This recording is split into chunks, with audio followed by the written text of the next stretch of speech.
Hello, everybody, and welcome back to the Weird Science DC Comics Podcast, episode 588. I'm here to start things out with my man, Matt. What up, Matt? What up, Jim? What is up is a weird week. A weird week all around. Even when we were getting ready to record this intro, we were more talking about the Marvel Star Wars relaunch that really fell flat, but a lot of things did fall flat this week in a week that you weren't even on the Marvel podcast, because now I have another idea. We have something we're doing after this. I have another idea instead of what we were going to do that I'll let you privy to it right before we do it. But in the meantime, you were out and about, maybe eating exotic foods. I'm not sure. I was in Toronto for work. Yeah, it's funny because I ended up telling, I forget who, and I thought, I think he's in Toronto. And I ended up saying, yeah, Toronto. And then that person's like, oh, what does he work at strip clubs or something? There's a lot of those in Toronto. But I'm like, no. First off, you don't need to know what Dr. Matt is involved with. But in the meantime, I ended up like, no, he just has a business trip that he's going in Toronto. Did you have any problems with the border? I did not. No, it was actually really smooth. Yeah. The last I've seen, it was a while ago, but I did go to Toronto on a hockey trip. And we went to the Hockey Hall of Fame in Toronto and ended up seeing a Flyers Toronto Maple Leafs game and actually played some games. It was pretty fun. And at that point, we actually had a problem at the border because we had been kicked out of the old Aud in Buffalo during a Sabres-Montreal Canadiens game. And the guy who made us get kicked out because he got in a fight with a bunch of people, and then we had to skedaddle. And he was all beat up and bloodied, and he was drunk as hell, and he was in the car, and he was being belligerent. And it was almost like we had to, like, almost Mr. T him and, like, knock him out. I tell you, at one point I was about to knock him out. I said, you better shut your freaking mouth, because anything that happened, whatever, he was just trying to fight everybody. So when we got to the border, they kind of looked and said, what's wrong with that guy? And we said, oh, we're a hockey team. And he got in a fight during the Buffalo-Montreal game. And then all the guy at the border, oh, who won? And I think Montreal might have won or whatever. And the guy's like, okay, get going. But luckily it didn't happen. But the guy was a jerk. He was a complete jerk. Then through the rest of the trip, all the guy kept saying, especially to me, was, you understand why I'm like, I don't understand shit. Like, please stop it. Did you have fun in Toronto? I did. And it was thinteresting, too, because the Maple Leafs they're in the playoffs right now. So it was pretty wild. People getting crazy. Did you go to a game? No. They're thousands. Did you have P-Mill bacon at all? I did not, no. Yeah, that was something that I had. I only know that I had it in Toronto. I still don't know what it is. At one point, we did ask the waiter, what's P-Mill bacon? And he said, P-Mill bacon. We're like, okay, it was funny. This is the exact, me with the exact thing. What's P-Mill bacon? It's P-Mill bacon. Okay, I'll have 2 of those. So I ended up, it just looked like back bacon or something like that. Anything with bacon's okay. But yeah, so you were out and about, so I asked you to join me as a start. This week gets very convoluted. Usually I would talk to Zach about Batgirl and the Birds of Prey. That got a little wonky, so me and you talk Birds of Prey. I'm hoping to have Gray, who had a solo review of Batgirl in it. But in the meantime, we have all the other books with all the other usual guest stars, one bigger than the other. But in the meantime, if you do want to get more than what you're going to get here, and why wouldn't you? You could go to our Patreon, patreon.com/Weird Science. You can get a bunch of shows. One of the big ones being the Patreon Spotlight that comes out each and every week and is picked by the badasses, the Get Fresh crew. Boop, boop. They end up picking the 2 books that we will talk about on the Patreon Spotlight. I'm still trying to remember exactly. It's the Quantum Karma. It's Resurrection Man, Quantum Karma #2. I said I'll never remember that Quantum Karma. I totally forgot about that. Years from now, you'll be like, hey, that Resurrection Man by Ram V. I think that Quantum Karma will never be mentioned again. And then also Secret Six #3, where years from now you'll say, what? That was a book? So there you go. But we did talk. I talked with Drunk Simon, with Resurrection Man, and Brad about Secret Six #3. So in that, I do want to point out, too, there was something that in that issue I did not spell out, and I should have more, but the ending, spoiler, Banshee is a villain in that book. Banshee, though, is not Silver Banshee. And Edward actually brought up, and I actually, like, not throwing shade. I'm throwing shade more at the idea they should have spelled that out a little better, knowing what Silver Banshee is right now in the Superman book. So it's so there's a Silver Banshee, a Banshee, and a Banshee's not a part of the X-Men? Yeah.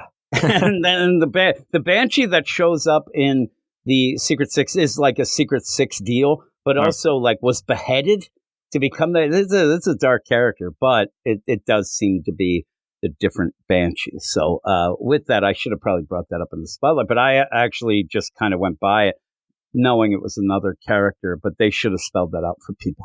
But if you want to go and listen, and I'll tell everybody right now, one of the books that I actually did like a lot this week was Resurrection Man, and me and Simon end up talking about it for about an hour. And it's one of those where we went through a process. The first time I read it, I didn't like it that much. And then I thought about it, read it again, and then talked to Simon and really ended up liking it. Mm-hmm. Also, if you're not aware, we have a live stream every Friday night at 7:15 p.m. Eastern Standard Time on our comics YouTube channel that we do the Absolute books, me and Gray. We end up doing Absolute Green Lantern and Absolute Superman. And I like one a little more than the other. In the meantime, you ended up saying, because I didn't really like Absolute Green Lantern, you said you'll never like it. I have a feeling that a lot of people are like that with that, and Martian Manhunter as well. Some people are going to like Martian Manhunter, some people aren't, but I don't think it's like me and you do Ultimate stuff. I do the book with Jason, but I think Ultimate X-Men is the same deal. Yep. Either you're going to like it or you're not, and that is the conundrum when you're reviewing stuff, because I want to review all of the Absolute books, and I'm really afraid that it's just going to start sounding like a broken record, that I'm not going to really enjoy it, but we'll see. Yeah, it's an Al Ewing thing. I think he doesn't click with you that word. No, and in that, I need a little more. With a big team like the Green Lanterns could have, I need less world building and more let's see what's going on with the characters. And he's kind of trying to do both, but Flash is just the same. I don't know what's going on in that book either, but I do like Jeff Lemire. So I will say I'll trust him. Yeah. But in the meantime, Al Ewing is not my cup of tea, or Dennis Camp. So it'll be tough, but we'll see those books. And again, if you like them, that's great. If you don't, whatever. But I will try to see some sort of ray of sunshine. I don't know if I can find it. I don't want to be accused of having a vendetta. That's what I don't want. But in the meantime, go over to there. But we'll get on to this, and we'll get on to the badass roll call, because those are the people who end up making us do those books. So here we go. Not going to rap, maybe. But here we go with the badass roll call, which I did have up. And it's just the thing. Now, oh, God. I'm telling you, I'm failing miserably. I had it up, but then I went to check something. See, this wasn't just Eric that ended up making me fail. You don't have the list in front of you? No, I had the list, but then I went to check a thing. I'm never going to get through this in the song. We have, and it's all messed up again. Double A-Run. It's now in alphabetical order. Double A-Run. Andrew in Belfast. Big Z. Brandon B. Muir up in Canada. Buffalo, Canada. Brandon. Trevitt. Carlos. Comic Boom Rocky. Dan Smith. David Fink. D-Man 3001. Don't mention it. Edward Hawa.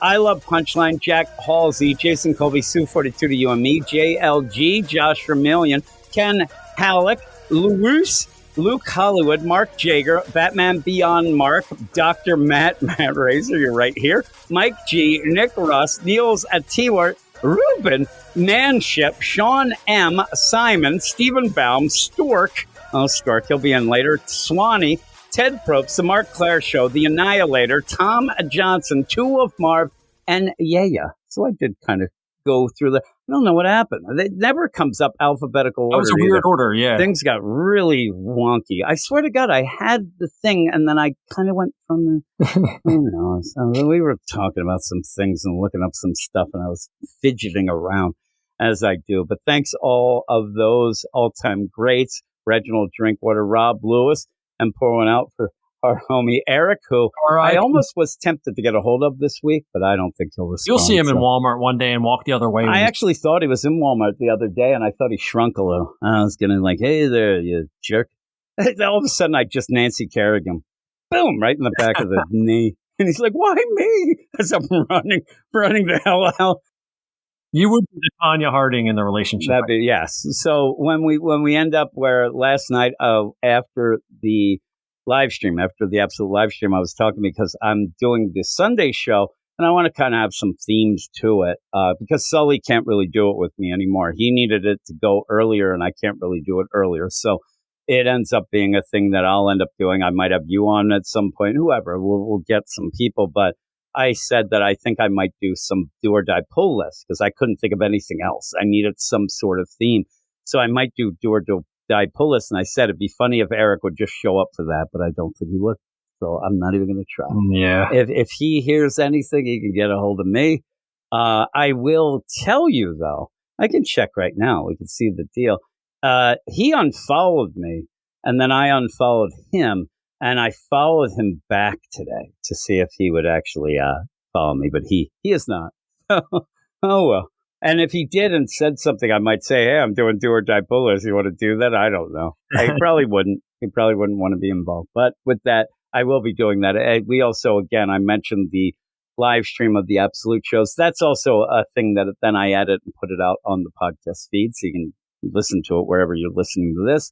And then in the meantime, I have a Sunday morning show where it's the Comic Talk, Sunday morning Comic Talk, trying to be a bit more positive with things on that. Yeah, it's not quite gets there, and it gets a little off the rails, but also have a best of on Sunday night, and then on Monday night have a preview show for the upcoming comics. But with all of that, we're going to go off to these books. Like I said, not really great. The way that I can tell that it wasn't a great week anyway is because I end up talking with Gabe about JSA. Mm-hmm. And I said to Gabe at the beginning, I'm not going to play a theme because I don't think this will be the first book that we talk. I think it is. I mean, when I then realized the lay of the land of this week, I'm like, yeah, I think it might be now. So I actually was looking for bigger and better things, and they're not there. So we'll try to, have some fun as we go forward. You'll be back later to talk Birds of Prey with me. And then indeed we will do the ending as well. So we'll see how that goes. But we're going to go off what I think will be me talking with Gabe right about now. There's a man who has plenty of sustenance. It's amazing all the enemies that he makes. He says he's honest, so I guess it's fine, except when he gave that predator one a 9.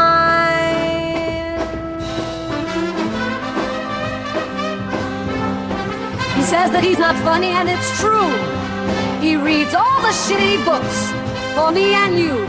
He's Sasuke, and here he comes, making sexy jokes to something that he shuns. He's Sasuke, he draws a line, except when he gave Predator One a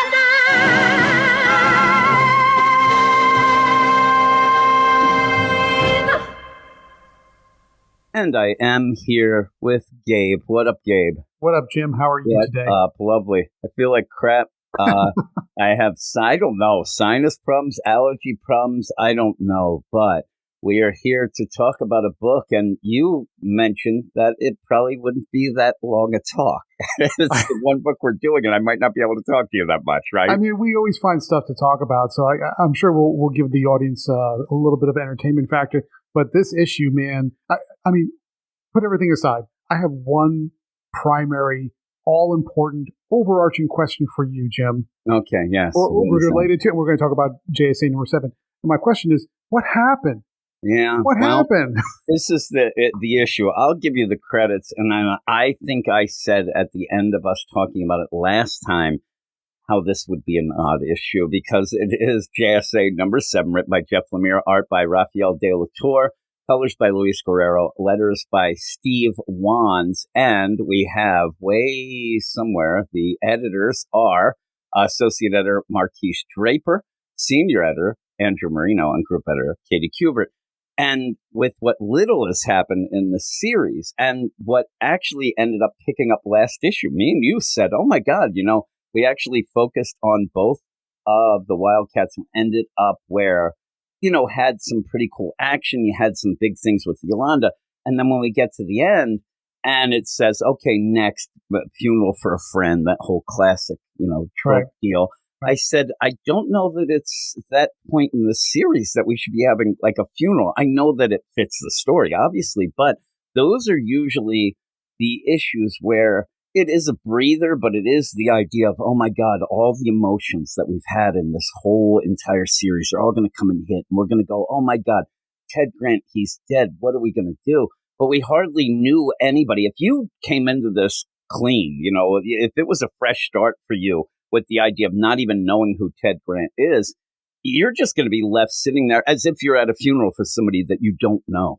And I know, enough of Ted, but again, this kind of played out like we didn't really have a lot to grab onto to then get a funeral as if this is like all right, now we're going to get things going. We're going to do it for Ted. We're 7 issues in now, and the book hasn't felt like it even started. It really hasn't. I mean, you could have easily have had the beginning of the series start with one panel, Ted dies, and we have this funeral then and say, okay, this is what's going to get us together. Hey, we're back. But at issue 7, where we really haven't done anything, it just feels weird. It feels weird. I agree with you, and I think this was absolutely the wrong time and the wrong... I won't say it's wrong to have a cool down issue. I mean, it's not even cool. It's ice cold. Yeah, it's not. Yeah, it is. And it's not wrong to have that. But in one sense, I don't think Lemire earned it. I was just going to say, if I had to go with it, I think it doesn't have weight and it's not earned. Not in this book. Especially because a lot of this book is taken up by these emotional developments within relationships. Jakeem feeling guilty about Ted's death. You have Yolanda feeling guilty that she murdered someone in the whole legacy. You have the conflict between the Justice League and the JSA, which we'll get to in a little bit. You have all these emotional beats, which are sort of self-reflections and realignments of relationships. Yeah, you have a lot of realignments of relationships. A lot of realignment, but the first 6 issues didn't even focus on any of those things because they were so scattered and all over the place. And all the things that we were interested in, like, okay, what happened to Dr. Midnight? Where's the real Obsidian? What is the ISA up to? All these things just get pushed aside for this entire... Yeah, you get that Hawkman shows up a little bit at the end. A little bit, but only Kid Attorney, but that's where it got good, right? That's the interesting part. that was the interesting... You could throw away the rest of the issue and just focus on I think they call it an epilogue. You could just focus on that epilogue, throw away the rest of the issue. That's the only piece that anybody would care about. Yeah, I like the Justice League coming in, but you didn't need the funeral. Like I'm saying, we have the funeral. We'll get into this. But the idea of Justice League coming in, you could have easily done that without anything else having been happening for them saying, listen, it's gotten out of hand. I mean, we're here because it's gotten out of hand. You need us to help take over. You could have done that any time. And again, maybe this death, maybe this funeral should have been somewhere around issue 12 where you develop it in, but we haven't developed much. There's no weight. Like you said, it doesn't feel earned. And now it's all about, let's do this funeral so we can get and show you all these emotional things, the emotional baggage, all the things that are going on. And at points, Jeff Lemire had said, hey, listen, I'm going to do this book. I'm not going to rely on what Jeff Johns led into because that was delayed, all the time. I'm having my own thing. And yet in this, it feels like he is really dipping back into everybody's feelings from the way, way back JSA. And if you haven't read that, I think you're going to be left completely with your hands just, your fingers twiddling because you're not going to really get the emotional connections or baggage in it because it hasn't been in this. And that's the weird play. This whole series has been weird. I love Jeff Lemire, but we started, then we remember the first issue, then we go back before the first issue, then we go, and nothing has really, really been set up. It's as if he has too many characters to deal with, or or he wants to get all this stuff with him. Maybe he should have just centered on a couple to start with, go, and then expand. I mean, not have the whole team, but go with the idea of Jesse and Rick. Maybe they're a little back and forth. Maybe that could have waited a little. And because you're not really developing it much. Or the idea, but Yolanda, I thought was the interesting thing. We liked it last issue where you had both Wildcats and saw that back and forth of the one doing something she thinks and we think might be a dupe a bit, but horrific, while Ted ends up sacrificing himself. It was the best issue of the series in my mind. And then we get to this and we're like back to, all right, I see what you're doing. You're trying to get the feels, but I just had no feels because nothing was really established. And because you're waiting, you want these emotional beats to fit within the context of the plot of the story that's coming along. Now, it makes sense to have a funeral. I'm not saying there isn't room for that, and they absolutely should have done that, but it should have been like maybe the first third of the comic, and just that's it. And then maybe something like the Justice League shows up like right at the end of the funeral and says, we need to talk. And then maybe Batman's throwing shade at Yolanda because he hears that maybe she's responsible for death.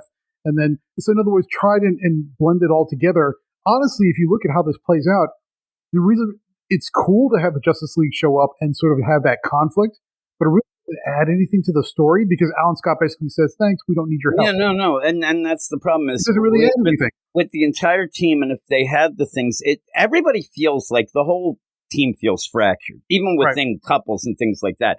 You would almost expect that the combo of Ted's death and the Justice League coming in and saying, listen, you guys suck. We have to take over. Would have been at the end for them all to get together and say, listen, we have to do this. Screw everything else. Screw the Justice League. Let's go. And at the end, you have a feeling of, oh, crap, this is awesome. We're finally getting a team now because it doesn't feel like a team. But you don't do that. You just end with, Alan saying this. We have the younger characters. They're upset. People are missing. Everybody's here. Cleat. Everybody's down in the dumps. I thought that maybe it would be that play of, listen, Ted would want this. Then the Justice League comes in. They tell them to go screw themselves. And all, let's go get Hawkman. We're going to go and have a checklist. We're going to get Jackie Midnight, Hawkman. Let's see. The whole thing with Obsidian, you end up seeing, and he's so over the top, like not even trying to pretend that it is him. Like the idea of Johnny Sorrow going maybe the back in the day deal because, Obsidian did have anger issues. Maybe his file was a little outdated, but you end up where it just feels like every issue you're like, okay, well, here we go. When are we going to get to a team? When are we going to get things going? But this stuff with the funeral's nice enough, but it just didn't have any weight to me.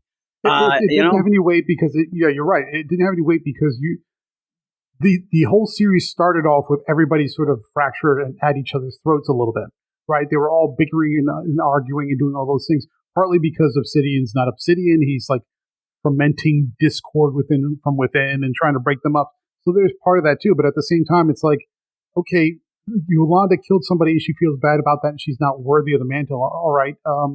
Okay, where do you go with that? You don't. Yeah. Because everybody else should be mad. They seem to wave hands and say, it's fine. Don't worry about it. No, wait a minute. But at the end of the last issue, they said, well, you got to be accountable for what you just did. So basically everything that was going on, all the multiple threads that Lemire started up, and I think that was one of the criticisms I had, is he started too many things at once. He didn't have enough focus. So now when we come to here, we take all those threads and we pause all of them. Everything gets put on the back burner to take space and time to have this funeral, which I think in context is fine to have a funeral, but then you kill all momentum that came out of the last issue, which I think was good. It was the best issue in the series, and you just killed all of it. You just put on the brakes really hard, and then all of a sudden you've got nothing left to do. And they end up where, like you said at the end of the last issue, Yolanda, you're going to have to pay for this. You're going to have to, go. And then all of a sudden everybody seems fine. But she's the one like, no. And the weird thing, I think, and maybe this makes sense, maybe it doesn't, but you have, a lot of books, especially a big team like this. You like to have the friction and things like that. But most of the time, the friction is built from within the story, like you said, from the book itself. You were already having Jade and Sandy like, oh man, I don't know if this is whatever. And then you had Jesse and Rick, and they're like, yeah, I don't know if this is working. But that was stuff that already had been going on before the first issue. You kind of go into it instead of being specific things like Yolanda. with her idea of, I don't know that I can be Wildcat anymore. I mean, it's interesting, but them trying to convince her, at least Power Girl trying to convince her, no, it's fine, felt weird. I do like when she goes to his son, Tommy, and says, I want you to take the mantle. It's all yours now. Screw it. Because she didn't have a real connection with Ted anyway. But the idea where he's like, no, I told my dad, I don't want to be. Well, I never wanted to be. I'm done with this hero stuff. And she's like, well, I guess that is the end Wildcat. That's like a good moment because at least it was coming from something that happened last issue. You're like, okay, we get it. We know. But the idea of Jesse and Rick, do we have any concept of the idea? I have no concept of why they are like, oh man, this idea of us together and I need time of my own. It just feels like I'm peeking into two people who have relations. I feel weird, like I'm a creeper. I'm looking in. I'm like, I don't know what the hell they're fighting about, but boy, they're having a problem. And I just think that something like that should have been, put on the back burner, like you say about a bunch of other things, until something would pop up in the story. You did have it, but not really. Everything was from before, and a lot of these things with Ted dying, like it wasn't even the idea that the team's fractured. And that's why Ted's like, screw this, I'm going to go do something. And then he ends up dying. He was trying to protect Khalid. It made sense.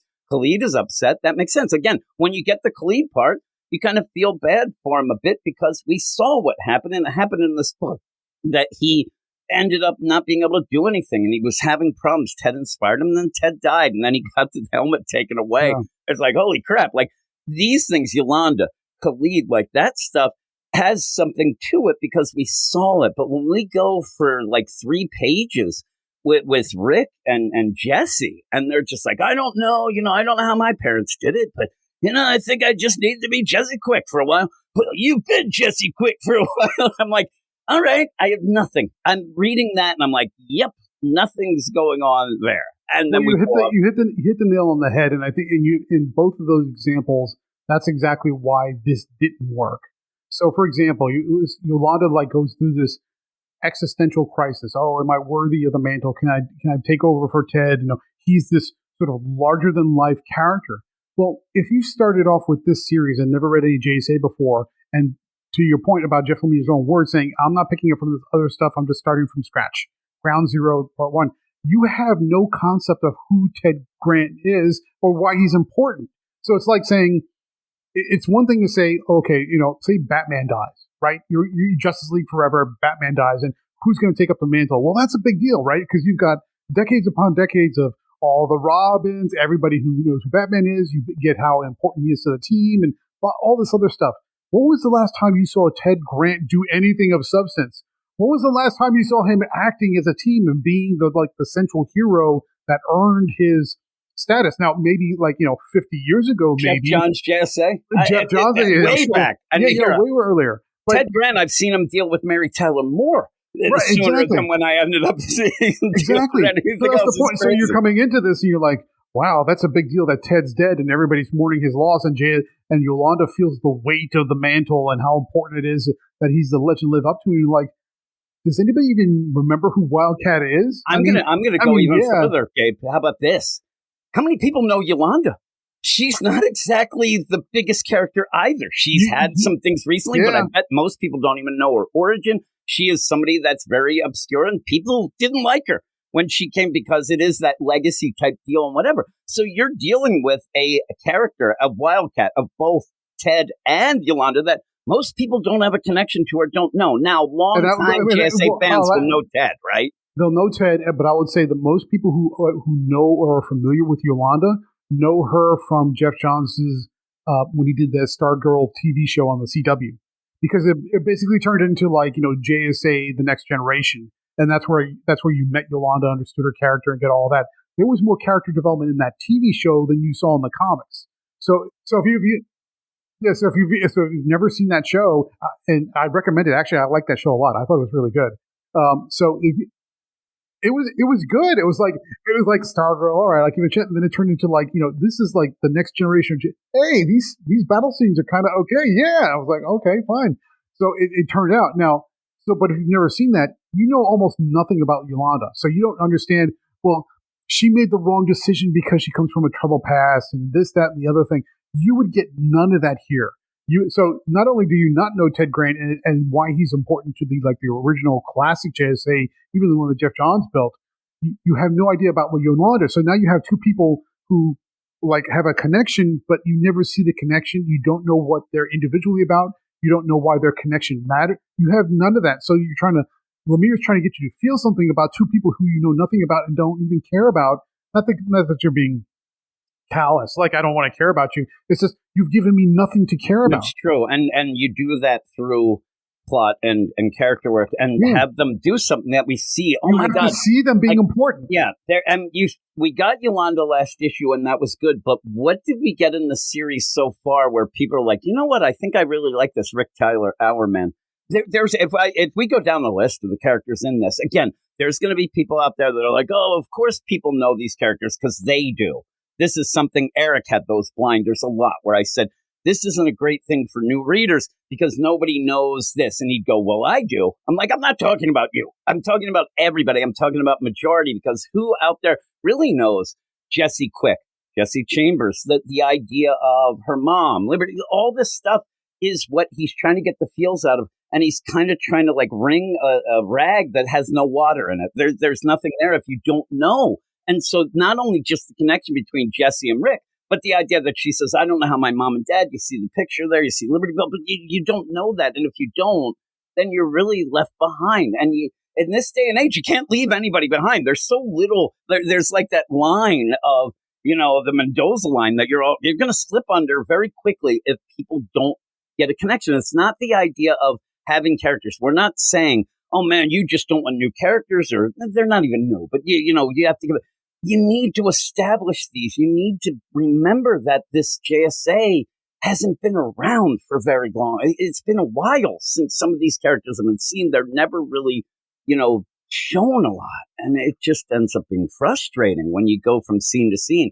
Because, Jesse and Rick, then you go off to Sandy and Jade, again, kind of doing the same thing about, hey, do you think, and even then, do you think that we have a traitor? Do you think there's a dupe? Whatever. Well, right before all this went down, Obsidian was acting really weird. You would think that maybe Jade would know or remember or say, yeah, my brother's acting weird, but maybe not want to tell anybody. It's almost like the idea. I know that people don't like to use thought bubbles, but it'd be nice to see what she was thinking of. I know it might be my brother, but I don't want to jump the gun because these people might end up hurting him. And he has some problems and he's did this and that, our dad, whatever. It's just weird, though. If you think about it, the traitor from within, that whole kind of story beat or mystery or whatever, has been going on for 6 issues now at this point. It's been going on for 6 issues, and it's you've made no progress, and you're not even showing what you're trying to do. What is Johnny Sorrow trying to do other than to kind of make the team act impulsive? Yeah, or rash? Is that really a plan? Yeah.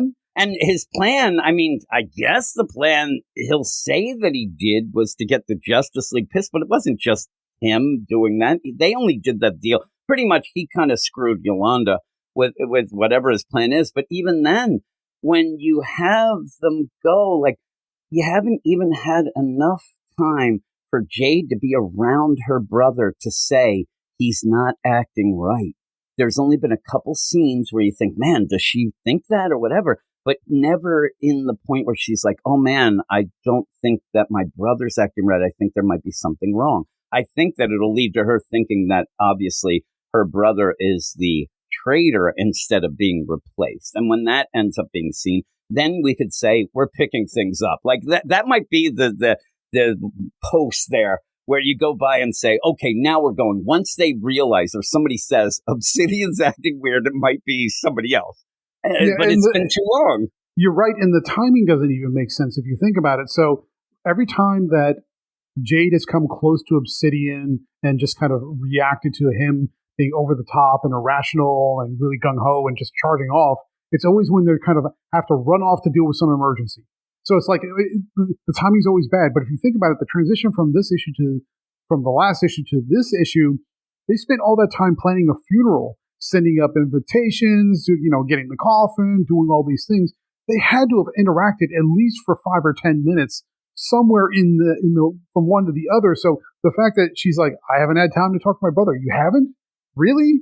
there have been multiple opportunities. Yeah, there have been multiple opportunities for that conversation to take place, and that leads to that feeling of, boy, this story is really starting to drag.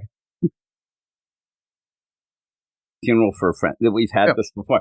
Maybe the play, because of the back and forth and the personal interactions, maybe the play should have been them getting ready for the funeral. And then because the funeral itself, you don't really, I hate to say it, but you could have had it as the last page of having, Flash up there and saying, listen, and Jay Garrick Flash saying, listen, Ted was great, 9 lives, and go off. You might have been better served. And we're not as good writers as Jeff Lemire, I would think. But the idea of, after this one, I'm not sure. We'll see. But you end up where getting the funeral together, that's where you could have had this back and forth, because then Yolanda, they'd want, Yolanda, do you want to speak? She's like, speak. I don't even want to be Wildcat. And then you have that. And you have everybody there. Everybody's together. And I think that might have been a better play. Plus, I thought, boy, the Trinity are real assholes. Were they invited to the funeral and just came late? Because you would think they'd be there. And, I know it's a separate thing, but it's still a hero and a huge deal for in that community. They show up late and Batman's throwing shade. But that's when I think, actually, in the deal, you have that deal with Jesse and Rick that goes from there to them where Jade and Sandy go to talk to Shaquem. And I thought it started to pick up a bit, but we're already halfway through the issue. And him saying, I feel bad and I'm here. And he's sitting there with Shaquem. And he says, if I was able to keep the helmet up, it's more of if he would have, not lost it beforehand, they delayed a bit, whenever. But really, that whole scene and everything going on, it was just batshit crazy. I mean, everybody was trying to fight everybody, and it all came in on Ted. And they're right. And I think it was Jade who says, he saved you. That's what he does. That's what Ted does, and would never take that back. So don't be upset. Just keep going forward. And it starts getting better there, because then the Justice League come in and say, listen, things have gotten out of hand. There's a death and also this Injustice Society. We're going to take care of it. It almost felt like in the deal where somebody could say, Batman, hey, why don't you let Superman go and take care of that Joker or whatever in Gotham? And, well, that's my thing. It really felt like that to me, the idea where the JSA are like, listen, we have rules within this community. We're taking care of our own. But you end up having them overstepping their bounds, saying they're not.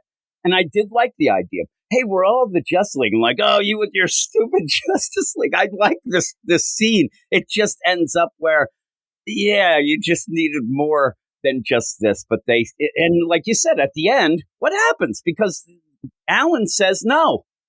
Twice he says it. We're going to take care of it ourselves. Superman goes on. Wonder Woman goes on. And then he says, no.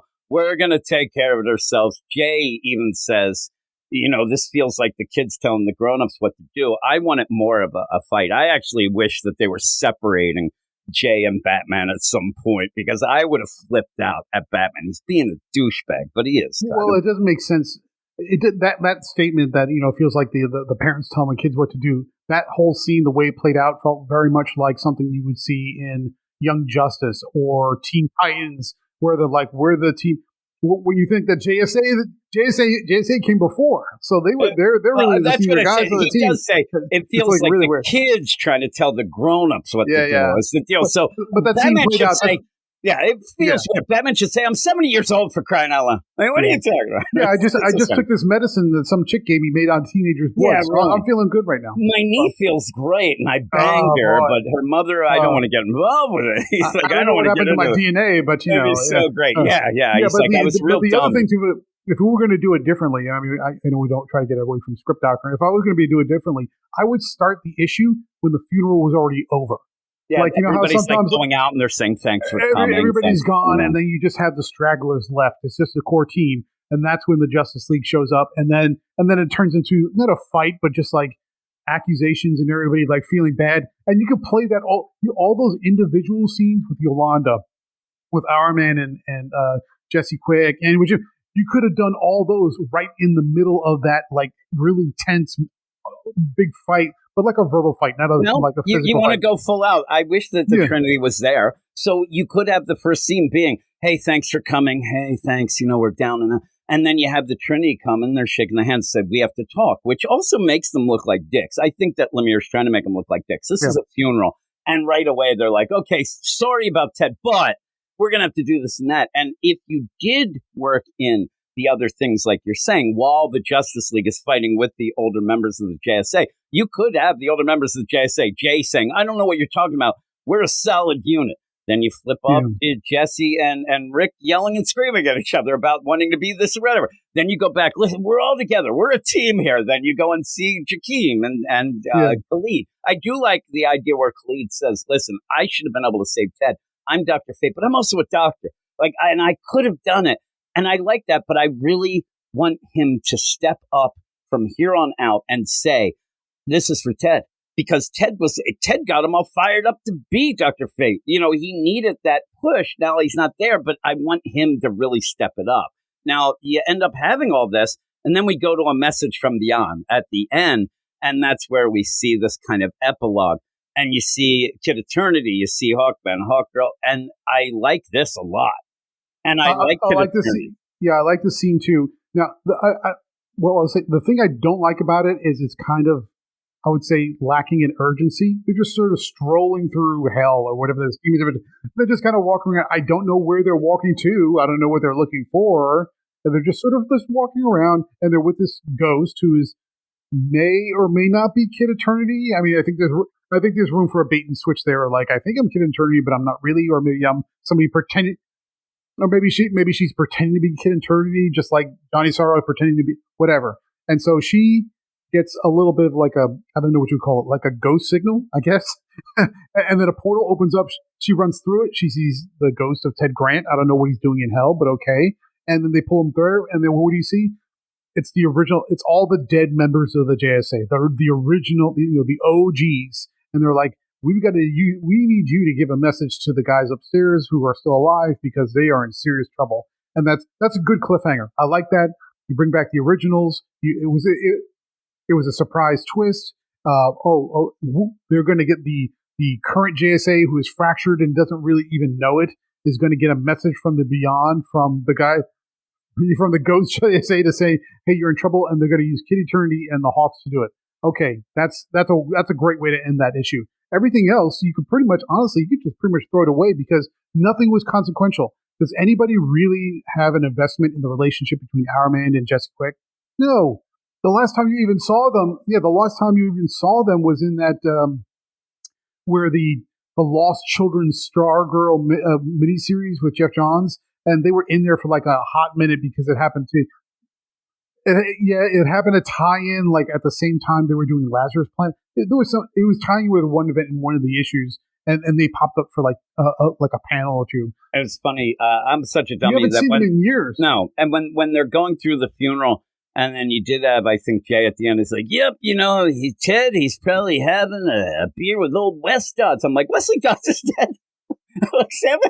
And then we see him here. Then we see, I didn't know. And I'm guessing that's Kent Nelson, the Dr. Fate, but I didn't know that he was dead. He's been around. He was hanging out with Khalid. He kind of disappeared at one point, but maybe I missed something or whatever. But you have this classic deal. And, they're like, all right, let's see where this goes. And that's a pretty cool cliffhanger. But again, it's like, and then it says next month's times passed and plots revealed. Like, it's not even the plot, I think, that gets me. It's just the lack of focus on characters and getting us up to speed. With these, I think that you needed a couple issues to just do, random things. They're out fighting some, not even Injustice Society, but something so that we get an idea of who these characters are and their connection with each other. So I think that we missed out a bit on that. Yeah, you're exactly right. But there's multiple ways to do it. The way Lemire is doing it would work if he did it right, but he didn't do it right. So if you're going to, ideally, the simplest way is to set up the plot right from the beginning. You know what's going on, who's doing what. And then the adventure, the good guys to stop the bad guys. That's how you move forward. And then you learn about the characters as you go.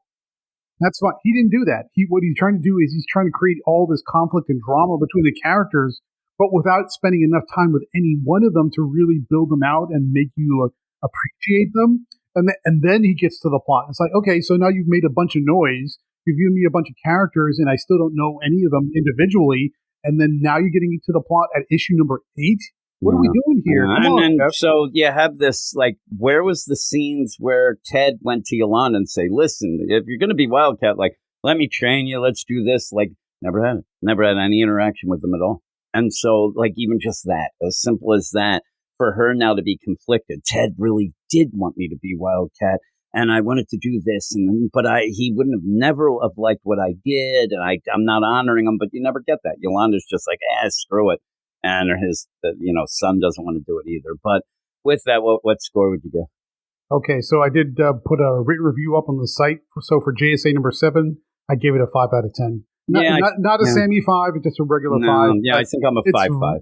Yeah, it's a really down issue for me because I like the art. We didn't say anything about the art. The art's pretty good. And it's a guest artist, right? It's not. It's Rafael de la Torre. Yep. Usually we have Diego Orlategui. Yeah. Right. Yeah. And so it was good. It was good. There are actually some aspects that I think that I like a litlittle bit better because Orlategui's got that weird kind of blocky style, and it's not quite here. This is more traditional. So some of the scenes I think I like a little bit better. I'm glad you reminded me of that because the idea too, like usually a funeral for a friend issue is something big, right? It's something really big. And you get a guest artist. You get a guest artist in, which is weird in a series because this doesn't really mean that much. It's not really as hard hitting as what we'd usually get because, as he said, some people we hardly knew ye, and even if you do, you're like, okay, Ted's gone. Not really much emotional pull to it, but okay. Well, as you go out, let everybody know where they can find all of your stuff. Yeah, absolutely. So if you like the written reviews, go to Weird Science Marvel Comics for the Marvel reviews. Go to Weird Science DC Comics for the DC reviews. And you can find all our stuff there. For everything else, if you're talking about Mad Cave or Zenoscope or Dynamite or Image or all the Energon stuff, all the Ghost Machine stuff, go over to Comical Opinions. It's the same word, Comical Opinions, smashed together on YouTube. That's the name of our website. That's the name of all our socials, and you can find me there. Mm-hmm. Yeah, and I don't know if you saw, Gabe, I didn't quite like that you said you were there with me at the amount of reviews, so I had to step in and do a review this week. Oh, man. On the Marvel side, I did a review for the new Star Wars. You can't keep up. You can't keep up.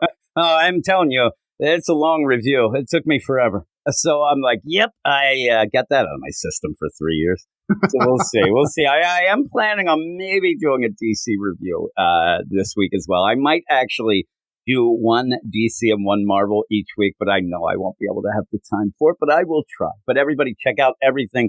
Gabe, everything sus, Gabe. I didn't even say it at all. I was not going to say it. I thought I got off the hook. Go out without it. In the meantime, you can look at the show notes, and that will have Gabe's links, so you can just click on them and go as well. So thanks for joining me once again, Gabe, and we will go off to the rest of the show. And continuing on, I'm here with Brad. What up, Brad?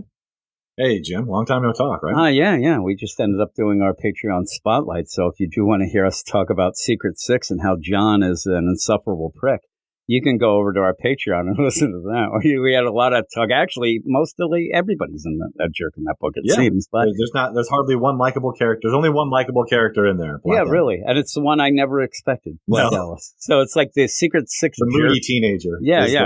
She's hilarious. She goes right on point. But here we are to talk about everybody's favorite book, the book that's on. I'm telling you right now, me and you are dealing with some books that we end up where they kind of not end, or they feel like they go in it. This book, it's not going to have an ending. It's just going to say, like a bunch of others, this will continue in all the DCU. Yeah. And I'm going to be like, I'm going to kill somebody because this ends up where. And it is the Atom Project, Justice League, the Atom Project, number 5. I actually, as I was reading, I was like, please, when I get to the end, say, the end, we'll continue whatever, that this was just a 5-issue deal, but obviously it isn't. So you end up, though, the book is behind a bunch of other books. So the big mystery, one of them, we already know. So you end up in that inferno. Yeah, they do. They try to make the play of it, but I'm like, still doesn't help. And then I'm sitting there thinking when Inferno shows up, I'm like, are those somebody's powers? Because I'm trying to figure this out. And I'm like, okay, I guess it works. Again, you also have just a convoluted jump through time thing. This is now, this is later, this is before. You have all this stuff going on. No, I'm not either, especially when it feels like this should just be a straightforward story, that you don't have to muddy it up in any more ways. But the whole play of Captain Atom, being able to, you know, have powers. Now they do add little things to it this time, but he can also give powers. That's kind of interesting enough. That was the twist last time, was that he can give the powers out to people. And that was, you know, which is a huge change. We talked about that last time. Now all of a sudden the stakes are massive, but it doesn't feel like it because it's in this weird offshoot book. If it was in like the actual Justice League Unlimited, this would feel huge, and it feels like it should be.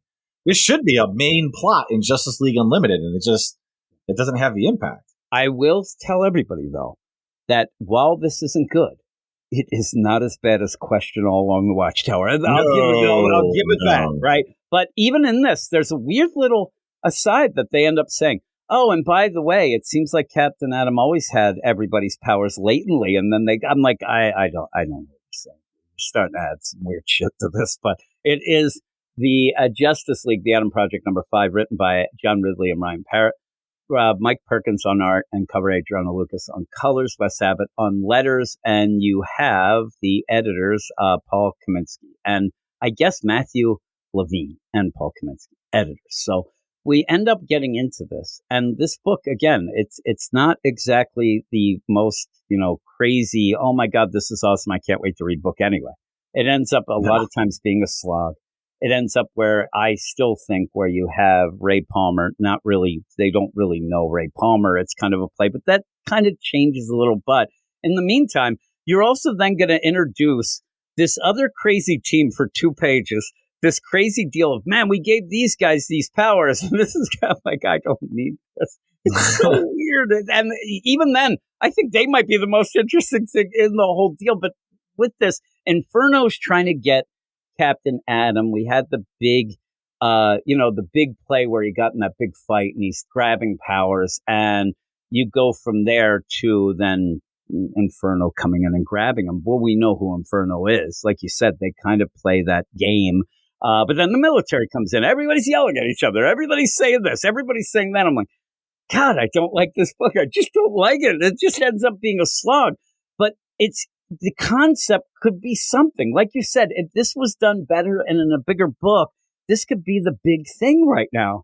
But it's not. It's just here. And we talked about it when we talked Secret Six and what they're dealing with. This is still dealing with stuff from Absolute Power when a lot of other books and a lot of good things are moved beyond that. So you still are stuck in with that. But it makes sense that Inferno, being the Legion of Doom, by the way, would want a character that can seemingly hand out powers. That'd be great. Like, this is huge. Yeah. It should feel bigger. Yeah. And you could have, like, hey, give Joker Superman's powers. Hey, like, or they could just get more people, random people, whatever. It'd be hilarious. But again, when you have all this going on, it's just, I think it lost track of what would have been good. This book being at the beginning, the book of saying Captain Atom, he kind of just wants to be a regular guy. He doesn't want the powers. He doesn't want to be military. He doesn't want to be a weapon. And Ray Palmer's saying, listen, if you're not the weapon, somebody else will be, or they'll make you be that. That's the big, and then that got so convolutedly lost in this shuffle. Like, and that's the personal story. Yeah, and that and the fact that we treated the whole thing that he can absorb powers and then redistribute them, although we find out here in this issue that he doesn't redistribute them, he replicates them, right? So, like, if he picks up a Speed Force power and he gives somebody a Speed Force power, it doesn't go out of him into that person. He still has it. So he can give that Speed Force power to multiple people. And then I'm telling you, at one point, it's weird because they say, like, oh, he always has them in there. Then I'm thinking that that's also because this has gone on past the point where most of the characters, almost everybody except, say, Barry Allen and Fire and Ice, they got their powers back. They should have gotten their powers back. Or, you know, the other thing behind it, too, is like it kind of goes against what we saw in the Justice League Unlimited book, where, like, Martian Manhunter's powers were, like, out kind of floating around in the ether, and then Gorilla Grodd grabbed them. So it's not like then those powers were gone. Like, it's not like he duplicated them. They went into him. I don't know. It doesn't really contradict it, but it kind of does. It feels a little weird. It just feels weird. After Absolute Power, powers were switched. People lost. Barry Allen still doesn't have his powers, but I don't think Captain Atom grabbed them. But then they end up saying, oh, I get it. They're latent in him. And I think that's so that the book can continue when if you say, oh, look, he's got, like, they want to make sure that if say, like I said, Lex wants Superman's powers, you can't take the powers away from Superman to do that. So they say, oh, he just replicates them. Not take them in, like, you were completely going off the rails in a weird way to make this book mean less. It's nothing. Well, the point I was getting to with regards to the fact that he's, with the powers and taking them and replicating them and giving them to people, like they wanted to play that for a twist that was spread out across 5 issues. Whereas if you had just made that clear up front and we understood the stakes at the beginning and we understood why, Captain Atom was struggling with what was the word I used last time? You gave me a hard time for pathos. I talked about the pathos of it. Pathos, yeah, the pathos going on. You could have dealt with all of that and like had that be an ongoing part of the story, and instead of spreading it out and trying to like use it as a twist, and it meant that now I don't care about this book that much. So when you get to issue 5, when you have this big twist and these huge stakes, it's hard for me to care because I don't have the emotional investment. Whereas if you would have got me on board early on, then I maybe would. I'd still be hanging in there with it. And it just legit, I still don't even know how he does it. Like that's not. It's just he does it. And so when you do that, the setup at the beginning, I don't want to be Captain Atom anymore. It sucks. I don't want to do this. I don't want to be a weapon. I don't want to do that. And yet he is making other people weapons. He knows that, but you don't have the pathos because you kind of got rid of that shit. I just want to use the word again. You did. You did. I could tell. When he grabs the powers from this team that's there where they're kind of going, it doesn't feel like he's doing it to help them. He's just like, nope, they're being used. I'm going to grab it. And it's usually the idea that normal people, they try. Again, there's a lot of weird dialogue to kind of make things work, they think, with the idea of like, man, because most people would say, usually when people try to replicate powers and get powers, they die. They end up like they can't contain it or they die. And at one point they say, oh, do you get what's going on? Here it is. I've always been curious what would happen if we gave the Speed Force to a conditioned human, like the soldier, rather than a regular person. Trying to reverse the idea of, oh, look, since Barry ended up, getting hit by, he should, but he's able to do it. So a guy who's trained, he'll be able to do it more, but usually what we see is their body is kind of in tune to do it. It's not just a super soldier deal, but even then, Captain Atom just grabs the powers off of these guys because now he's being ordered around, and then you have crazy things with Dr. Light, who's going to give like a speech that felt like a real, like, get out of here, bitch. That's what I would have said. She like keeps digging in on him. I'm like, I don't know. Well, she's basically talking about like, it's an argument. It's a tired but very accurate argument. Like, oh, you're just following orders, huh? Like nothing bad has ever happened from people just following orders. That's basically really all it is. That's all it is. But the guy is already depressed and sitting there, and she's like, "Why do you do it?" Because I'm a soldier. You don't understand. I follow orders. Oh, you just following orders. I heard that before. And I'm like, get out of town. And then she gives an example about a guy who, didn't follow orders, Stanislav Petrov, during the Cold War, and basically the world still exists because of him. And like that's a cool anecdote, which is fine, but like, and it's true. It's a big story, but the story, legit though, the story takes a little bit too long in my mind because what we usually get is the last time I heard that the guy was a Nazi, and that's all you need to do. Like that spells it out completely.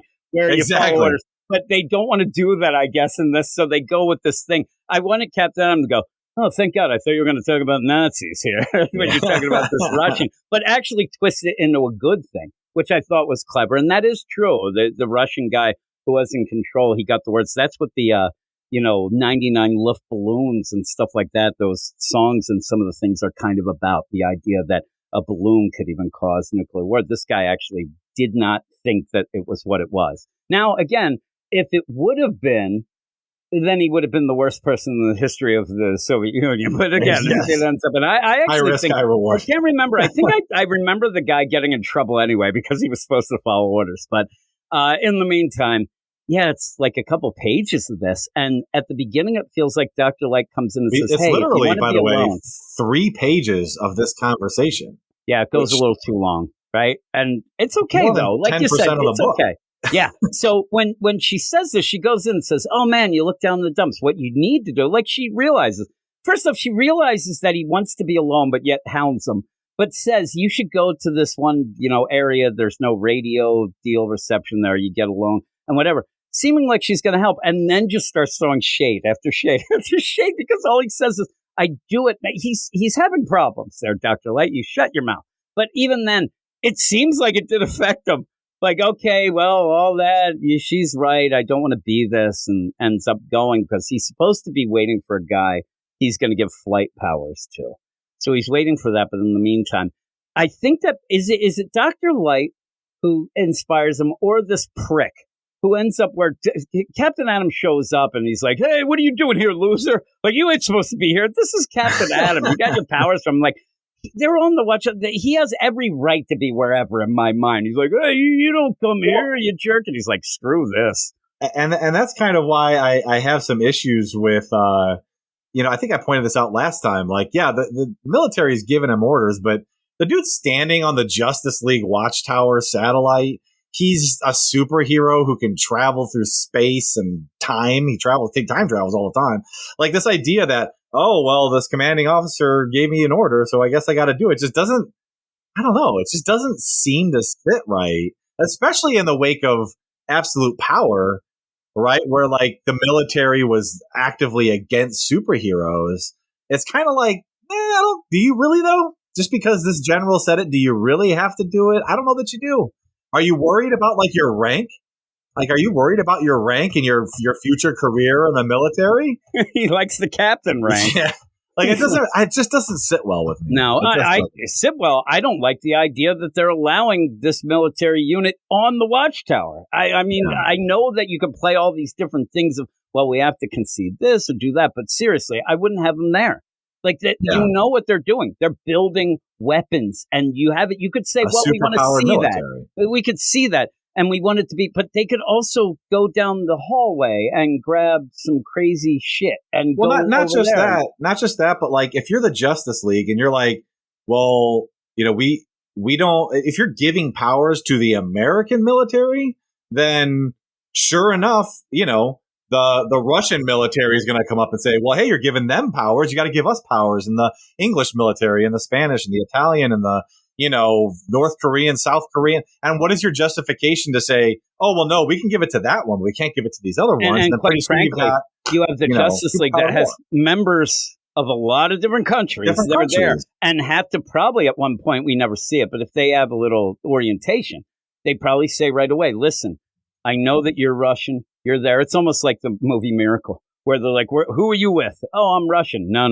And they they say Justice League. Like, we're above that. We're the Justice League. We don't, but all of a sudden you're doing this. It's weird. So the Justice League has a very clear leg to stand on here to say, no, we're not going to let you take these powers, because if you ask for them, then everybody's going to ask for them. We can't, why should you get it? Nobody else does. We can't do this. We just can't. And somewhere out there, both Barry Allen and Martian Manhunter are thinking, what the hell? Why isn't anybody giving me my powers? Even if they're replicated, I want them back. I want my powers. Right? Like, whatever. No, we're going to make this guy fly.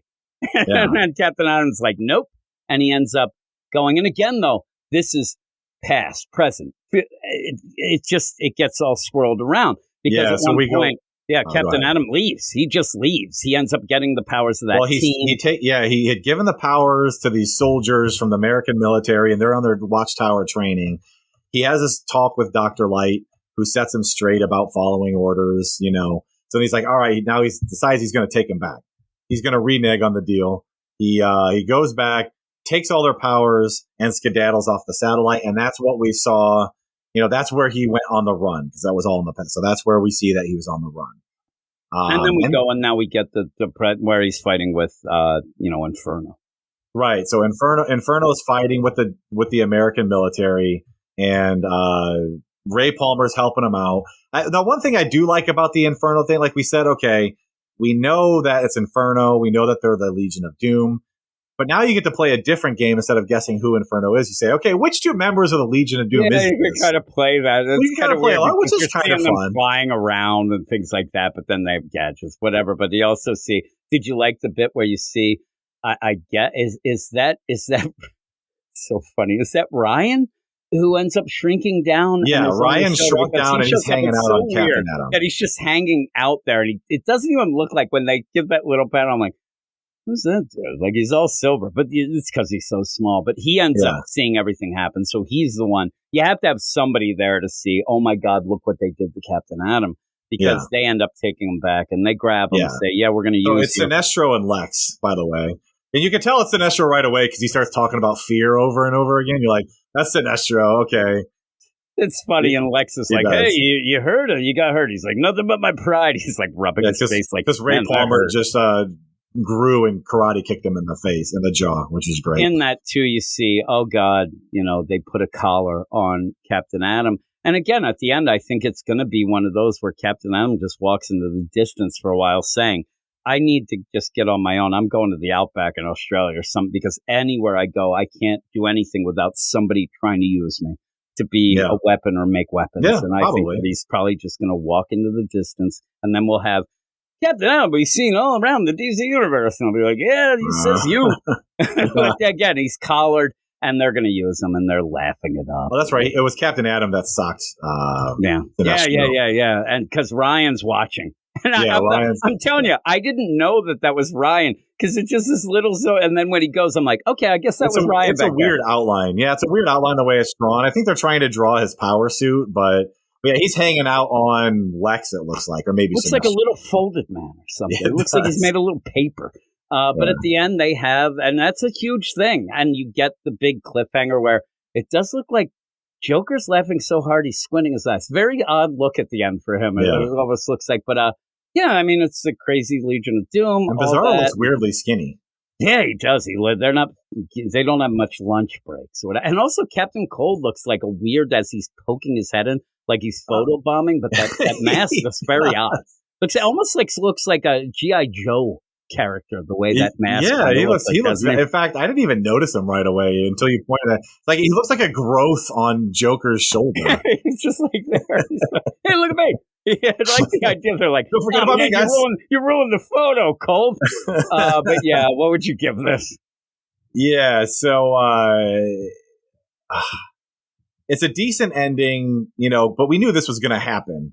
Like this was pretty much a foregone conclusion that Captain Atom was going to get captured. Already knowing who Inferno was a bit odd, but it worked okay. I like that Ryan hitched a ride, and he seems to be the linchpin for how they're going to stop the somebody Legion of Doom. To be doing that, right? So, but it does have a lot of very similar echoes to the World's Finest from last week, where it's like when Robin got transported to the future, so he knows the plan. Here, Ryan got transported, so now he knows the Legion of Doom's plan. It's kind of odd synchronicity there. I didn't like Captain Atom, so he drew the powers from Major Force, and that seemed to knock him out for like a solid 15 minutes while this battle went on. But then he stole the powers from 5 dudes and then skedaddled like it was nothing.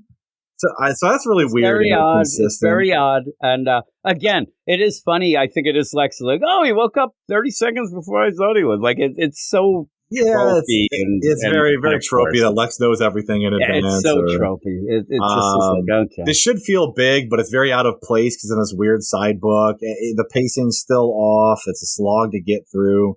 I got a 5.5 out of 10. That's where I'm at. I can't give it a Sammy. I'd love to again because we gave some already this week, but I'm going to go just straight 5. I'll go straight up 5 and just go with that. It's just. I don't know. It's a book that just doesn't feel like it means anything, but it could have. It could have been its own thing, but it doesn't feel like its own thing. It feels like it's all convoluted and lost its way. So, and just the way it's plotted doesn't help. Like the way the story is structured, it's a slog. Makes it harder. I get when some people end up like, well, that keeps people on their toes. Like we go back and then we go, not here. And really, when you just say before and present. That they're not really, it doesn't make the book like, oh man, that makes sense within the context of the book. If you were playing more with Captain Atom's time traveling deal, and because remember, that was, mentioned, we don't really see much of that. But it's not really well. But that's that. So thanks for joining me once again. We have one more issue of it, right? It is. I think one more. So we'll be done with that. But in the meantime, we have some other books that will be coming up before then. So, and you sound good. The mic sounds great. Right, I think people will be all excited and going on. I'm glad. With all that, thanks, Brad. Thanks, Jim.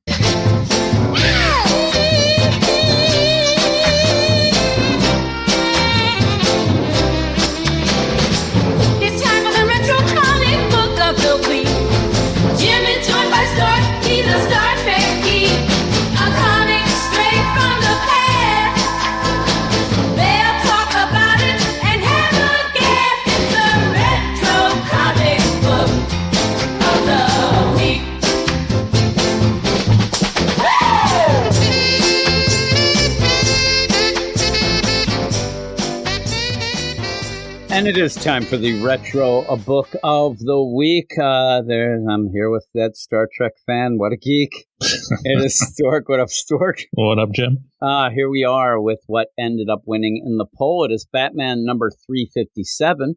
Mainly, I guess, because it is the first appearance of both Killer Croc and Jason Todd. Now, if you blink, you will miss both. Mm-hmm. And also, there's a lot of people who probably will be surprised at the first appearance of Jason Todd, especially. Yeah, so you end up, it's not where he's taking tires off the Batmobile. Mm-hmm. He is kind of the flying Dick Grayson. Yeah, he's Dick Grayson with blonde hair, but Batman will take care of that later. That's what he will do. And I think the play was when they ended up revealing that, and I swear to God, I think that might have been Grant Morrison, but the idea was that he realized, wait a minute, when Jason Todd first showed up, he had blonde hair. And so kind of played with that. But shave it or dye it, your choice. Damn right. Batman 357. I'm also going to call you Dick. It came out March 1983 is the cover date. It was published on November 23rd, 1982. Written by Jerry Conway. Pencils by Don Newton. Not Wayne. Don. Inks by Alfredo Alcala. Colors by Adriano Roy. And letters by Ben Oda. And just to throw it out there, edited by Nicola Cudi and Len Wein. Alfredo, huh? I just have Alfred on my I'm on the Wikipedia, and it says Alfredo, so it's getting me hungry. Saucy. But I'm not allowed to have carbs. So we'll go into this. Again, this is the first appearance of Killer Croc. You don't see who Killer Croc is. You end up where he hides in the shadows. People are kind of upset about him. What you do get, though, is the squid. And when we go through this, it could be debatable of whether or not this is awfully offensive or not, because he does end up not saying some letters. It ends up giving him a little character. But it might also be because he's Chinese. It's kind of an odd play, maybe. I actually thought, I hope that this isn't because he's Asian. Then I went to the Wikipedia. Or, he's Chinese. All right. I didn't even think it. I just thought he was like Elmer Fudd.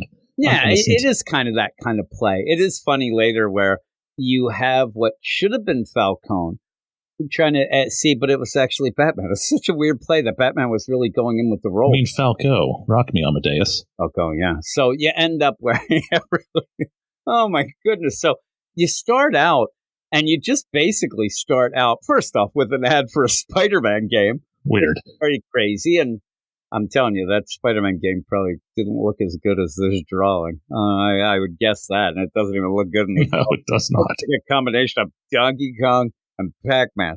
But you then see Batman pissed off at the fact, and I'm just going with that Batman's yelling to Spider-Man that he's a scum. Also, I love the idea that the Green Goblin is helping Spider-Man do the game. they can come together for video games. But you end up Batman beating the living crap out of a guy. This guy is trying to fight back, and he calls him Bubba as well, which I do like. My dad used to call a lot of people Bubba, so maybe I don't like it. But he says, I'm going to squash you like a bug. Dream on. I love Batman's tough talk. Batman has some tough talk, and Batman has some classic deal in this of he's very violent, but he'll also, you'll see, he'll kind of manipulate things to go his way and stuff like that. I kind of like this Batman, but he ends up where he's trying to figure out, these things going on, and he's shaking these guys down, and it's this drug deal. And so he's in the shag carpet. Is that shag carpet, or is there actually a garden Yeah, they're growing in this grass guy's inside deal. the building. It looks like grass in there, and it's crazy. But if you got the drug money, who knows what you do with it? Next thing you have a tiger, shit like that. But he ends up where he's saying, "Hey there, Lester, don't hide in the dark. I need to find out what's going on with this crazy, drug deal." And you do get the setup of Falco again. I keep wanting to say Falco. Falco. He's been arrested, and there is this power, vacuum that it seems like people are trying to, go in. But the big play there is this new guy called the Squid. And that's what Batman hears about it. And he ends up, I know that Falco isn't doing this. Somebody else must be selling you this stuff. A name, Lester. And he's like, oh, I don't know his real name. He calls himself the Squid. The Squid, huh? I'd like it if you just see him just drop this guy like a concussion protocol right on his head. But you end up where, again, this is the point with the narration with the Batman nods and something changes in the face behind the mask. I'm like, really? A tear. Yeah, but this is a very straightforward. We're not going to be spending as much time as we did in that Teen Titans with Go Daddy Go surfing craziness. This is very straightforward for the most part, but you do get a lay of the land in it. There's a lot going on. Yeah, Falco is arrested, so that's the power vacuum deal. But then you go to Gordon, who's there with Mayor Hill getting a physical. Yes. The mayor's like, what do you need to get a physical now? I just think he doesn't like to see an old man and his wife beater. Well, also, it's the middle of the night, apparently. Yeah, it's a weird play. And it's this nurse. Month after he got rehired as commissioner. Like, maybe you should have checked him out before he was even up for it, because he doesn't look in great shape to me. No, he doesn't. So he does say, he says that, yes. The new 80. And if it's Aunt May at Marvel, it's the new 120. Mayor Hill wants to talk to him, whatever, and he's like, yeah, you could have done this some other times. Like, nope, this is when you have to do it. It's a month since then, but you get that lay of the land. He's been reappointed as commissioner. Yep. So he's back. Now, I feel bad because you have a doctor and a nurse, it looks like, right? And she's doing the blood pump. She's the one who's giving him all the stats or whatever, and actually rips the pipe out of his mouth and says, no smoking, you have high blood pressure. What? I didn't have high blood pressure yesterday. And he's like, you're 65 now and you're done. And he just blames her. Incompetent bitch. I'm like, what the hell, Gordon, you piece of crap. The doctor's already skedaddled. Plus, who's showing up during this midnight crazy physical? It's so weird. Because the doctor he skedaddles. He's gone. And yeah, the lady says, and I don't know, she's sassy enough to maybe be a date later for Gordon. I like her. But yeah, says, we're talking about your life, Commissioner. Yeah, maybe that's who it is. That'd be crazy. It's just like, oh man, you're that night nurse, the hero. No, I just get called in late because of assholes like Gordon. But yeah, he ends up where he's like, young lady, this is ridiculous. I didn't have that later, and he's all her rumps. Yeah, and he's like, high blood pressure indeed. Never been 60 before, because it's 60. But she does say, well, he's like, I never had high blood pressure before. You've never been 60 before, old man. And he gets all upset. Says the woman's incompetent. Like she can't use a blood pressure. Yeah, a blood pressure, because that's pretty much the one thing she was doing during that. He's like, oh, I think she's got that wrong. He does get his medicine deal, but when he gets back, you have Batman come in and needs to talk to him, and he says, we have a problem. So again, they're at the point, like, this seems even more friendly than normal. He just comes in and says, yeah, I got to talk, dude. But I'll give it to you then, because then we go off to pretty much Cool Rider motorcycle chase down. And I'm like, what's going on in this? Because like you said, you do swipe away a lot for all these different things that are pretty crazy. But you get these night riders here. Yeah, there's some mobster who apparently is a scaredy cat. We get that backstory about him a little bit. Joey Taylor. Sounds like a tough mob name. Joey Taylor. Taylor. Yeah, it's very Italian sounding, isn't it? Yeah. So they get these three bikers are chasing him because his guy is Falco, and Falco's in prison. So now it's open season on the mob for these other gangs, and they're gonna cut poor Joey, but he gets shot in the arm by the Squids guys who like to dress like 20s gangsters. Yeah. With Tommy guns and everything. Those checkered pants. Yes. Again, when you're doing it too, Joey Taylor, like, it's real. Like, he wants to go by Joseph Taylor, but that does not sound anything Italian. So you're like, I better go with the Joey. I'll go Joey because I got screwed in my last name. But yeah, these guys are just like, yeah, see, you might want this. And he says, Mr. Taylor is under my protection, gentlemen, as of white now. Wotection. And also says white now. Mm-hmm. And the guy's like, whoa, you don't have to be so racist. It might be. White now. Hey, where's Sammy? I did have Sammy up there. I do. We're not going to give it a score yet, but he's there. So I'll let you know. But yeah, and like, show him, Otto. But that's actually the squid. We'll find out. And yeah, they got Tommy guns. They're going old school. Mm-hmm. And they're just like kapowing. The one guy seems like he's like in a combo of jumping a fence, but also clicking his heels. Like that guy, I don't know what he's trying to get the hell out of there. Trying to do there. The rest are running down the alley. This guy's like, I got to get off the ground. And then while that's going on, just to make the deal, you get a Dungeons and Dragons ad with some of the worst art I've ever seen. It's so bad. We sat before, like, looking at this thing. It's so bad. But in that, you do end up having, Joey Two Pants Taylor. Oh, now it's Joey Brown Pants Taylor, I think. Yeah, really, it is. And they are brown, but they're browner. And he goes and says, hey, anything, it's yours. Please, I'll do it. And he says, just give me your loyalty, Johnny. And he's like, Willie, that's all I want. And so, yeah, that's all he wants is the loyalty. And while that's going on, you do then have Batman talk because he did get the word that it was the squid. And it's a weird, again, I didn't follow exactly everything that they're saying here very quickly of, oh, yeah, the squid, that guy who was the spy, who then did this. I'm like, was he a good spy? Like, it almost felt like Batman ruined the shit. Because he was like almost like an undercover cop kind of thing. But Batman's very proud that he was the one who took the squid out. So it wasn't good. But then he says he must be here for revenge. He's here. And Batman actually does come off as kind of a pompous prick. A lot of this. Everything's about him and the idea like, yeah, he's here. He has to go. Because you have... Jim Gordon said, if he was such a good spy, why would he get involved in local crimes? Because of me, Jim. Like, don't you get it? Like, the serious thing of this, he's going to Gordon to basically just yell at Gordon that it's all about him. Like, I don't know why he needed Gordon, where he shows up and then he says, okay, well, that is possible. I want Batman to be like, I don't know why he's here. It couldn't be anything I did. I wouldn't be doing anything. But then again, everybody knows Batman makes his own villains. So you end up where Alfred says, or Alfredo, he says, and now you believe he's come to Gotham for revenge. And Alfred is actually Gordon, but says, it's possible. I wanted Batman to say, what do you mean possible? I told you it's because of me, you jerk. And then says, what will you do? Oh, I'll find him and stop him. I swear to God, you want to say that because of how old he looks. I'm telling you, he looks so old.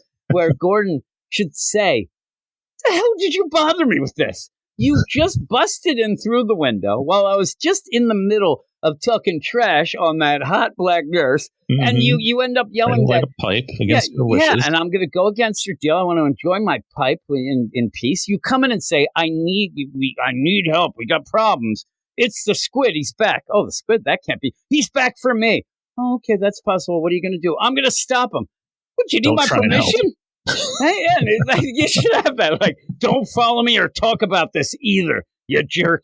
But it was so weird. I really had to get that off my chest, Gordon. Thanks. Well, that's what it seemed like you just needed. You needed a shoulder to cry on. And then suddenly I cringed because then right at the bottom of that page, the circus is in town. And I'm like, all right, this is way past the idea that it's Dick Grayson as a kid in the circus. Please don't give me, because again, I do think it might be Jason Todd that might have been there when Dick Grayson's parents died. Might have been that or Tim Drake. I know that they end up where you get that crazy. It's like Star Wars. Everybody was in that damn cantina looking for Luke and Obi-Wan and nonsense. So you end up where the circus is going. You do have old cool Dick Grayson come rolling in. And it does feel like it's one of those, like, it's a kid going back after he graduates high school and he's there and he thinks he's cool because he already graduated. I swear to God, he's like, look at you stupid circus folk. You scumbags. If you're Dick Grayson, would you want to watch an Acrobatics family? No. And they're like, oh my God, it's great that you're here. at one point you have Zippy the Clown here. Dickie boy, that's Waldo. He's like, Dickie boy, he's like, I didn't think we'd ever see your lame ass around again. Yeah, I haven't seen you since your parents died. Oh, my goodness. Also, then Dick Grayson's like, yeah, you know what I am now? I'm rich, bitch. Do you know that the idea that the rest of these carnies / circus folk are so upset that he's a billionaire's son now? Like, this asshole. And then he has the weirdest thing where it says, just a bit of business in New York, Waldo. That's where he was at. And says, with my friends in the Titans. Now there was an act you were going to show me. I don't know what he's talking about. Like, what is that? So the first thing's a thought bubble, and the second thing is him telling Waldo, "Now there was an actor going to show me." That's the because when you go down to the other thing, you don't end up getting away from the legit. It does look like a different deal, but you still. I'm like, threw me at first. He was still talking to himself. I'm like, you fucking insane! Like, what are you talking about? It says "See Teen Titans '98." Len Wein tells us to do that. Len Wein's a gem, but I ain't listening to you, Len. And then you just get pretty much the heroes welcome. You know, the prodigal sons return. They're all like hand in hand, walking him around the circus, and like, yep, there's that barrel I go in, and then there's that, like, there's the cannon I get shot out of. Yeah, and at one point he's like, Dick's like, man, the smells of the circus, sawdust, shame, and elephant shit. Elephant shit. Oh, God, how I miss it. Regret. He's like, holy moly, and then again, like stale cigarettes and booze. Hey, Dickie boy, remember how your parents died? We got a new family. You should check them out. And probably like, fuck you. I'm out of here. Then we end up getting what I swear to God at one point is, you know, the Thing in his trench coat, or possibly 3 little kids in a trench coat and a hat. But trying to sneak into a dirty movie. Yeah. And also Ringo Starr. He's there. But they're there to shake down the owner, and it's Croc. So you don't get to see him. Mm-hmm. And at one point you do get a green skin deal, but I swear to God, it looks like he has like a mop top in there, but he's got the trench coat and stuff on, and he stays in the shadows, which gets this other guy all weird. Slick's like, man, he's always in the shadows. I don't like it. He's kind of weird. But he then goes and says, I like the idea. It's like, hey, Top. Yeah, I'm talking to you, Top Hat. I love the idea. Hey, Top Hat. Over here. So good. This guy's pretty good. And I wanted him to say, yeah, are you in charge here? Like, what the look at me here. Look at me. I'm Top Hat. But he says, I want to word with you. This show here, you're big deal. It's in big troubles. I just love the shaking down of it. It's like, just get to it. What's with shaking down circuses? They can't make. This guy wants $10,000 a night. There is no way. This is the thing. This is. We'll come out and completely say it here. Number one, I know you don't want to change an origin of anybody, especially something as iconic as the Flying Graysons. Mm-hmm. But at this point, you should never utter the phrase world-renowned airless. That's not a thing. I'm telling you, the Flying Walindas might be the only deal. And that's the only one I've ever heard of. And that's the only one. And that's been dead for 30 years. And that's the thing.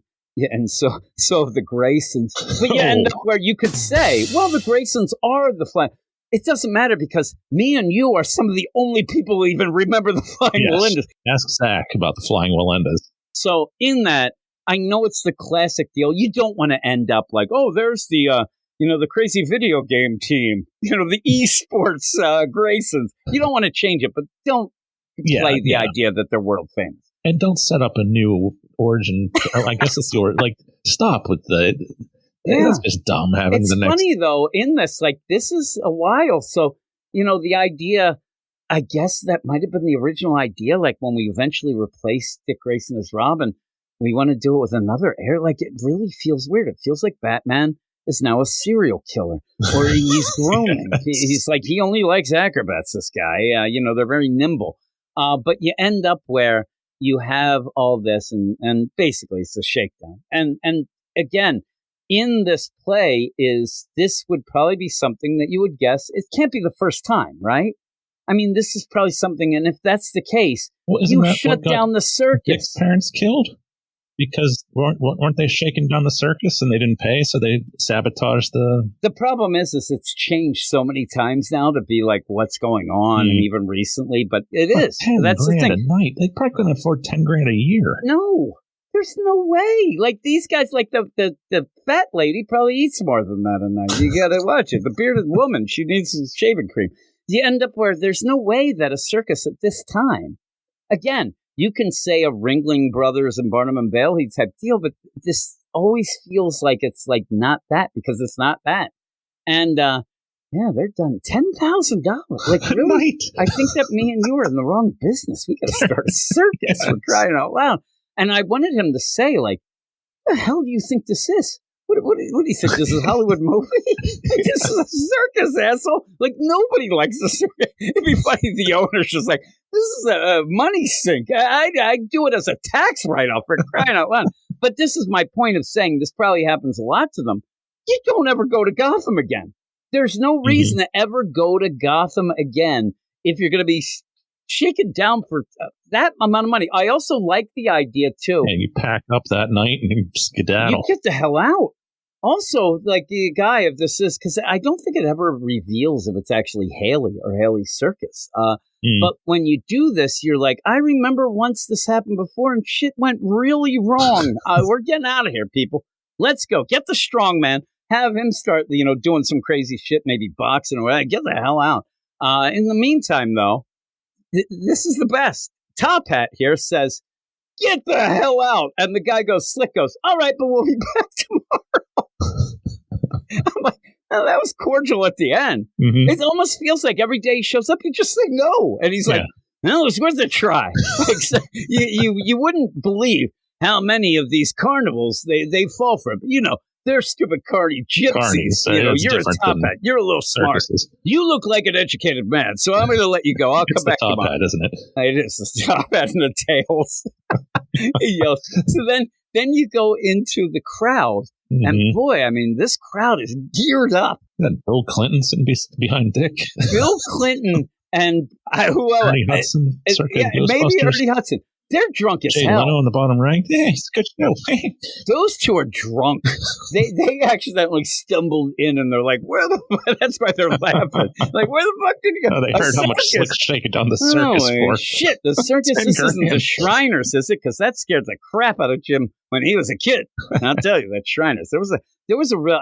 Again, if I went through the story, people would hate my guts. There's a very drawn out deal that makes me look very hateful of why I didn't like the Shriners circus. But if you end up where maybe if you've ever gone to a Shriner circus, you'll realize what I'm talking about. No, is it the little guys in fez hats with cars? And small cars. It wasn't that. I thought those were a hoot. There's other things. It was, first off, I'll give you the one that's not as hateful. I swear to God, I almost started crying when I saw the elephants. And I love elephants. These things look like they were like 190 years old and just mistreated. It was really bad. The other thing is hateful, so I won't go in it. But then that's where Dick is like, with that suave haircut. Look at that haircut. It's, a little like a, maybe a Chekhov. Right? He says the smell of sawdust and cotton candy, and also maybe Astrolab, because those guys are real close up there. The excitement of the crowd, man, I love it. And the Todds, I'm like, what?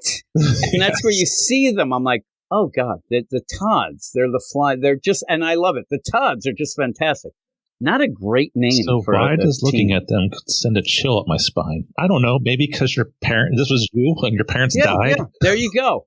You have it there, and you see little, Jason Todd with his, Dutch boy, page boy haircut. Like really, this is one of those things. There should be at some point, if we ever write a comic, and if we do, we're writing, say, a Nightwing or a Batman, because we're so good. You need to have a deal where Dick and the Robins are just hanging out and they're still talking, and then Dick brings up his page boy fucking hair. And he's like, I remember you and the Todds with that page boy hair there, Prince Valiant. It'd be funny. Or you have a picture of it and it'd be one of those where Jason's like, I don't like to see it. And then says, oh my God, my mom, she went so far. She had such a fall from being one of the big aerialists of the world to then being blown up by the Joker. Oh my goodness gracious. What happened, Mom? Some of this gets painting, a little wet. It's on that painting and they give him that haircut. Oh, yeah. Oh, it'd be the best. That's the haircut they give him. It's that haircut. And also Bill Clinton for some reason. And maybe that guy who looks like he's definitely a serial killer that with his like hunting hat on with this wife who better shut her mouth because she knows her place. Look at That's his cover. And the lady next to Jay Leno, what is she wearing? Got a big moo-moo on. But yeah, there's the Todds. There you go. That's what you get. That's the Todds in the book. So then we go off and really threw me. Yeah, it did. And then you go off, and if you didn't think, the idea that, who's this guy feeding a squid? I think it might be the squid, and it is. And he's going with his, I thought the squid was in the I thought that was the villain. I thought it was too because we haven't really seen him. We only heard him from the shadows, and I'm like, oh shit, this stuff's getting wacky. Yeah. Again, you do have him there, and I tell you, the best play of all this is, and I believe this looks like Slick as he's going too. The idea of, hey, Falco always had it the first class. We were at the Packers Club, and we're here at the damn freaking, aquarium with your squid.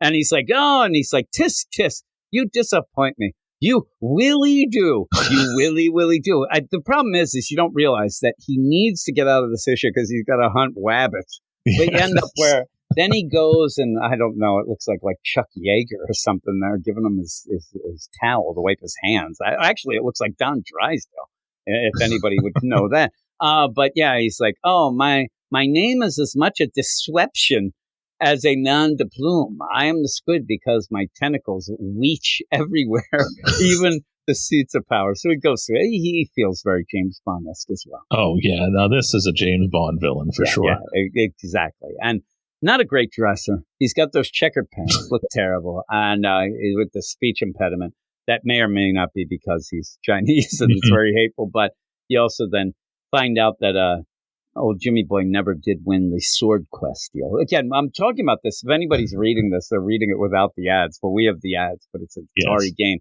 that I've talked about many a time that I thought I was going to win these stupid prizes. And it seems like some people did, but never really completed the whole deal. It was very disappointing. But you end up having, and then when you do see the squid, he better have something going on because this guy is not threatening looking. No. He might have been in, what's that show, Life Goes On? He may have been one of the stars of that show. I'm not going to go any further, but he might have been. So, yeah, exactly, the dog. So you end up where he's there. You have Croc again in the shadows. You never really see him. But they have this guy, and they're like, we're going to end up somebody who doesn't, pledge allegiance to me or allegiance. They're going to throw him in the squid tank, which they do, and the guy gets eaten by the squid. So you have that. So he's eating, and now he's eating just straight up fish.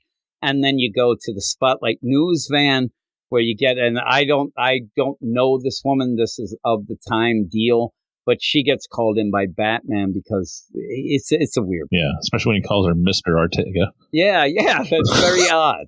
But yeah, you end up having, and maybe it's that idea. He was way ahead of his time. Like now you can't say actress.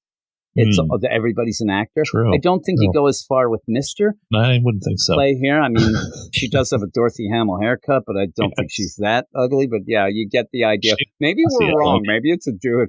But yeah, it says, Mr. Ortega, why would he say that? That's weird. I think it's just a typo. It is very weird. And says, oh my God, you startled me. Why are we here? Hey, what's going on? He says, I'm glad you came. She says, I almost didn't. I thought it was a setup of Thorn and all that. And he says, listen, you get to talk to Falco. You want to save his life. It's kind of a cool, like, mini cliffhanger in the middle of an issue where he's like, you're going to help me save his life. She's like, what? And then they go the next day off to the deal. And she has gotten a exclusive interview with Falco and his lawyer before this trial. Very odd interview. Also odd that neither Falco or the lawyer recognizes her at all. And says, like, what are you doing in here, bitch? We said nobody's disturbing us. Like, no, we're here. But all this is a ruse. It's a crazy deal. And they're doing the interview. They have the guys there. Pretty good-looking one guy, one of the film crew. When they were walking in, the guy does look like he's, like, going to shake somebody down, too. But as that's going on, they're filming it, and Falco is found guilty. And I love where Falco is the classic. He's like, hey, I was a disadvantaged youth there, Your Honor. And he's like, I don't care what you say. Your crimes are terrible. And then he shows his true colors. I'll kill you. Yeah, threatens the judge. That's always a good move. Again, he's going to jail for like 20 years. I think that's what they said. Yeah, what's 18. another 2? Yeah. He's like, I'll kill you, Judge. I'll kill you, creep. I'll get you. He's like shaking his fist. Yeah. He keeps saying that. And then at the end, they show in the gallery these 2 guys that go, oh my, he mentioned us. Isn't that nice? We're his friends. But he's like, I have friends. You have friends, Judge? Because I have friends. You better have friends. He starts going. And they lead him out. You then see a sniper. You see all these other things. And that's where you get the ruse again, because the guy who is kind of the good-looking guy, it's Bruce. He ended up like he's disguised as a crew member. Then he disguises himself as Falco, knowing that in the craziest escape plan. This guy's himself as Falco when he's before the judge, and they did all this stuff to get Falco. I'm telling you, I want all of that. That's one of the things I'm talking about, is the idea where Falco is now on a side going, what is he doing? He's adding to my sentence. This guy's as the cameraman. He's like, what? Shut up.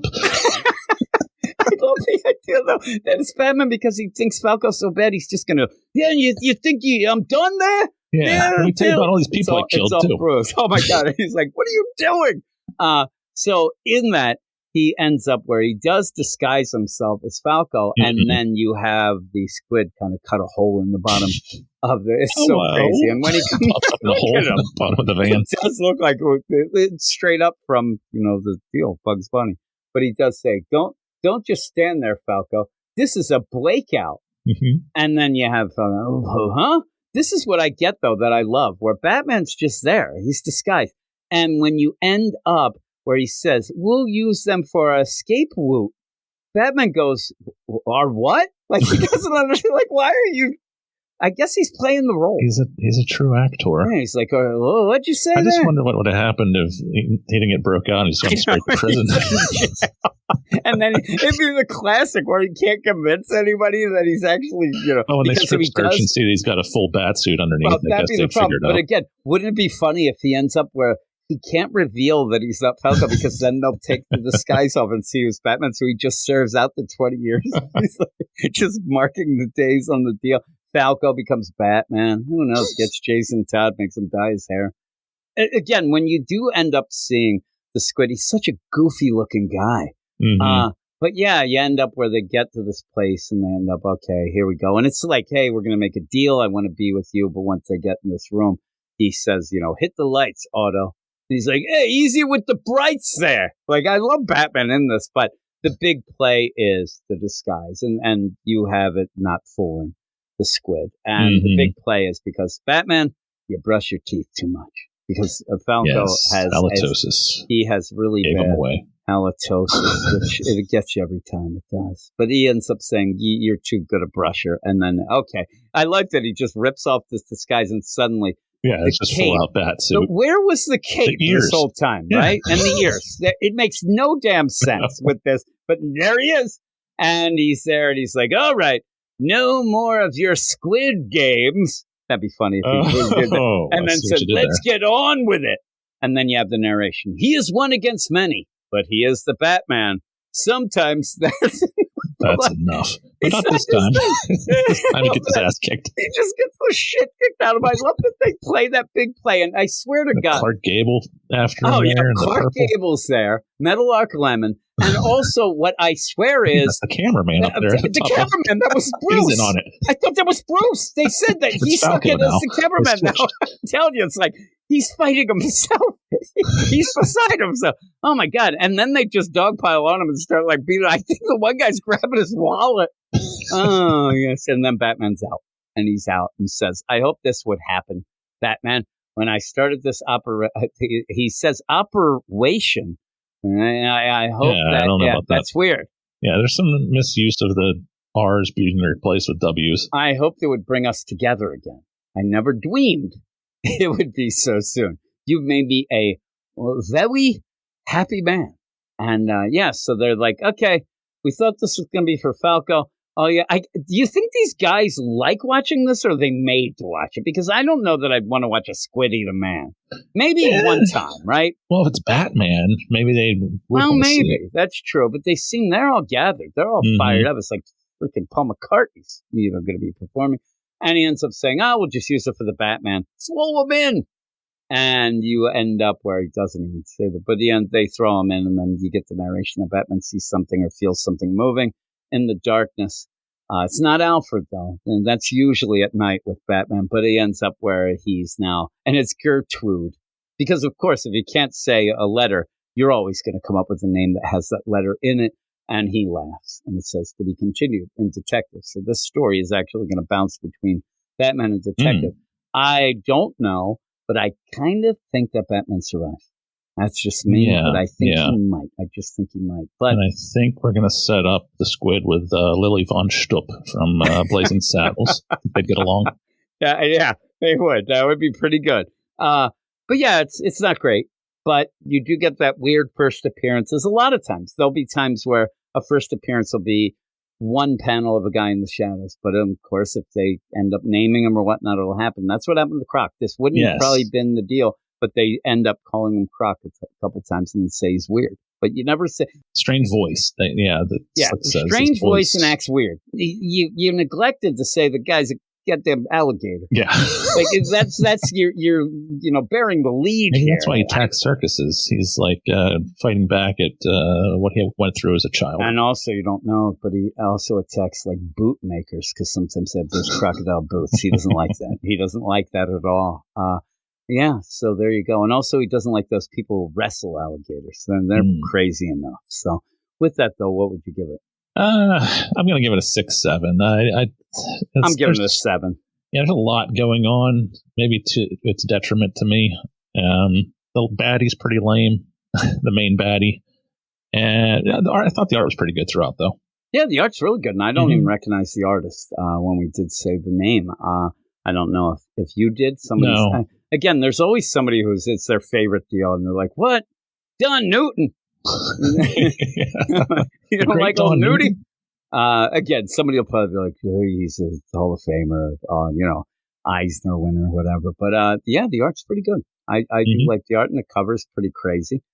You kind of spoil the idea that Batman's being attacked by the Squid, but there you go. I think too on the cover, the Squid looks a little more menacing as he's pounding on the glass. He looks a little bigger. Oh, yeah. You mean the man, the Squid, not the actual animal. No, the Squid's a Squid, but the man, the Squid, looks like kind of like a Joker-Riddler combo. When you get in there, he just looks like he does have this weird red sticking up hair and stuff, but he does look, he looks better on the cover. And by the end, he's got checkered pants and a hoodie on. It looks like, this guy doesn't look the boss, too. Right? Yeah, that's what I'm saying. He's dumpy as hell on the back. But that's what you get with the Squid. The Squid. But yeah, when I'm reading it, I'm like, I hope this guy isn't Asian. And then it says he is. He is. You don't have to really go with that. His name's also, I should have been like the idea, of course. He's Asian because his name's Clement Karp. And also there is a little bit of because everybody always loves these Squid trivia. If anybody comes up later, he comes up again and they misname him. They end up giving him a different name, Lawrence Lohman. And that is very different. And what they ended up saying in the deal is that they said is a spy, right? All you have to do is say, that's his other name. Clement Karp was a spy, whatever it would be. No. They just completely came out and said, yeah, we fucked up. We didn't know that he had a name. Yeah, he could have been like one of his pseudonyms or whatever. Yeah. They were just making up. It's funny that they went with the LL and originally the CC, so they have the double deal. But they didn't think that, supposedly they didn't think that he had been fully named, that he was only known as the Squid at that other time. So they done messed up. But they admitted it. And it's also, his nickname is really the Scrid, but he can't pronounce that. So it's Squid, and then he went with the whole motif. That would be great. And then they're like, what the hell, Squid? And he's like, that was a backwoods weasel that is only found in the in China somewhere. And they're like, that doesn't work. Like, go with the Squid. He's like, yeah, it kind of sounds like that, so we will. I am looking at the next time that he shows up. It's a Croc issue, actually, and it is later in... Actually, it's in 83. So you go, what is it? Is that it? Maybe, oh, man, wait a minute. Isn't this now 83? I'm looking. No. This is the crazy deal. I thought that what it said was that It's the next issue. They name him wrong. Oh, They didn't remember the month before. So when he comes back in, they end up naming him different. I actually thought that this was 100 issues later. And I'm like, wait a second. Yeah, it's Croc. And that is the thing, even from the cover, that Croc reveals himself. And maybe even saves Batman. I don't know, because, who knows what he's up to at this point. But Clement Karp, yeah, it's a spoiler, but it says during the autopsy, Gordon calls him Lawrence Lohman for some reason. So I don't know. I call him Dumpy. But yeah, I'll go 7. I'll be a little more positive than that much. So with that, though, that's yet another of the retro books down. Not as fun as the Silver Age, but that Silver Age takes a while. You got to unpack a lot of shit in the Silver Age stuff. So this is pretty cool. But as a double dip, we're going to go off right now and go to another kind of retro review, but it is me and Jared, because me and him talked about Superman, Wonder Woman, and I actually had like 3 people say, can you guys continue with it, because they really like the book or they never read it. How long did it go? So it went for a while, but Tomasi ended up taking over around issue 13, and it really fell. It really did. I even looked at my scores. My scores start going from a 9.5 at some points down to like a 3. Has he read Legend of Wonder Woman?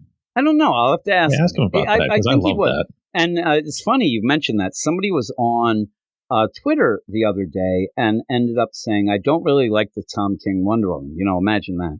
And said, but I've never read any other Wonder Woman. The Tom King Wonder Woman, unfortunately, was their first Wonder Woman. And they were, hey, does anybody have any suggestions?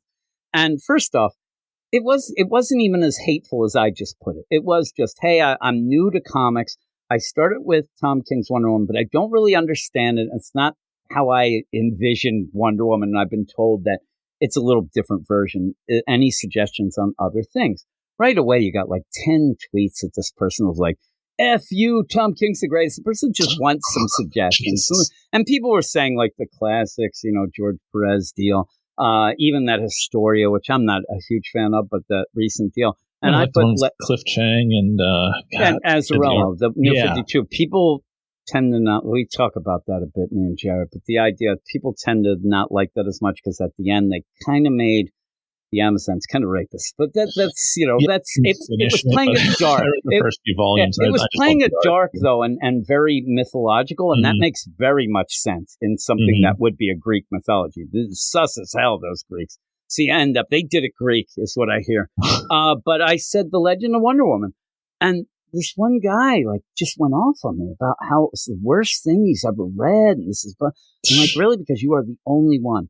I actually said to him, that is one of the few books that I will actually suggest to people because I love it and I think it's great. Other times I'll be so good. Good and story. I think that it's a thing that most people can get into. There's books that I like that people be like, oh, that's not my thing or whatever. That Legend of Wonder Woman is like an all ages gem. Yeah. Renee DeLise. She actually talks to me occasionally. She'll send me, Ray Dillon, her husband. So they had a YouTube channel at one point and asked me to be on it. And then I said, oh, that'd be awesome. I'd go on and it always happens to me. Then they don't get back to me. Kyle Higgins did that to me, but he blocked me then. But yeah, Renee DeLise ended up, she'll occasionally will just say, hey, how are things going, whatnot. And it's pretty cool because I really did support that book. I loved it. So yeah, I mentioned it, but then this one guy was just ripping into me. And I got the idea, Legends of Wonder Woman is such kind of sounds like a generic title. That maybe he was thinking of something else, and I don't know.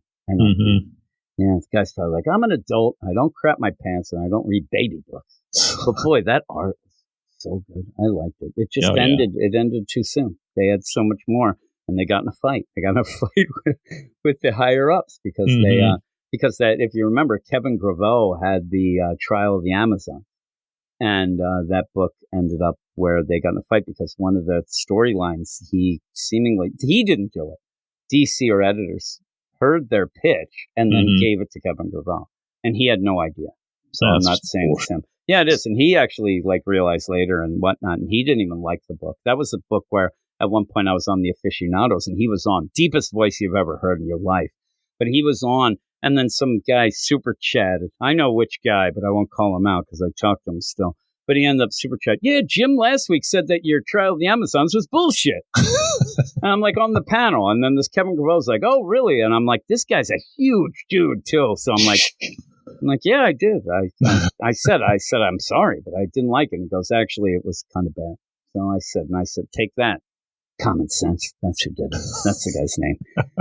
I was mad at that guy. Well, you shouldn't call him out. I do talk to him. I talked to him last week, but yeah, that was a dick move. That was a real dick move. Maybe I'll hear this and be ashamed. But with all that, we're going to go off now. We're going to go off to Jared, and we had a little bit extra, but yeah, we'll go off to Jared and me talking about Superman and Wonder Woman. And we're going to continue on with Jared. What up, Jared? How you doing? Oh, lovely. And me and you ended up, and some people might not realize that we did the whole Superman Wonder Woman last episode, if you didn't listen to that episode, but we're going to continue. So they have to go back and listen to the first episode, or at least issue of Superman Wonder Woman, the New 52 comic that you suggested me and you do, because not a lot of books were coming out. And lo and behold, over the week, a couple people, not just one person, it was like 3 or 4, actually said that they really liked our review and we're hoping that we'd continue on with it. In the meantime, a lot of people have been talking to me. I even had a little live stream that you popped in, the idea of the New 52 and whether it was good or not. Me and you both started reading with the New 52, and it's maybe we're starting a groundswell of people supporting the New 52 a little more, because boy, people like to crap on it so much. Yeah, and what's interesting about it is, and I detected this immediately, because it was like my era, I went all in on it when I first started YouTube, and what I detected is, the thing is, and this is what I've also encountered doing a show just on the Superman Wonder Woman relationship, is that more people like it than like you would expect. It's just a lot of the times they encounter toxicity when they say something, so they stay quiet.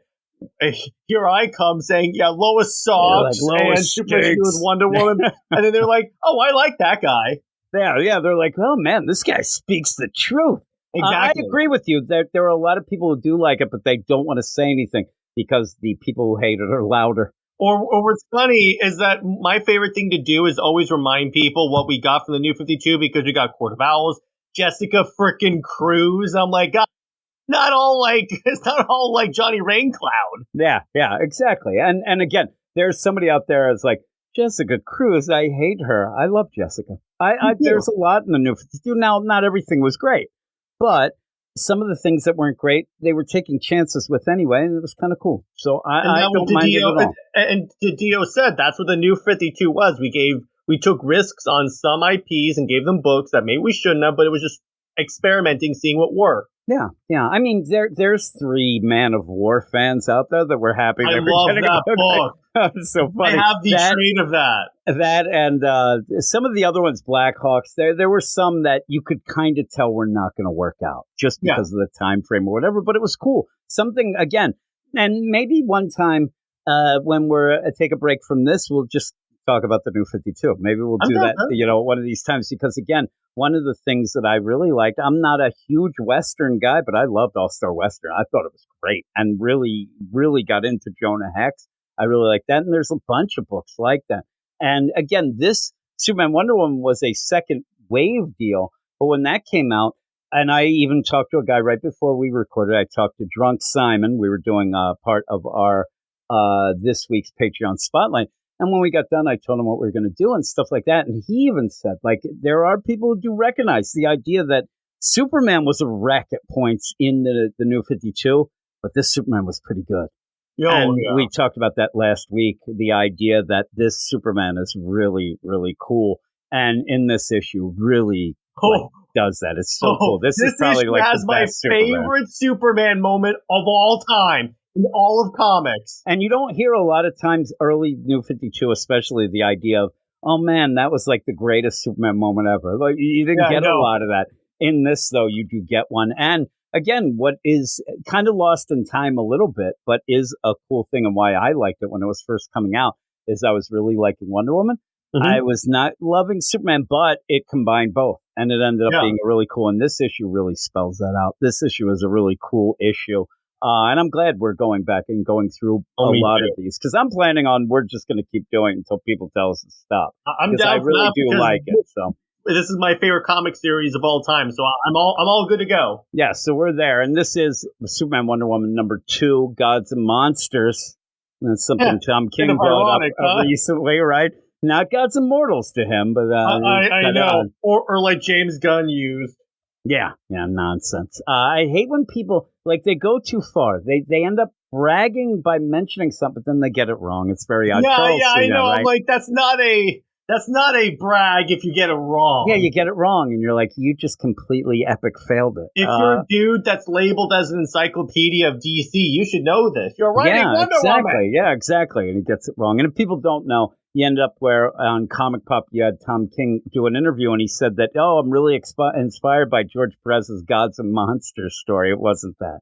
It was Gods and Mortals. But Charles Soule writing, Tony S. Daniel pencils, Bat with Sendo Fleury on inks, Tomo Moret on colors, Carlos M. Manguel on letters. And we ended the last issue, the first issue, with Wonder Woman fighting Doomsday. Now, in that, it's kind of a cool play because they don't know what it is. They don't quite know exactly, especially Wonder Woman doesn't really know Doomsday because this is a whole new timeline.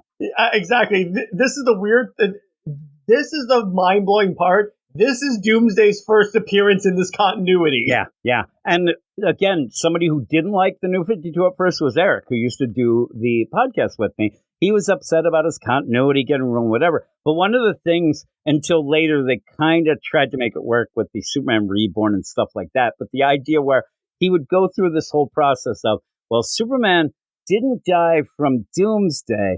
But even so with that, then you still get Hal Jordan. It didn't make sense. Cyborg, Superman, all that. It never jived with him. And he'd be upset. I'm like, you just have to go with it. But we saw Doomsday, big thing.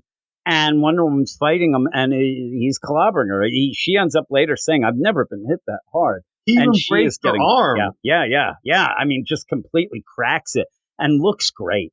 This issue looks fantastic. Now, again, as Doomsday is going in for what looks like the kill, I mean, Wonder Woman looks like she is in big, big trouble. He starts glowing with this pink glow, and then you see above where a wave's going to hit, and you do see this crazy deal. You don't really know what happened at first, but he ends up disappearing.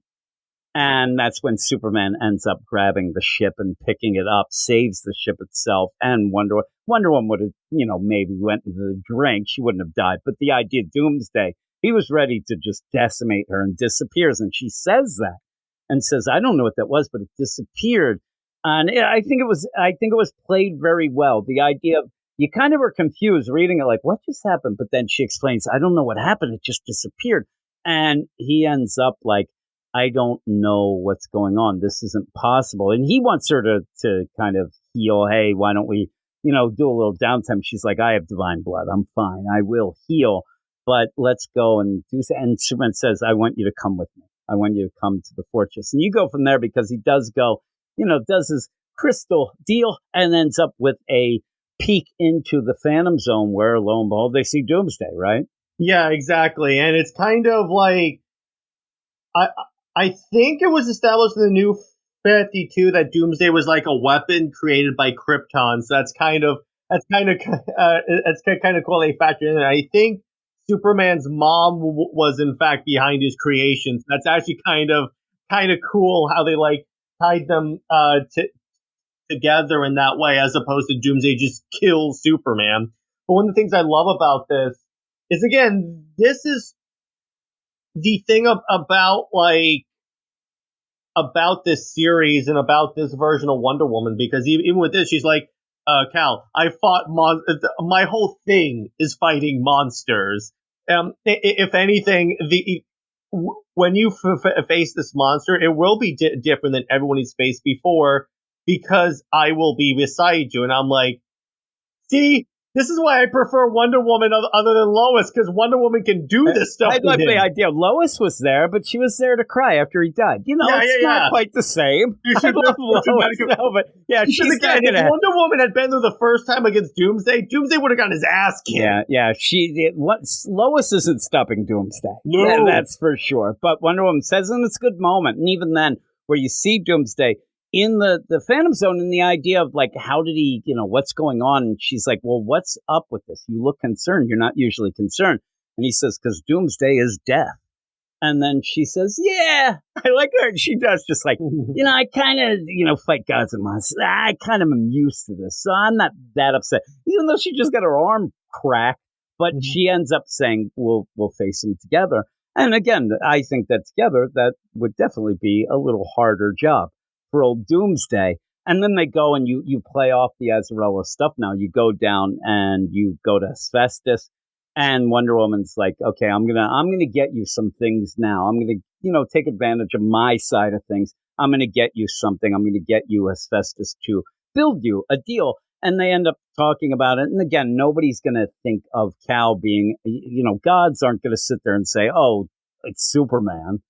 So it ends up where Hephaestus even has to test him and goes to hit him with his hammer. And Superman just stops. It looks badass the whole time. I know. He looks so badass. Superman is such a badass. Oh, he's so badass. Yeah. And that's what I like, though, is he actually, and Charles Soule gets the deal. He does it with Wonder Woman as well, where Superman is still respectful, but he's not going to let somebody say that he's lame.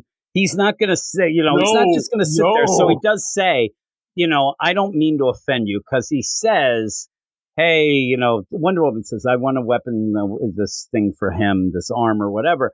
And he says, I don't mean to offend Hephaestus. If this is a problem, I'll leave. And Wonder Woman says, he's very strong. And he goes, strong, eh?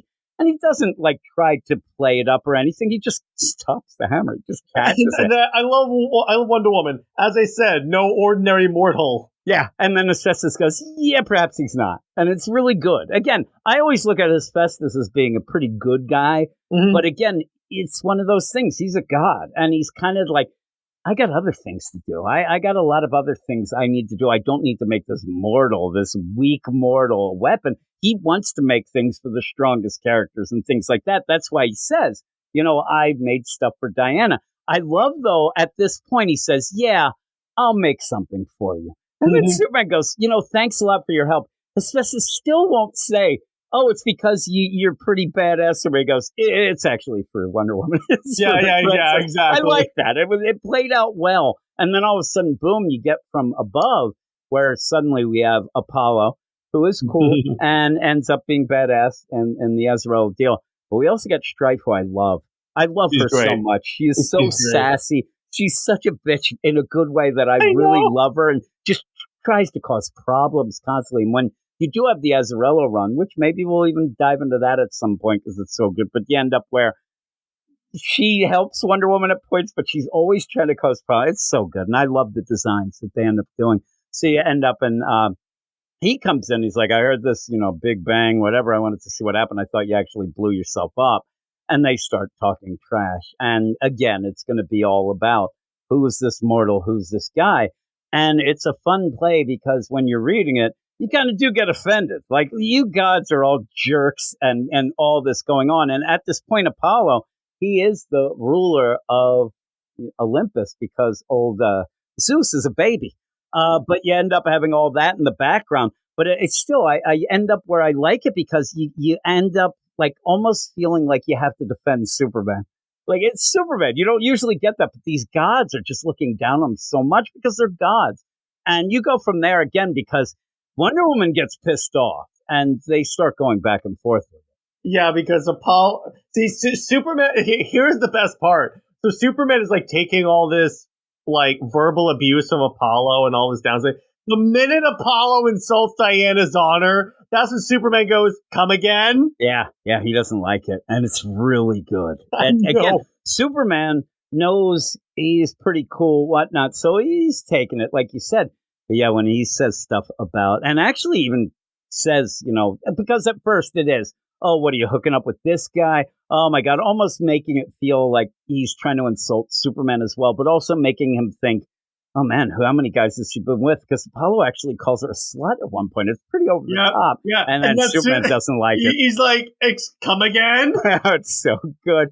And I like too where you have them come down and go, oh, and Apollo goes, who is this that you're with? Is this your latest conquest? And Strife goes, they call him Superman, I believe. And she's so happy to gossip. And then he says, he just turns around and goes, you told your family about us? It's such a funny little moment. Okay. Yeah, and I like the idea again. Here's the genius part of that. Because remember, in issue 1, it's established that because remember, Diana's not used to keeping secrets, so of course she told the family. Yeah, she told him, and also Strife finds out everything. And again, too, so this is why when I see people on Twitter or one of my nemesis at DC, Peter J. Tomasi, say there's no drama here, I'm like, bro, read the frickin' book. Yeah, there is drama. I like too. I'm telling you, just as a little aside, I swear to God, I bet you Apollo's pissed off that Superman takes his eyes off him and then looks back at Wonder Woman, because he's there pretty pissed off and pretty,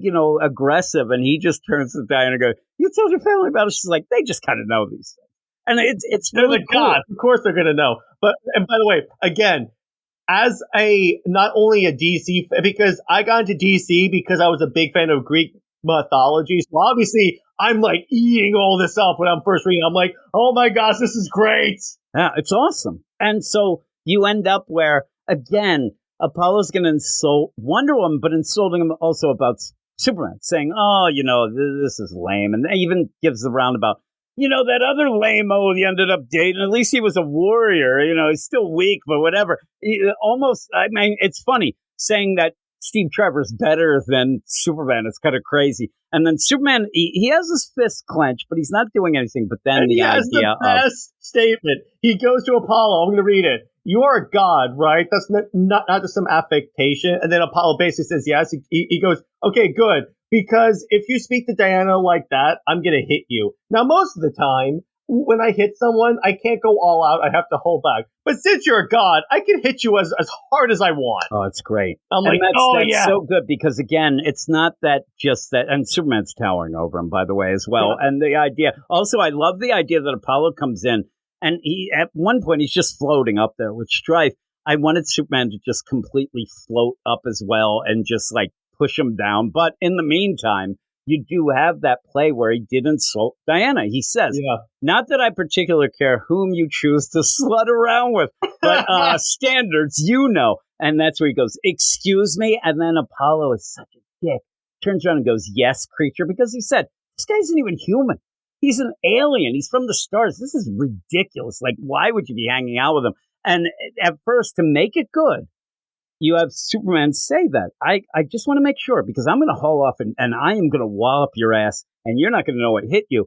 And Apollo goes, "Huh," and just slaps Superman and completely sends him flying across. That makes it better, because it's not just Superman fighting a god. You see the stakes. You see that Apollo is very strong. Superman's vulnerable to magic. Apollo's magic. Yeah, and he just slaps him away, as if he's now destroyed him into a vat of like lava because of asbestos, his whole deal of him doing his stuff. In the meantime, you do go from there and see Cat Grant desperately trying to get a hold of Superman. She's so pissed off. And she's yelling. I love her. She's on the phone yelling at Clark while she's and he's not answering. She's yelling just at the phone.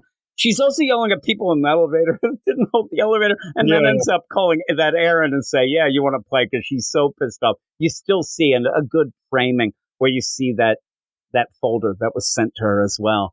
But then we get back to the good stuff. And you do have Wonder Woman then completely freak out, go to attack Apollo. And she's like, "You're dead." And he's like, "Oh, please." And then Superman comes out of this, lava pit and says, "No, let me."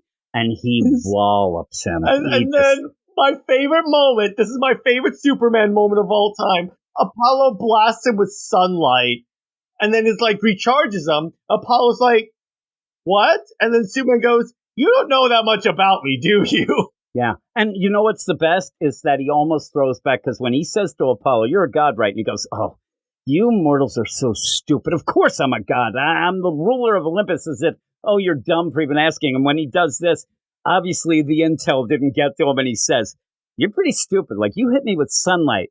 You don't know much about me, do you?" And it's so great. And then legit at this point, this is why I love this scene.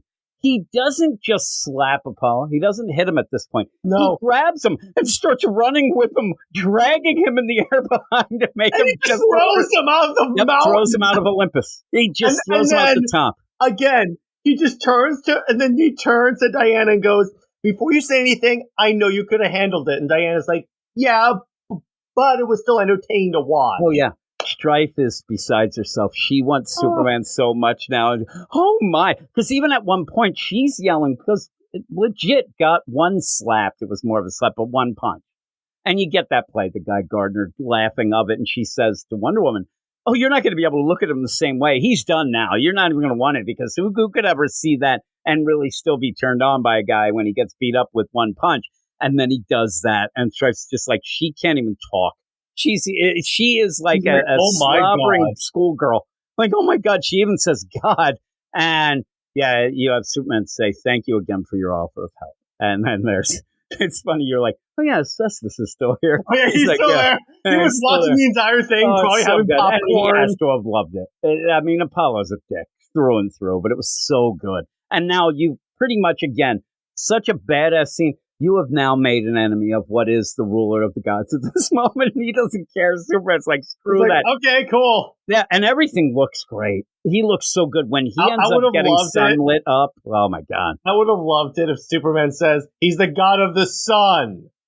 Yeah. Oh, I'm shaking in my boots. Yeah, really. Like, he's real. But I actually thought he was going to have a line of, like, the last son of Krypton. Something like that, but it would have felt real cheesy. But I kind of wish that Superman had done the World of Cardboard speech from Justice League Unlimited, where he goes, "What we have here is a rare opportunity for me to cut loose and show you just how powerful I really am. It is awesome. But I'll take this. I love the idea that just to do it even more, because again, he still was going to, beat the crap out of Apollo. But he got supercharged. He looks so bad. Like, his eyes are glowing. He can't even stop it, right? He's glowing. Exactly. He just grabs a god and he manhandles the rule of Olympus and just throws him through the mountain. Yep. Yeah. Oh, I love it. And just shoots him up. And Apollo hasn't returned at that point. And I love his thinking. He goes, he deserves it, but he's still Diana's brother. Family's tough. Yeah. He's like, as he throws him, he's like, yeah, I get it. Again, good. This is the scene where I was like, oh, Superman's dope. Yeah, he is. He is. And again, this issue, I think, outdoes almost everything that was preceding this in the New 52 with Superman. It really was tough, Superman in the New 52. And this was really, really good. But this is the play, too. And I do want to point out, if you read books now and you compare it, you do not have to make one of the characters lesser to make the other one better. Superman ends up even at the end saying, "Hey, Diane, I knew you could have handled that, but I wanted to do it like that." And you don't have if it were Tom King, one of them would have gone, "My hero." Yeah. Or again, Apollo would something. I mean, again, I hate to keep bringing up Tom King, but the idea when you have a sword fight with Talia al Ghul, and Catwoman wins it because you're making Talia lesser. It's not making Catwoman better. It's making Talia lesser because that didn't make any damn sense. And I hate when writers do that, and they don't. Charleston does not do that at all here. You actually show there can be two really badass, kick-ass characters in one book, and he does it great. And so the whole play of this thing was still, though, what was going on with Doomsday? How was he out? He's death. And then at the end, he even had more in. And again, I did look to see, and I'm not going to reveal, I'll tell you what my score was. I think I said it last week, but I'll tell you what I gave this originally on our website. But you end up with the Sahara Desert, and all of a sudden, just crazy shit happening. And then you at first, again, even rereading it, I'm like, what the? Oh, I get it. I see what's happening now, because you end up where it is Zod. But you go with that. Yeah, I remember, because here's the genius of what this comes out, what comes later, because you essentially have Superman and Wonder Woman fighting essentially evil Superman and Wonder Woman without bringing the crime syndicate yet. Yeah, exactly. Which is really cool, because Zod ends up, he's in kind of his cocoon type deal. That breaks away, and just, unfortunately, these guys happen to be fucking right there, and they all get just cut apart and ripped apart. And you have Zod. And Zod is freaking out because now he's getting hit by sunlight, all that stuff. So it's a crazy deal and looks incredible. Looks so good. So really Zod's there. So in one issue, we kind of end the fight for now with Doomsday, but then add Zod. And I'm like, man, this is good. It's really good. And I'll just say, and again, I'll probably stick with my score from what I originally gave. I gave it a 9.5 on our site way back when it came out, because I thought it was incredible. I thought that this was the issue that finally gave you a New 52 Superman that you're like, this guy's kick-ass. Wonder Woman's great. I love Strife. everything with it was good. And then you get Zod at the end. It's like almost like you've given us too much. And I'm not a huge Charles Soule fan overall. I think sometimes his stuff doesn't have the zing for me. This has zing throughout the wazoo. With me, screw it. I'm giving this a 10. Yeah, I actually thought that you might give it a 10. Yeah. I'm still going to give it a 9.5 because, again, there's some that get better. You could get, and you'll probably keep giving 10s. That's fine. I think that the next issue, if I remember, I really, really liked, but this one was so good. This one was so bad. Good. It's Superman manhandling a god. Yeah, that is pretty good. I'll go 9.8. I'm going to go higher than I did before. I won't go quite perfect, but boy, the art's great. Oh, Wonder Woman looks great. Superman looks awesome. The gods, and you're doing the Cliff Chiang, concepts of the gods look perfect. Everything looks great. So, I hope they're reading along because this is a really good book. And sometimes when you go back to these things, some books that you thought were great, they don't age great. It's a sign of the times. It ends up it aged a little poorly. Not this. This actually, for at least these 2 issues, I'm loving it. I think it's great. And I'm glad that we're doing it. So, yeah. So thank you for suggesting it. And then thank everybody that got a hold of me and said, you got to keep doing this because it's so good.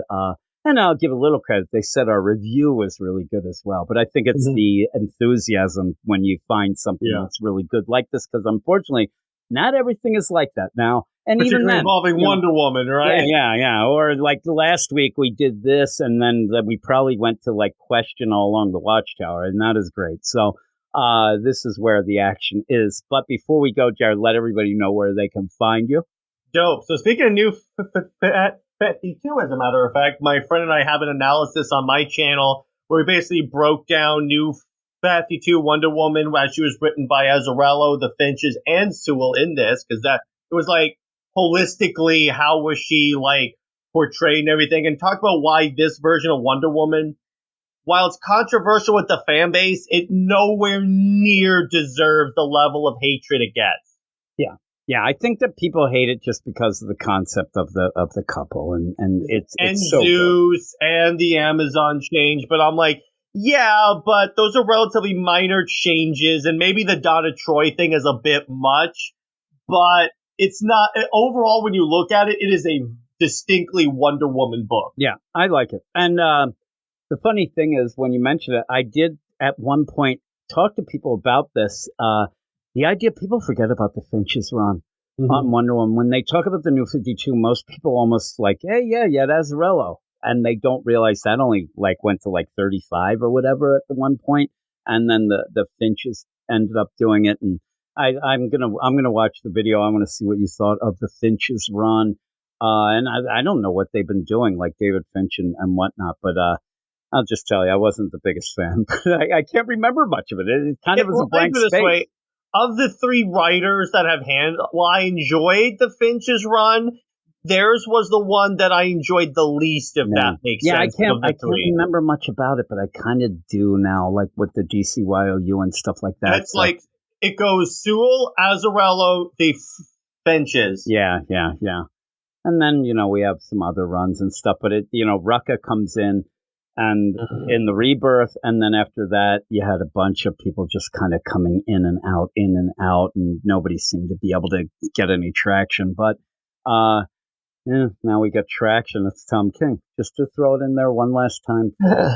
But I'll end up. And anything else you want to talk to send people to or anything? No, just okay. I'll put the link. Comics League. Yeah, I'll put the link of that in there. I'll put a link in general, and I'll put a link to the video as well. So thank you. Can go back and forth. No, thank you for joining me as always. And if people still want to do it, we'll do the next issue next week because I'm down. That next issue is so good. So we'll do that. So thanks for joining me, Jared, once again, and we'll get back to the rest of the books. And I'm back with my man Matt, Dr. Matt. What up? Hey! Happy Hey! Here you go. Your favorite comic. I ended up calling you in. You're like the relief pitcher here because Zach could not record. And you made it clear in the Slack that you do like the Birds of Prey more than most people have. I get the idea asking around. I did ask you actually first, but as I talked to some other people asking if they actually are reading it, nobody's reading it. So it was one of those where I knew you were reading it, so I just asked you. But then going around, I'm like, Yeah, I think Matt's the only one reading this with me. You, and Zach. And you have part 2 of a 5.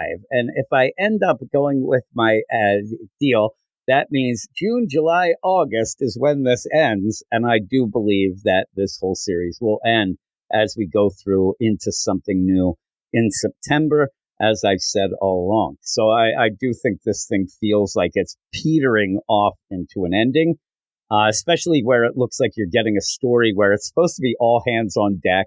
You see it here, so that would make sense. Get everybody that has been in the book to show back up to fight a final battle. That feels like an ending of a series to me.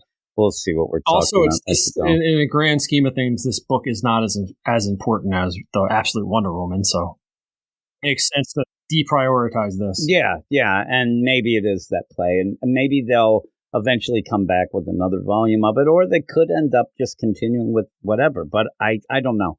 It feels like it's coming to an end. Yeah, it is on the run. It's Kelly Thompson writing, Sammy Basri on art, Vicente Cifuentes inks on part of it, and then Adriana Lucas, it seems, I guess maybe Sammy Basri does some of the inks. That's a weird play. It's like a couple pages. That's weird. Adriana Lucas colors, because they don't mention another one. So Clayton Cole's on letters.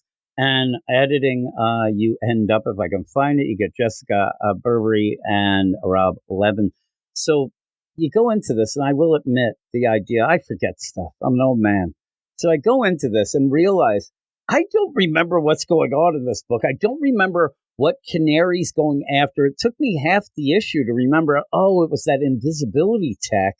That kind of feels like it's not that crazy a tech. I've seen things that they've done, reflecting light, all that stuff going on. I'm like, is this like from the headlines? Because this doesn't seem like comic booky. Oh my God, we got to get this. And in the meantime, Canary is like, we got to get this stuff. We got to stop it. Oh my God. And you have this group that's after it. Now, when you go into this issue, again, I couldn't remember what was this group and who's involved. I remembered, oh my God, Ink showed up from Batman Beyond at the end of last issue.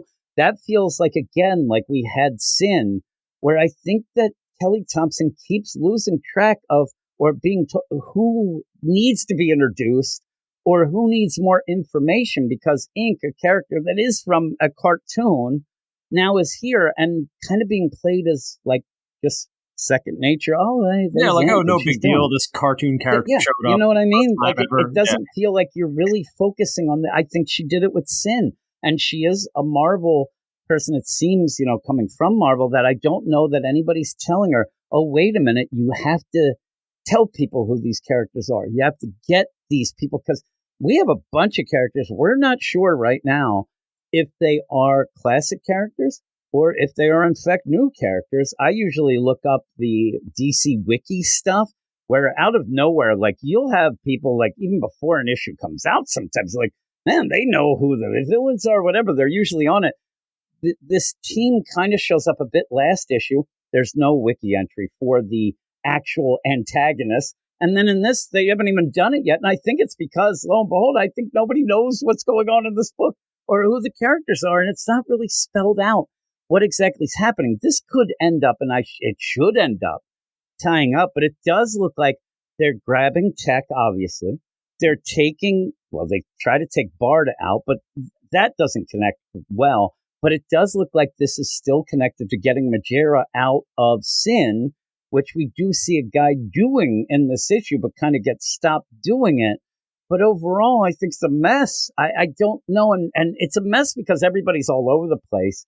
And you have still your joke of not really Dubai. You end up with, but at the end, I'm like, okay, it's not going to get me angry per se, but it's actually like, I don't know what's happening. So by the end, I know that next issue, if it's me and you and Zach, whatever it is, I'm going to still have the same problem. I'll forget everything that happened because nothing sinks in. Yeah, that's how I feel too. I mean, overall, I like the feel of it. It's just there's some weird connectivity issues, plot holes, and things that just I wish they were a little tighter. I like that the Birds of Prey are going around. I actually like the team. Yeah, but they're not doing much. They're just kind of there, and they're getting attacked. And I guess Kelly Thompson wants to play that play of, well, they don't know who they're being attacked by, so we shouldn't. But you do end up seeing the villain team hanging out drinking champagne. At least give us a little more of what's happening. But when they do that, you even go into a conversation that feels like it's already gone on, and they're just kind of not even bickering. They're just like, hey, where's Ink? Oh my God. Hey, Copperhead, stop being so dramatic. I wanted them to say, okay, we almost did this. This is what we want to do, and go forward with that. They're not really doing it. And Oracle's just yelling stuff at the monitor. And at one point, I love the idea. She's just yelling, hey, Canary, you got to get out of there. What's going on? And at one point, Canary's distracted because she wants to know what's going on with Sin. Mm-hmm. So then Barbara, being the coordinator, says, oh, don't worry, Sin's with Batgirl. Stay focused. But then starts yelling stuff to her about how Barda might be dead. I'm like, you're not letting her focus now. Yeah, because now you're getting right. It's more of a distraction of, oh my God, because then you get Canary to go from that to say to herself, if they can kill a new god, oh no, Sin. Like you've done the worst thing to get her not distracted. You have completely distracted. It'd be like you're trying to calm a guy down. Like, a guy saying, oh man, your wife's doing this. And you're like, don't worry about it. Don't worry. But by the way, I saw her downtown at this bar. Like you're adding something at the end to just get them fired up again. She originally calls her and she goes, hey, what's your status or whatever? And she goes, status is chaos, Oracle, back off. And that should have been enough. Like, leave me alone. I'm fighting a monstrosity snake monster. and even says where at one point Copperhead says, I'm kicking your ass. She sees this. So Barbara sees, you see her. She's looking at a monitor. What's your status? At that point, she's getting the shit kicked out of her by Copperhead. So you end up where Barbara, again, I know that a lot of times in the past she had some disability. Blindness was not one of them. She's got her glasses on. So why can't you see this? She should be saying, hey, listen, get out of there. That's it. Get out of there. But it's, hey, how's Sin? What's going on? Sin. Oh, she's okay. She's with Batgirl. That doesn't explain things. But also then don't stay focused. But by the way, Bart is out. Really, the way that this team plays out is so odd. But it is kind of like you see that there's some interesting things. Yes, exactly. That's what drives me nuts. So then we go. And again, if these are characters that people know, I don't think many will if they are established or they're new. I'm telling you, you go in and you see Craven Light. He's there. And I tried to look up some of these things, and whether or not it's this, that, or the other thing, I couldn't really find it. So I'm not going to pretend. I'm not even going to go, because usually what happens, I'll give you the play. Somebody doing a podcast review, they just won't mention the characters. We'll say, and then Megara's kind of getting her thing, and we'll go on. I'm not going to go that route. I don't know who this is. He's grabbing Megara out of Sin and saying, listen, stop fighting. It'll be easier for the both of you. This then connects to the League of Shadows, who are there trying to get Megara out, but does it. Then you have what appears to be like, I'm not even like Cheetah, actually comes off as what's her name Hellcat. Over at Marvel. Yeah, Hellcat. That's who it reminded me of completely. Said, okay, Hellcat's arrived. I like Hellcat. So but she's fighting Cass because you need to keep Cass away from saving Sin. Then in the meantime, though, you just end up where a weird battle of, hey, Batgirl, I thought you were better than that, for them Batgirl to just go boom, boom, boom and get her in a headlock. Yeah, and then says, oh no, damn it, Laurent, which I did look, and Laurent is too damn high, is what I think, but ends up saying, she has me. Then Batgirl tosses her at Laurent. That breaks the deal. Megara's almost out. Almost fully out. It's not really played out in a way that is hitting with the whole play. Then Megara's going back in. I thought it'd be cool to have her kind of out with that and be able to talk to both separately, but she's kind of going in, and you end up where they kind of leave Hellcat, we'll keep saying, and Laurent kind of sitting there with each other, but with their heads, and Cass throws a smoke bomb and then gives, and I know that the play is, and I don't love it. I don't love, chatty Cathy, Cass. We'll call her Chatty Cassie, is what we'll call her. But this line that she said, you still have to get lines that sound right. Barda in this book has been completely, started getting a little better, but was cavity creep Barda. Me make holes in teeth. So then you end up Cass, who says, Oracle, we're extricated. en route to you. Like, I'm like, who's this? Somebody buy her a thesaurus? It would just be, Holy we're free, is what she says. Yeah, she should just say, we're ready. Let's go. clear. We're coming back. We're coming home. We're free. We did it. Sin's safe. Like, not, we're extricated. I wanted Barbara to come in and say, somebody's getting that word of the day. Like, it'd be funny if you actually had the word, like, somebody's reading my word of the day book I gave her for Christmas. But they're going to go. And then you end up where it's funny because you get, I see you, come on. Again, she's watching all this. See, you end up being, redundant, but says, somehow she has cameras on everything. Yeah. It says, make sure you're clean. Now, in that, are you talking the idea that you might be tracked, or are you talking that you're in the damn sewer and smell like shit? Because That's the true. idea, you know what I mean? And I'm thinking like, I think she just thinks they smell like shit. But it would be, make sure you're clean, that we don't get tracked, because they're going back, to that HQ, and they're in the middle of fighting. I'm like, no, I think they smell like sewage is what the deal is. But that's and it would be a funny, again, if you're going to play that, I don't even think Kelly Thompson realized that there's that combo, like say, oh yeah, we'll take a shower. No, I mean, don't get tracked. Or opposite. Say, oh, we're not being tracked. No, you smell like shit. Like, you have to take a shower. I'm very sensitive to that stuff.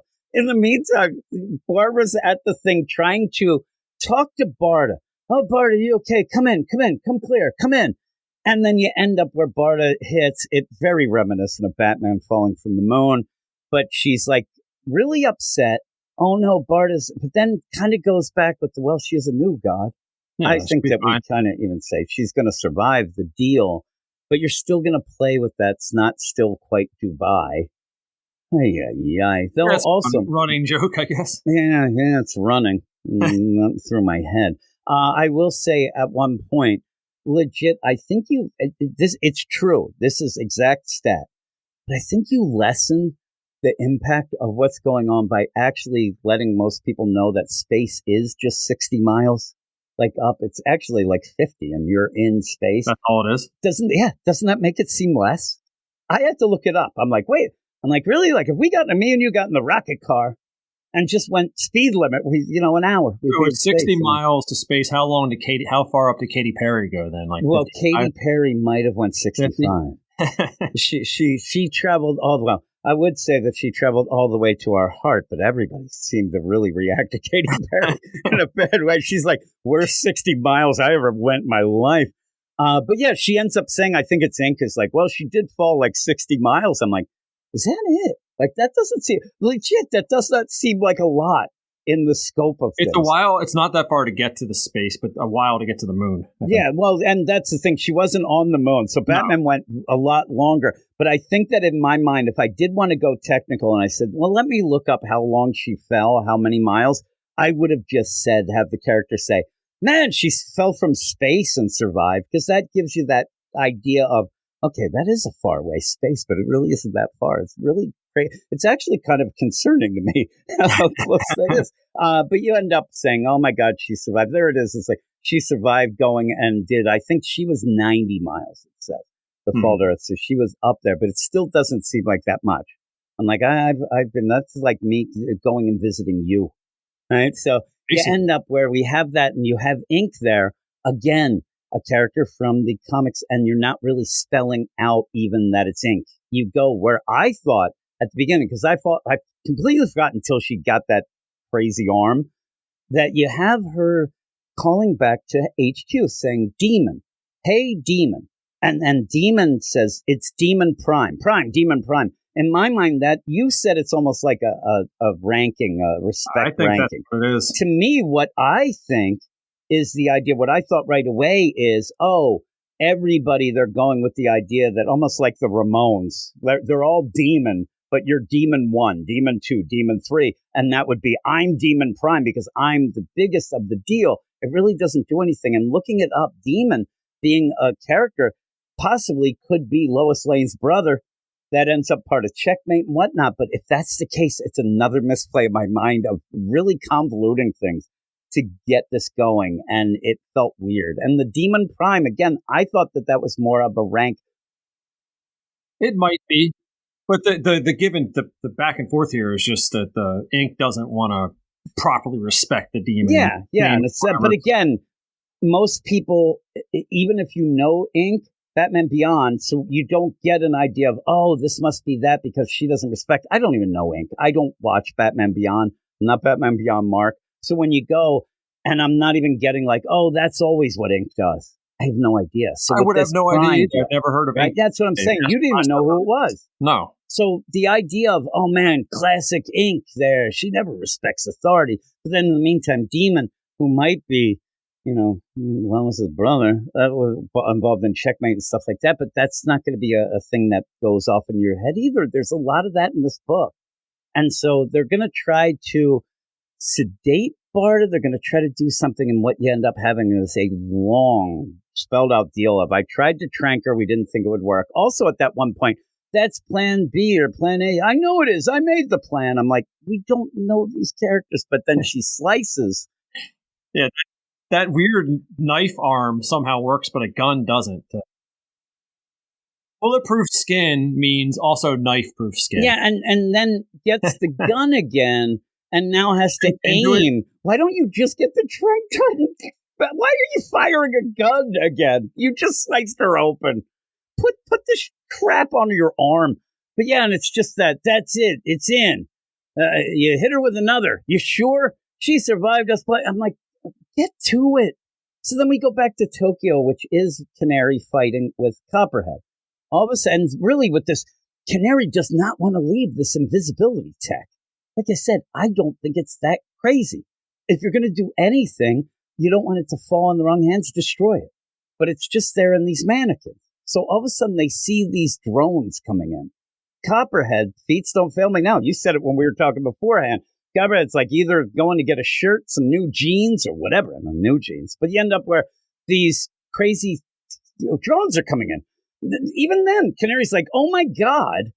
And then she kind of goes to Canary Cry attack, but that allows the case, not that it would have mattered, but allows the case to, I thought she was opening up the invisibility case to grab the invisibility tech to put on her so they didn't get her, but they're after the mannequin that has the invisibility tech on it, and you see them flying away. It's such a weird progression. They're coming in, look up way back, there's time, then there isn't, and then we just see them flying away with the mannequin.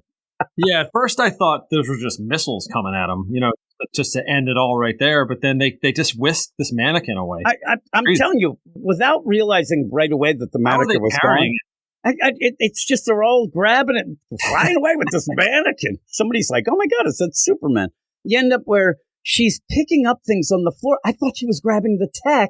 I thought that things were still coming together. She'd grab it and go. But instead, she opened the case so they could get the mannequin leave. And she's like, uh-oh, me done messed up. And then says, oh no, they got the tech. They say they got it. Little robots or like nanotech or something. I got some of them. But others made off with some of the pick tech hardware. She's got like 3 of them. Canary cried. There's a swarm of these things going off with a mannequin. Why didn't you just grab the mannequin and run? They even took the mannequin with the mask, like the head. Oh yeah, and they took both. They're going. You see the one mannequin. It's like there. I'm like, this is weird. And you then get, hey, we're meeting in Dubai. Not quite Dubai. Now they're meeting in Dubai. And hey, where's Barda? The last location, I don't know. There was a cloud. We couldn't get it. But then when it dissipated, the body's not there. And gets to your plane. I understood. And then it's like, I thought Oracle was wrong to take our eyes off this tech. Get off this tech. It's invisibility tech. That's all Wonder Woman has that on her jet. Everybody has it. That's what I'm saying. This is a comic book universe of like, nothing. All right, you got light refracting invisibility. I think that's what I remember it all being. And she's just like so concerned with this. Like, what is going on? And then says, I think everything else is a distraction. Well, a distraction of trying to kill Barda and she's kidnapped. That's a hell of a distraction. Like that, I don't care if it's a distraction. That is more important than invisibility tech. That's your teammate and it's Barda. If they can take down Barda, she's already said, if they can take down a new god, they can take down us all. You got to go get her and attack this team. And says, but I lost the tech anyway. Someone's been planning this for a while. I think the one person who wasn't was Kelly Thompson. But Barbara then calls out a code 8. Even that sounds weird. But she's like, hey, this is a deal. Code black, I guess. They're like, hey, alert level 8. That's the 8. I'm like, alert level 8? Yeah, so Harley's like, it's 8? What does that mean? Like, she's right, though. The problem is, though, when you say 8, how high is the scale? Like, you almost think that they had a 7 before. Like, you would assume that 8 isn't the be-all, end-all top. You would think at least 10. I would think whatever they're dealing with now is the top for them. Yeah, what they should say is, Oracle should say, listen, this is code. Holy crap, we got to do something or we're screwed. Like, that should be the deal. And you see that everybody's just hanging. And they're all going to get him. But this is where I said before is, yeah, we're getting all the characters that we had, including Vixen, who's busy brushing her teeth. But you end up where you have Vixen, Onyx, Grace Choi. You have Harley Quinn. You do have Sella and Poe. I actually am one of the bigger things in the deal. I completely forgot about him. Zealot and Constantine, who really isn't part of the team, but he was because they helped him. Where's Green Arrow, who was part of the team and said, hey, we'll call you later, but he's not involved. It seems this should be, huge. But they end up where we do then go back to Gotham, Shadow Army Base. And again, I'll tell you, like, the idea of the Shadow Army, the name of it, we barely get told that. We just get told it's the Shadow Army Base. Oh, like you you just said Gotham, right? That looked like Gotham to you? It's in the middle of Montana or right something. Outside of Gotham, where we have the Dude Ranch from the, Gotham City Sirens that Leah Williams did. Because, and then outside of Gotham where we have swamps, and then outside of this, now we have, like you said, this looks like a James Bond base that's in the side of Mount Rushmore. In like Switzerland or something. Yeah, it's crazy. Why haven't that in Gotham? And it's not hidden. It's a mountain with a big base on it. Anywhere else but Gotham. Yeah, it's so odd. Like, those big buttes and mountains outside. It reminds me, every time this comes up, it reminds me of the idea of Rumble in the Bronx with Jackie Chan, where you look in the background and, there's a mountain right. Oh, we're in Vancouver, actually. So weird. So they go in. You're not going to get more information here. You just end up having Demon who is there. And the look is, hey, look at me. I have a Dayglow 80s kind of hoodie. I got my kicks on, and I just might have gotten done doing Pilates. And he's there with the text. The text coming in. Worst outfit ever. Yeah. And it has these wings like Hermes, like the crown. I'm like, what is this? So they are him, her. I'm saying, like, the idea of saying him, thinking it might be, I think it's like Sam Lane Jr. I think her brother's name is. But the idea, you get Craven, Light, and Hellcat. They come in. And like, hey, the distraction, we did it. Plenty of distraction going on. But in the meantime, you failed. You were trying to get Megara. That seemed like what you were doing. And then they start talking about redundancies and things, and now they're drinking champagne. And then they have the deal of who we're taking out. Bart is out. You have Oracle. You have all this Megara, that symbol there. And then Copperhead comes in and says, hey, the hell with this, champagne. Like, I want phase 2. I'm like, man, don't be so dramatic, Copperhead. You piece breaking of the glasses. Yeah, I love that these machines that legit Canary could not kill are now legitimately the bartenders. Like that's what they are. They're bringing champagne glasses. At one point, I actually thought, because of the art, I thought this wackadoo had a champagne symbol on the back of his. Say that, and then I noticed it was flying. That's what I was looking up first. I'm like, Demon Prime, champagne. No, it's not. And yeah, Copperhead's like, we want phase 2. And then Hellcat, not Hellcat, ends up like, where's Ink? I'm sure I don't think this character has been named at all in this issue. I didn't see anything. I looked twice. Yeah, it ended up going, So you don't know. Says, where is Ink? Might have been last issue, but I don't remember. I'm sure she'd like to crow about her success. Let's get it over with. Don't be petty, my love. I'm like, what the hell's happening? And then says, here she is, just in time for the toast. And then she comes in, and it was because of this Barda. She's like assimilated over Barda. And I'm like, man, that's a hell of a codpiece that Barda has. She's packing. But you end up like, hey, how's it fit, Ink?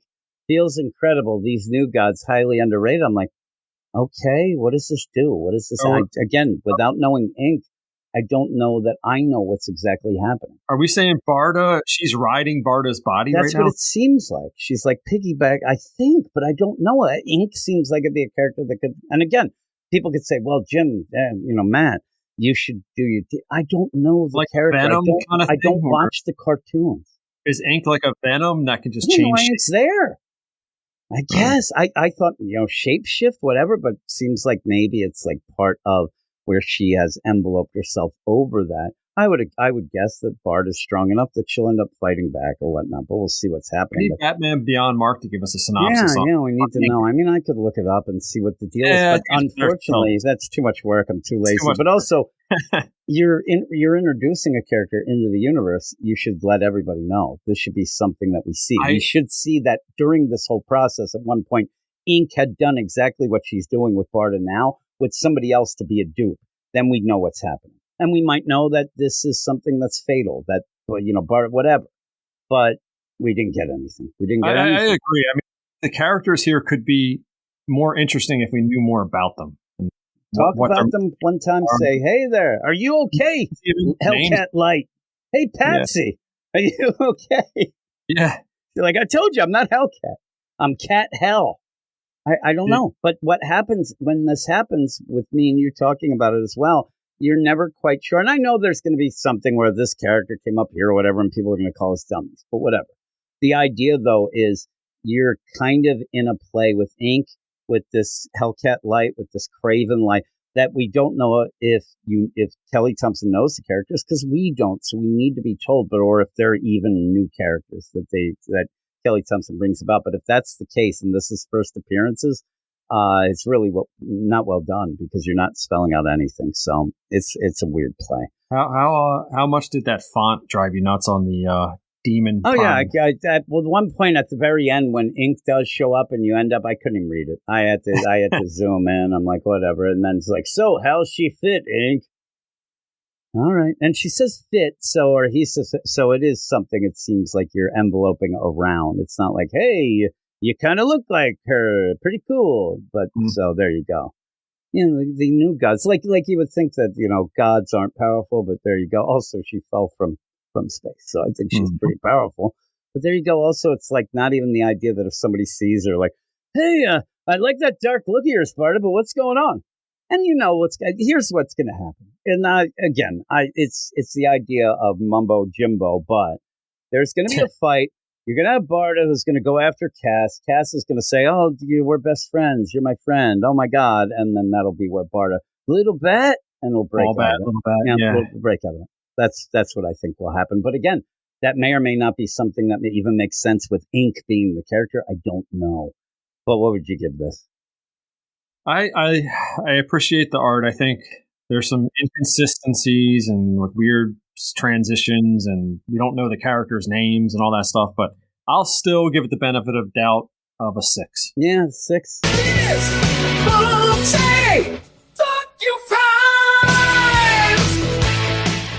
I'm worried this week I'm going to have to start paying Sammy some residuals, because I'm telling you, that's like my 3rd or 4th one this week. This was a tough week. Tough week indeed. But that is it. I think that at this point, I'm going to go off and do a book that I don't think is a FU5. It will be the Teen Titans Go with Texas Robin. I need something fun, so I'm putting it in between this and some other hooey nonsense that we'll be talking about later, because, again, we had some down books this week. But thanks for joining me, Matt. You'll be coming back at the end to talk about what we'll be talking about next week, so I will talk to you in a little bit. All right, we're going to continue on with one of my favorite books, a book that kind of people sometimes laugh at me for liking it, but they should be laughing with me, because they should be reading it. It is Teen Titans Go. Teen Titans Go number 3. On the cover, you have Texas Robin, who everybody loves, including me. I think Texas Robin is great. Reminds me of Derek from Texas from back in the day, who was actually Eric the actor. But that's just me. And if you know what I'm talking about, you're probably giggling, but maybe you don't. But it's written by Ivan Cohen, art by Marcelo Di Chiara, colors by Carrie Strachan, and letters by Seda Tamafonte, edited by Christy Quinn.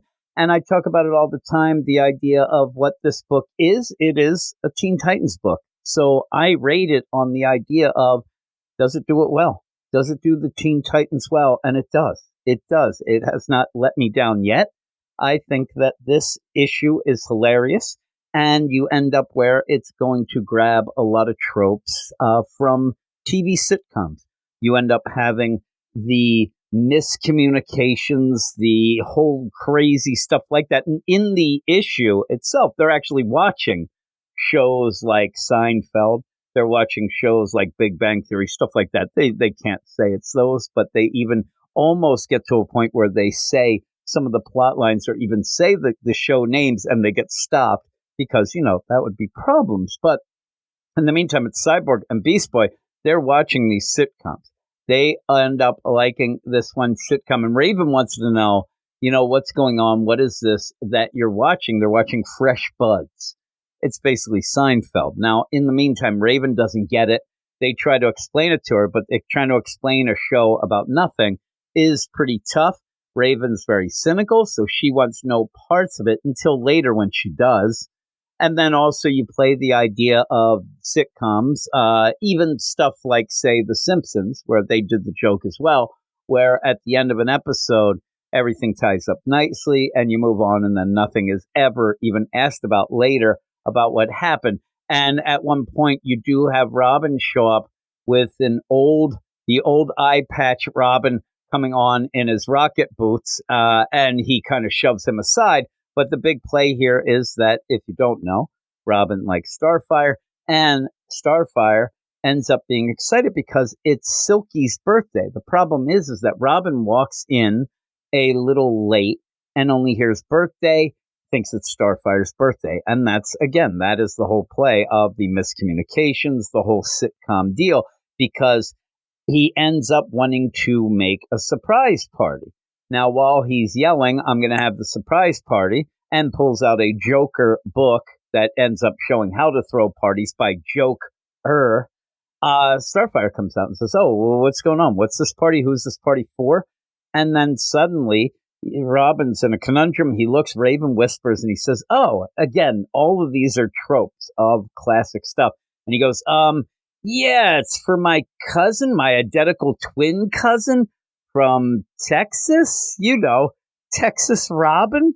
Now, that's ridiculous, right? It's so ridiculous. But what makes this funny is that, first off, Cyborg and Beast Boy think that Texas Robin's the greatest thing. They hear this. They should know better to think that this is real. They see everything that goes down, but yet they think Texas Robin is real.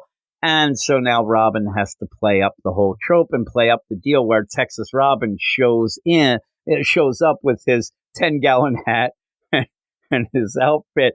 And the big play throughout this issue is everybody loves Texas Robin. They love Texas Robin more than they like Robin, because Robin, he's kind of an old fuddy-duddy, right? But Texas Robin, he likes to do things cool, and everybody thinks he's cute, and everybody thinks he's great. And they play it up pretty well.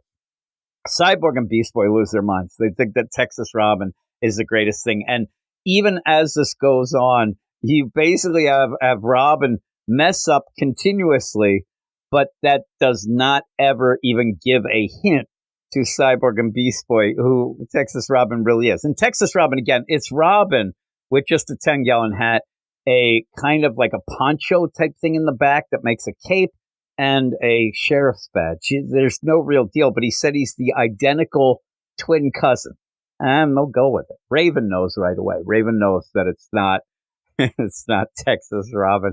It is Robin. So you have that fun play, but suddenly they get an alert that there is a villain downtown. Now, Robin gets the alert. He starts yelling because he has his little handheld, alert deal. And then he throws it down. He's like, I don't know what that was. I'm Texas Robin. And they all just love it. Beast Boy and Cyborg are losing their minds. They go downtown, and as my namesake would be, you end up having the villain Jungle Jim, and his name is James Junglowski, he says.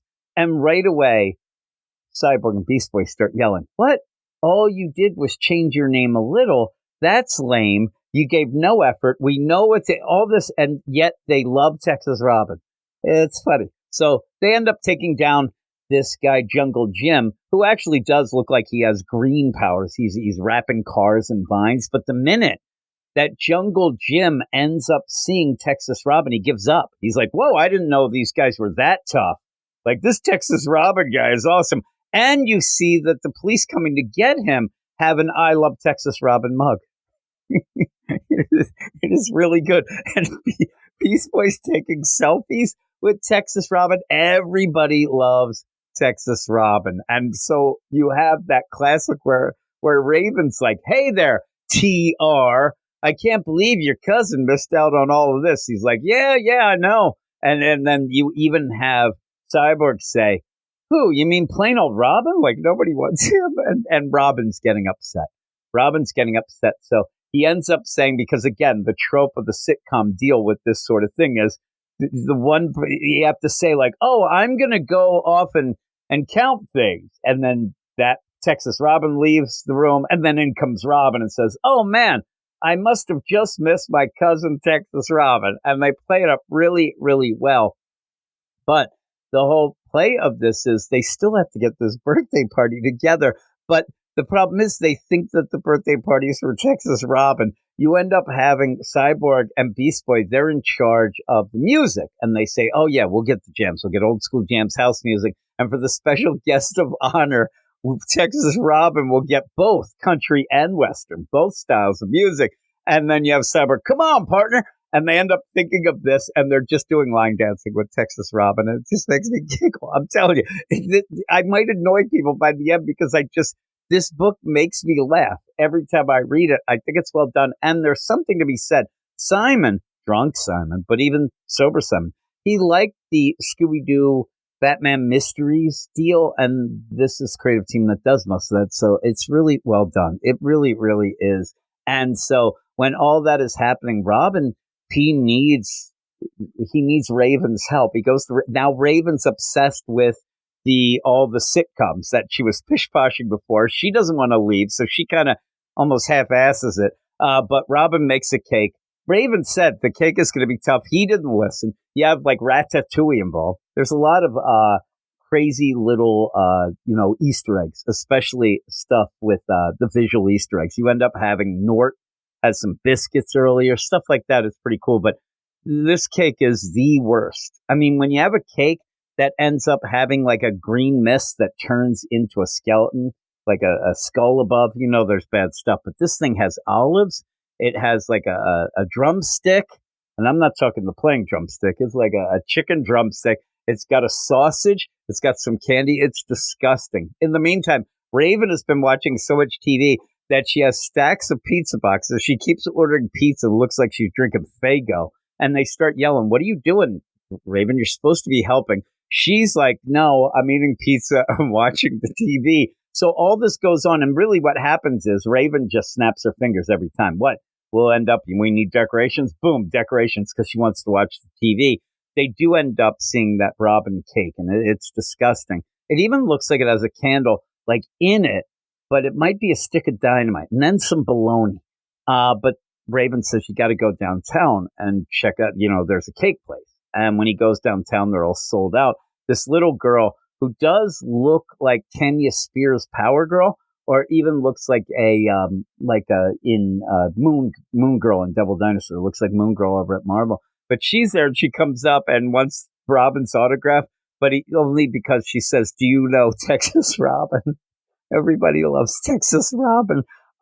So Robin comes back and he's pissed off. He's so pissed off. That's where Cyborg and Beast Boy say, listen, we know that you're Texas Robin. But the problem is, it took Raven like 5 times telling him, and she had to draw diagrams. And now they realize it's Texas Robin. They did end up inviting a bunch of people. And you do have Roy Harper. You have Wally West. You have Garth. You have a bunch of things going on there. But you also have Control Freak. You have Bumblebee. It's really cool. And it's very cute. I didn't say it before. I said it the other times.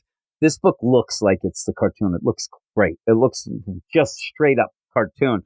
And so they invite everybody. There's a weird little talk about Arsenal, about Speedy, about Kid Flash. Kid Flash got some cakes. All the kids dig Speedy.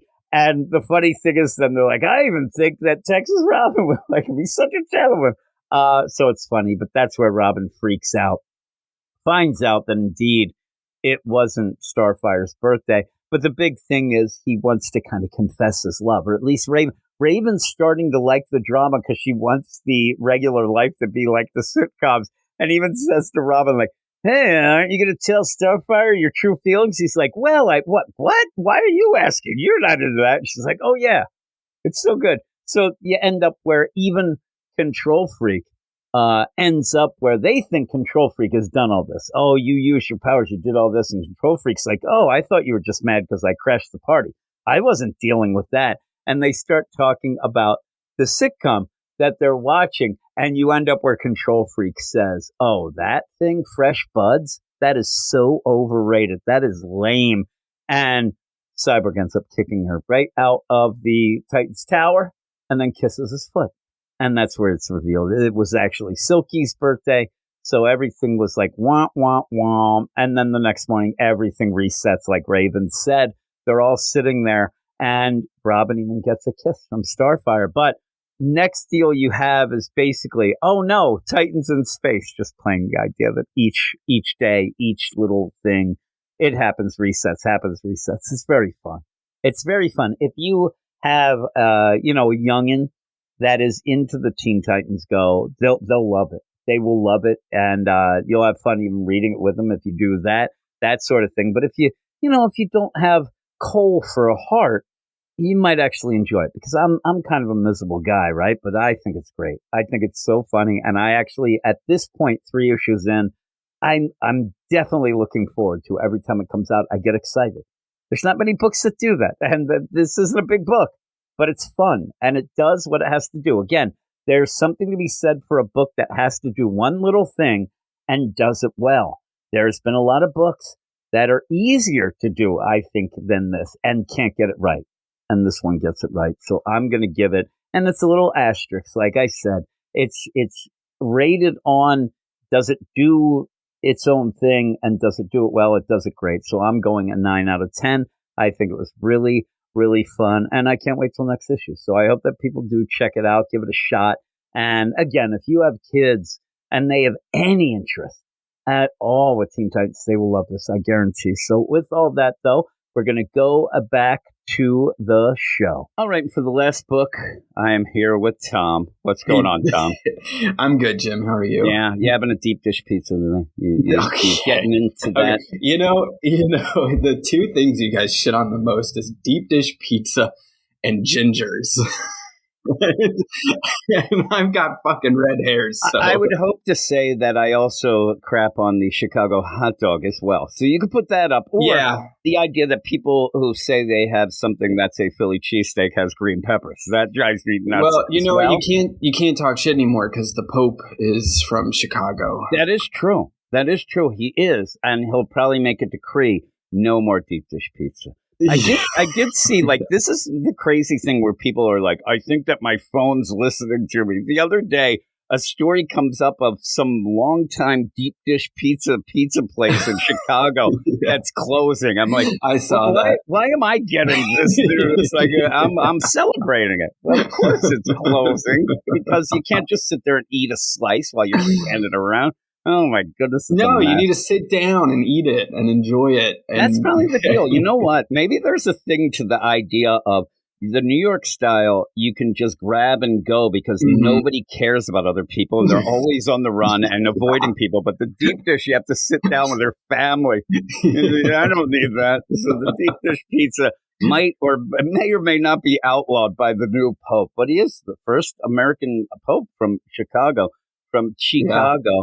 I saw a lot of people having arguments back and forth with that, and I'm like, I don't know that I've ever heard a lot of arguments when they announce a pope. I'm a little disconnected from it, so I'm not like the idea of, oh my God, well, his this and that, whatever. It just, in the general deal, I see the smoke go, they get a new pope, and I'm like, all right, and there you go. He gets a new name, I didn't even know they did a smoke thing for it. That's I'm not Catholic or anything, so I don't really follow the smoke thing. I remember the last time it seemed to last a long time with that, and I'm like, yeah, wasn't it just like 2 days for this? Yeah, one? It was pretty quick. This one, yeah. I always thought that they were waiting like the smoke turns into a ghost. Like I want it to be like really updated, that they have crazy effects going on. People with 3D glasses, like, oh my god, a ghost is going to point to something. But it's kind of a crazy way to get the drama. And there is drama. I remember even last time, but people sit there and there's like live streams and you're just watching a smokestack with white smoke and black smoke. I'm like, geez, people need to get out a little more. But indeed, though, it's I guess cause a celebration for some to have an American. I guess. I don't know.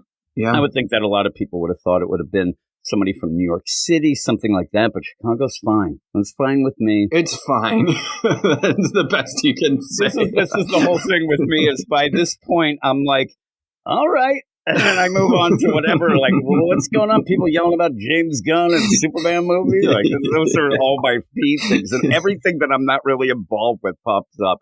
But here we are, me and you doing Two-Face. It's over.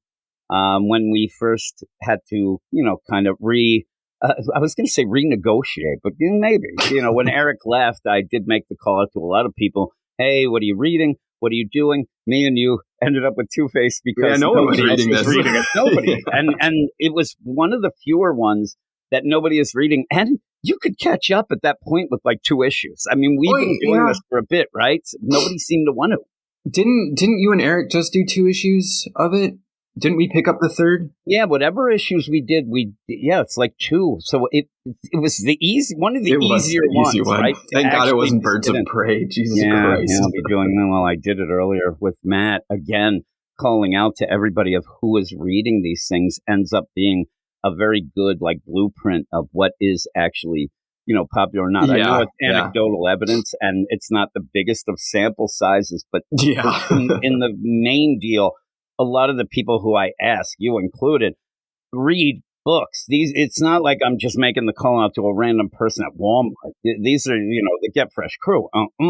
Read a lot of books. Some read them all, some don't. But it ends up where it did open my eyes because you listen to the show. How many times did I yell to Eric? I think we're the only ones reading it. I think that nobody's reading this. And then his response always was, I'm reading it. And then I get mad. I'm not talking about you. But it also goes in with some other books, too, where it shows that if I'm not forced to read it, there are even books that I will drop. Now, there's some, say, like a Poison Ivy, I think, this week. Nobody was reading it. I don't like to review it on my own, but if somebody was willing, I would go forward with that. Books like Flash straight up dropped. I'm not going to blame Eric for that. I'm blaming Cy Spurrier for that nonsense, though.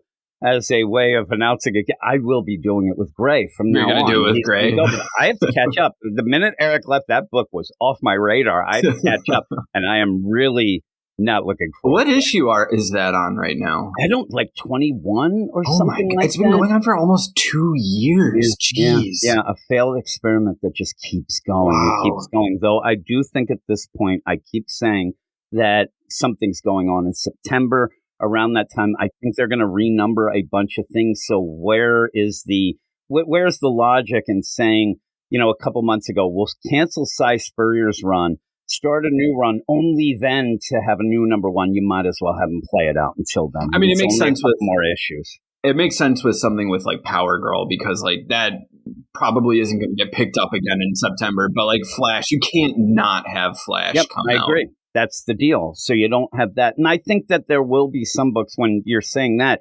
I would doubt that Aquaman will renumber, but because it just kind of started. But that book feels like it kind of could change a name and the title or something like that because of the wacky kind of story. Even that, the story isn't really even taking place in the proper DCU. No, I don't even know what dimension it's in the blue, So him coming back might be, but you would probably keep that numbering. But things like a Batman and Robin, why didn't they renumber when Philip Kennedy Johnson came in? I don't know. I'm very concerned about that one. It's probably because they're going to start with a new number 1. And I hope to God. And here's the thing. I know that this is something that I rail on all the time and I get upset about. but I do want a new number one, but with the same creative team. Mhm. I get so mad about that at, say, Marvel, but the difference between Philip Kennedy Johnson and what Marvel does is that he never had a number one. Mhm. They'll have a number one that then they'll go through 10 issues, and then they'll just have the creative team have a new number one just to get artificial bump in sales. I don't want that. Well, it especially makes sense. It especially makes sense for the Batman books to have a bunch of new Batman number ones renumbered with Batman. Spider-Man does. restarting. And people get mad more at DC when they do it because they don't normally do it. I think desensitizing the deal over at Marvel has really kicked in. It's still a joke when they do it. They're renumbering Immortal Thor coming up, an Al Ewing series, and they're keeping the same creative team. It's very bizarre. But I don't think I like that Al Ewing very much. No, here we go. We end up, as we're recording, I did the live stream Absolute Power deal with Gray last night, and Friday night, and I did have to tell people when I was talking about Absolute Green Lantern that I'm not a big Al Ewing fan. I'm really not, and I think that a lot of people, it's more lip service of, oh, I like Al Ewing, and they think of Immortal Hulk. Mm-hmm. But in the meantime, he's had a lot of books that have come out, and it's fine if you like them or you like one little thing. To me, he's overly inconsistent for what I like, and he has way more on that side of the justice scale of bad and the goods really do. I'm trying to tie it into really. Yeah, I'm trying to segue it in there. So we're going to go. Are we doing the intro to the podcast or Two-Face right now? Yeah. So hey, everybody. But no, I like that's the thing too that people have commented, like they like when the talk is because everybody's 8 people on the podcast and it has to start up each time. So at this point, Eric would have told me to screw off. And here we go. It is the Two-Face. It's the finale, closing arguments. Pretty good. That is a good title. Final, issue. Here's the thing, though. Why do I keep saying maybe it's because of you? I might blame you because me and you do Dan Waters stuff. I keep thinking this is a Dan Waters book. I said it, and I always correct myself right afterwards. But I'm like, oh, that Two-Face Dan. Oh no, wait a minute, it's Christian Ward. I don't know why. It feels like a Dan Waters book to me. Because it sucks. Yeah, maybe. Oops. Oh my goodness. It's a little. I actually don't mind his Nightwing that much, but I don't like. Yeah, that's the book that I really hate. People are starting to turn on your deal because people are starting to realize that book is nonsense. It's written by Christian Ward, art by Fabio Veras, Ivan Placencia on colors, and Hassan Atsmain Elhau on letters. Just as an aside, I think I remember seeing Atsmain Elhau say that they were retiring from lettering or not doing much, and then since then seems to have really done a lot. So maybe that's the play. You say, I don't know if I've ever paid attention to anything a letterer has ever said. Yeah. I think I actually follow a lot of letters, and we actually got some guff from Pat Rousseau, I think it was, that we didn't mention letters in our reviews, and we even had to, for a bunch of years, we had to have the letter of the year. That's a tough one to go with. And you're like, all right. And you're like, okay. And really what happens since Pat Rousseau stuck up for everyone, he's always my letter of the year, I think. But you start this, it's the last issue. Christian Ward has gone on. And at one point, people were like, oh, this is 10 issues. This is 12. This is a maxi. This is a mini. This is an ongoing. And lo and behold, it is just a 6 issue. This was one of probably what they said. What he was probably saying at one point, like Tate Bromhole on Batgirl, on Chris Condon, on Green Arrow, they were told you get 6 issues. If things work out, we'll extend it. And this isn't extended. This is one of the few that it seems that might be that play that's not extended. And I'm not going to say that at the end, I'm going to say this is the worst thing I ever read, but I will say it's very inconsequential. And it makes me feel like you kind of missed out on an opportunity here to do something bigger. But going to what you were saying about the, if you have 6 issues to do something, and if it works, it works, and if it doesn't, then we're cutting it off. I know that you don't always know if you have a hit when you're editing it. Sometimes you need the finished product. But you would think these editors would get an understanding that this is going to be good or this is going to be bad. I mean, you would think they should be presenting the full 6 issues to them. And I don't think that's happening. I don't know what's happening at DC, but here's the thing. Now you say that I do a live stream on Sunday morning and I come up with some random topic or whatever. And one of the weeks I'm probably going to do it. I keep saying it, but I'm going to do the idea of getting on and trying to figure out what each company does, the big two, because Marvel seems to overstep of, where you can't do this, you can't do that, especially the Spider-Man stuff. Mm-hmm. But at DC, more and more, Nicole Maines has done a bunch of interviews about Secret Six, says, hey, I don't even know who editors are. Basically that. Says, I'm allowed to do whatever. The problem is there's a difference between an editor saying, oh, you can't say that Two-Face is an alien who came down in a rocket. That's one part of editing. But another part is letting people know, listen, the pacing is off here. Listen, you have to get a little more action. Like, I don't think they're doing any of that. Some of these newer writers desperately need it. I think they need a guiding hand, and the editor should be there to give that. And I think the problem is at DC is that there's really not a lot of editors that are also writers or bigger writers from the past. And so they don't know. They're there. What I've heard from Leah Williams saying, hey, everybody at Marvel, all my Marvel friends. She had a legit tweet. Hey, all my Marvel writing friends, come over to DC. They don't give a shit. We could do whatever. And in the meantime, I'm like, I kind of thought that, maybe DC was more concerned with the whole continuity. But lo and behold, it seems like the sticklers are Marvel. But that kind of, you get too much and you kind of, squelch the creativity. But here, you just see here at DC, they're like, you got a story? Screw it. Just let us know. But yet, the people that they do it, Christian Ward, he's an artist.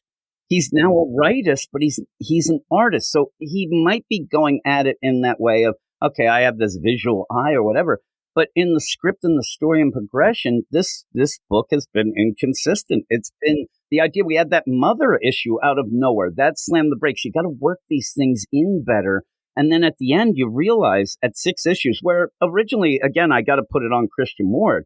You're told you have 6 issues. You should have some tight ass 6 issues. And this issue is like 4 issues crammed into one, and none of it satisfying. Christian Ward found out last week that this series is ending and says, oh crap, it doesn't work because the pacing of an overall 6 issues I don't think is there. And I think that what you say when they go in, and again, I'm not privy to any inside info of the sort, but if you go into an editor and they say, okay, what's your story? You're going to give them the broad story. Like you said, the 6-issue basic concept. But that's where the editor should say, okay, break it down for me. How are you going to do each issue? How's this and this? And then they should kind of work together, especially with somebody who's not necessarily a writer. You end up having Nicole Maines on Secret Six. It was on the spotlight this week.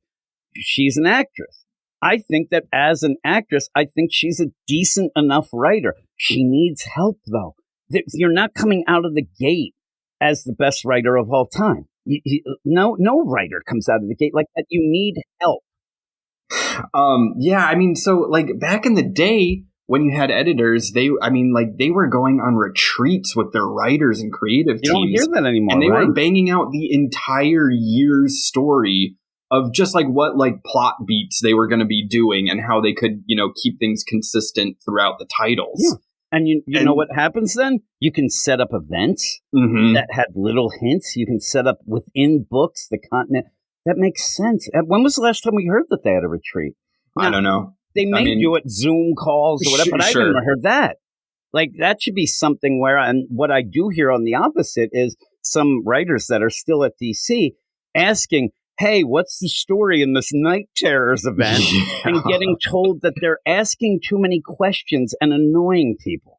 That's what I was told. That's the most ridiculous thing. A writer who says, I want to write something that makes sense. Please give me some info. The problem is most people didn't have the info. They were writing things on the fly, and it just it's bad. But here we go. Yeah, here we go. You end up where you start off where Two-Face is talking to, and it's more Harvey talking to Batman. Batman says what everybody has said throughout this whole ridiculous, concept. Harvey, you're not going to be able to be a DA. You're done.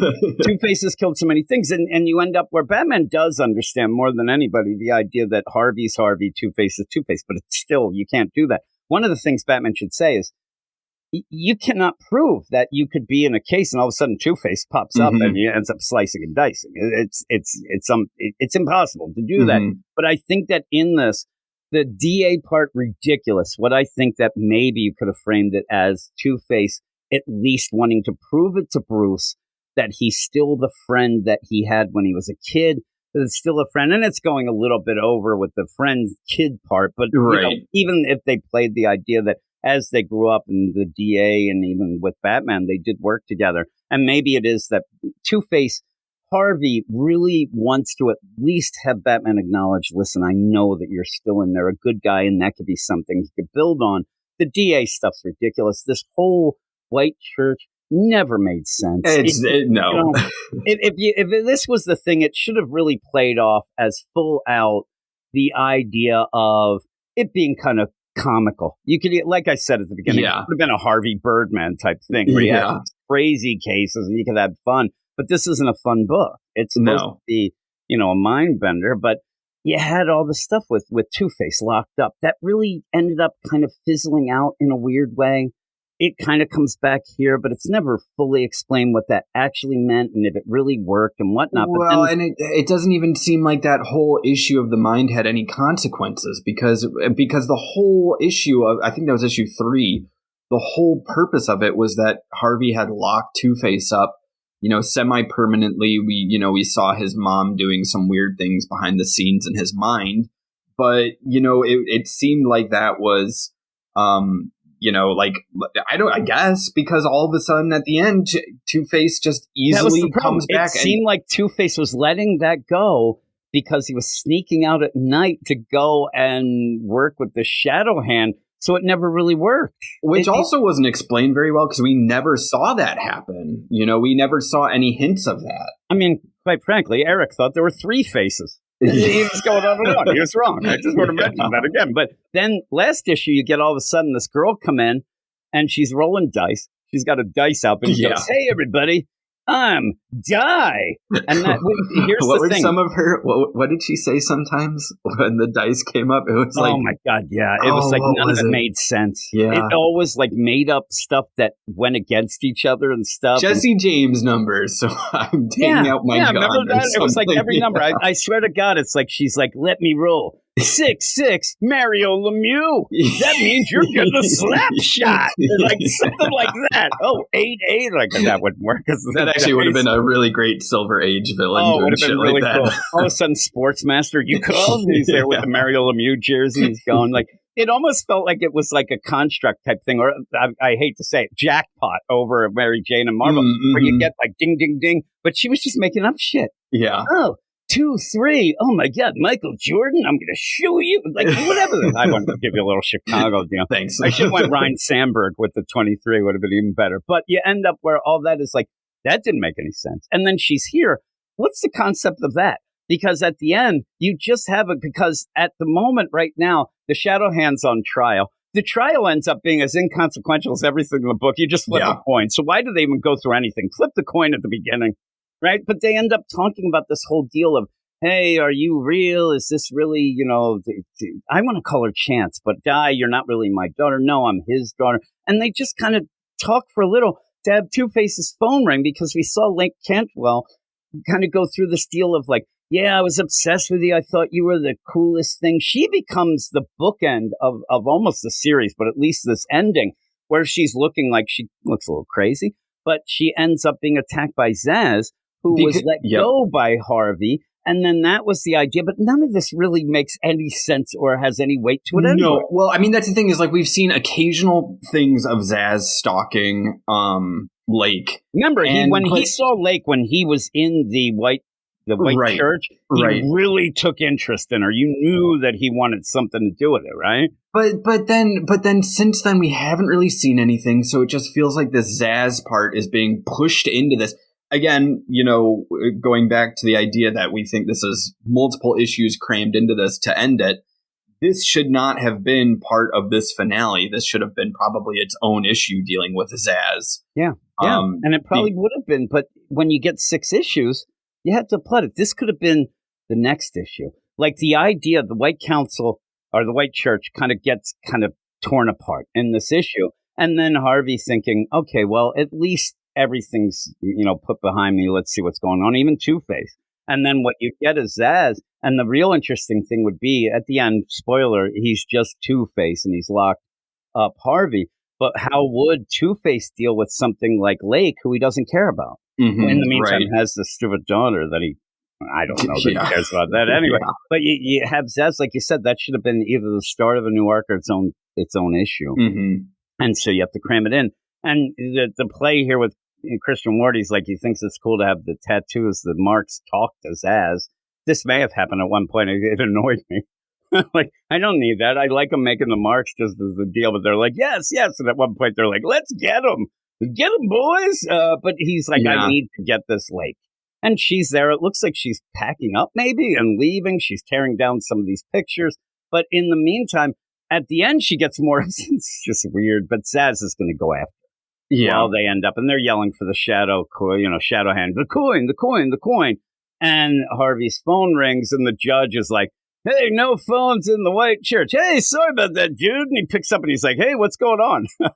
I thought that he was going to not take the call, and that would be the big thing of, oh, no, what's going to happen? But he's there. He just takes the call, and she's like, it's Zaz. He's after me, and he takes off. And then, he runs off, and then, I keep wanting to call her Chance. Di is like, see you soon, which makes it seem like she has some sort of like she set up the Zaz thing, which would have been pretty cool to have seen. That would have been cool. And it would have made things flow a lot they're more. like, they say like, hey, court's adjourned. Hey, hung jury, something like that. Or even Two-Face Harvey comes back. And then things have gone completely insane. You could even have, I mean, it would be a grisly thing, but have the judge hanging there and say, hey, look, a hung jury. You could have some stupid stuff. And then she'd roll a die, and I don't even know what numbers to come up with. I know. This deal is like, 1-1. Oh, no, Mark Messier. I keep going with the hockey stuff, but it's nonsense. So he goes off, and you have Zaz at one point. He's being overtaken by the yelling from his tattoos. Mm-hmm. They're not even tattoos. They're just scars. Yeah. So he's like, oh man, that's just the delay thing. So you can have where Harvey comes in and stops Zaz. He has a gun, says, I'm going to take you down. And that's where Zaz says, oh, don't you get it? You're the one who did this. You were the one who set all this up. It's all your fault. Look at me. And I'm like, this seems like, I know it's this Lake who I don't really have a connection with anyway. No. But it just feels like this is just shoved in. It really feels, again, most of this issue feels inconsequential. It's just to say, oh, look, there's Zaz, but it doesn't really go with the whole concept, I think, of the book, except that, hey, look, you let me go because of the coin. But that doesn't make sense at the end. This should have been where Harvey realizes that coin is bullshit. So they're yelling for the coin back at the White Church. Maybe go and end this with Harvey not using the coin, saying, okay, there's the evidence, and that fractures his mind because he needs to use the coin. And but you don't get that. He just ends up going, oh, well.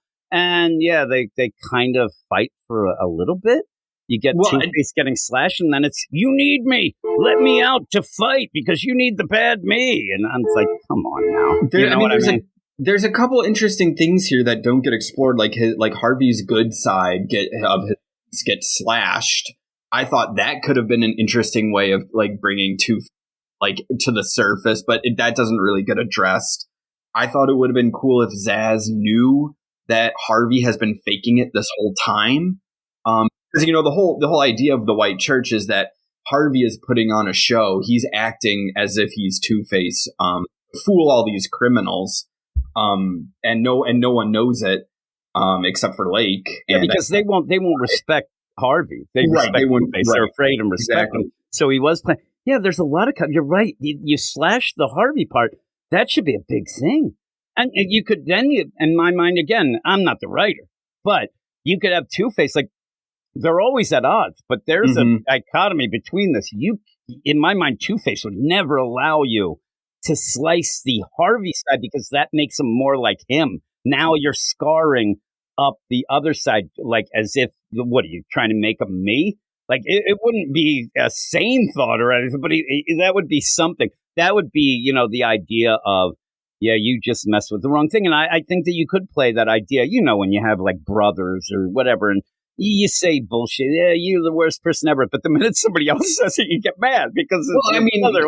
You should have that. And, you know, it was explored earlier in this series that the whole purpose of Two-Face is that he was brought in to protect Harvey from, you know, dealing with these hard issues. Dealing with the things going on with his dad and things like that. Yeah. So that could have been the play where you could have, like, the idea of all this is, you know, you're going to, at the end, just get Two-Face back. But that almost feels like a cop-out for everything that was going. But the stuff with dealing with the, you know, the outside, it's a disassociative thing.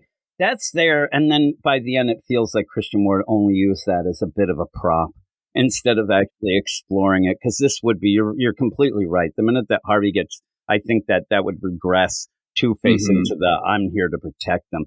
Usually, what it is not just protection anymore. You're just going to hinge on the idea I'm the one who does the things you won't do. But I wish that this would have made him go back, and that would have tied the mother in very well. The mother in the mind could have been there, and you could even show Two-Face always wanted the love of their mother, but never could get it because he's in the mind of Harvey. You have a lot of things that you could have made it really work, but it ends up where it's not that smart a book. It tried to be, but it's not by the end. And he's it's out, you know, the deal. But what's that? Yeah. Well, it's one of those things where I feel like Eric would fall into a little bit where, you know, we're going to give this book almost too much credit because we're writing the good parts for it, you know, just by talking about it. Because there are some cool things here, but I don't know if Christian Ward actually meant for it to be that way. No, there's some things though there. There's something there, but I'm telling you right now, not enough that I say, because he came out and said, hey, listen, this is now going to be 6 issues, but maybe, and he brought up Cy Spurrier's Hellblazer book, maybe we can come back to this. Maybe there'll be a play like a year or so later. And who knows with DC? They sequel everything, so you could, but I don't feel like this has anything. And when you end it with, hey, I'm just Two-Face, I'm going to cause issues, whatever, you're kind of just setting up to have Two-Face just being a villain in the Batman book. So you just seem to reset things in a bit, kind of playing the idea that Harvey's in there. But what does that matter when he shows up again? And I think that it'll never come back, but we'll see. So I've been wrong, but I've been right on a lot of things. Mark Russell in his Prez book when he said, oh, yeah, we're definitely getting 6 more issues. I'm still waiting there, Mark. But yeah, he chokes out, Zaz. Does he kill him? I don't know, because that's kind of a big deal. Yeah, and I think that this is where Lake might have reacted different. I think he just kind of chokes him out. But I thought that he was going to kill him, and this would be something that Lake would be like, oh, no, that's the worst. What happens is the coin. I'm telling you, now you're at the end of this issue and Christian Ward realizes, oh, crap, 2-minute warning, runs back to the white church, flips a coin, says the shadow hand is innocent. You end up where this also feels like by the end that it's supposed to be the wink, this was the plan all along. But boy, the convoluted way to get to this and with this die and with Two-Face locked up doesn't really work. This should have been more of the idea, again, where Die did show up and the concept maybe of, if I didn't hear from my dad in a while, I know that he's locked away, so I have to come free him. But you never really got any sort of connection. She just showed up. It felt like she showed up way too late as well. And so they're like, I don't get it. Like, hey, we don't mess with fate here. And you realize where Lake had already seen at one point, but no, I think it's a dupe. It was a double-headed coin. And he says, yeah, Harvey has his old, crazy dummy coins. I would think that's more of a Two-Face thing, but he ends up saying, clever boy. And then that's where Lake loses all of the deal. Or Lake realizes if it was going to continue, this is the worst though, Lake would be on the case to free Harvey, but we're not going to see that. So it just kind of ends. It just kind of ends in the way that, hey, it's Two-Face and he duped everybody and Harvey's locked away, right? Yeah. It just kind of ends up where I'll tell you what the ending was. I read it. At the end, I said, well, okay. He put the one toy back in the toy box. It's going to be Two-Face. You're not going to, again, whatever. If we have any Two-Face stories, Two-Face, like all of the rogues in the Batman stuff, you can't overdo it. You have to end up where he has to go away for a while. He comes back. If he comes back in a year, he's just going to be Two-Face. This will be inconsequential. But I think it's not something that I would say that you should avoid, but I wouldn't recommend it. But if you ended up like, oh, I saw it in the app and I read it, I don't think you're going to be angry at the end. I think that you just be like, well, that wasn't much, but it was okay. If you like Harvey, got a spotlight, I guess. But it was just weird. it was just like it was just nothing, you know. And That's what I'm saying. With a Two-Face series, we've seen all of this happen. So for it to start out as it's Harvey Dent in control, fighting against Two-Face. Oh, he loses control. Two-Face takes back over. How many times have we seen that? How many times have we seen in the past year? Yeah, that was the story going on a lot in Ram V's Detective. Now, it's not a year, but a bit ago, Tomasi came back because he had that idea where Harvey would like want to delete himself or whatever they say nowadays, but the idea that he would put a gun to his head and that was almost like a flip of a coin, but there was a bullet lodged in his head. That Tomasi story, that was causing the problem. I thought that was pretty clever at one point.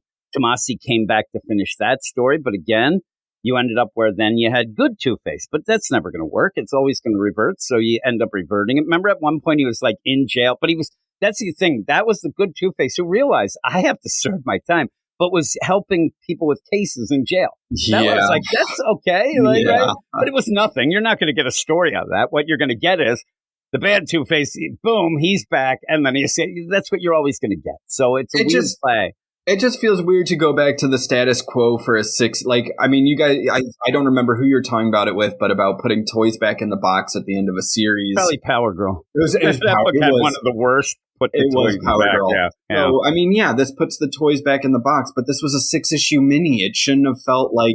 I feel like a 6-issue mini should have some consequence going forward. Otherwise, it's just a rushed arc.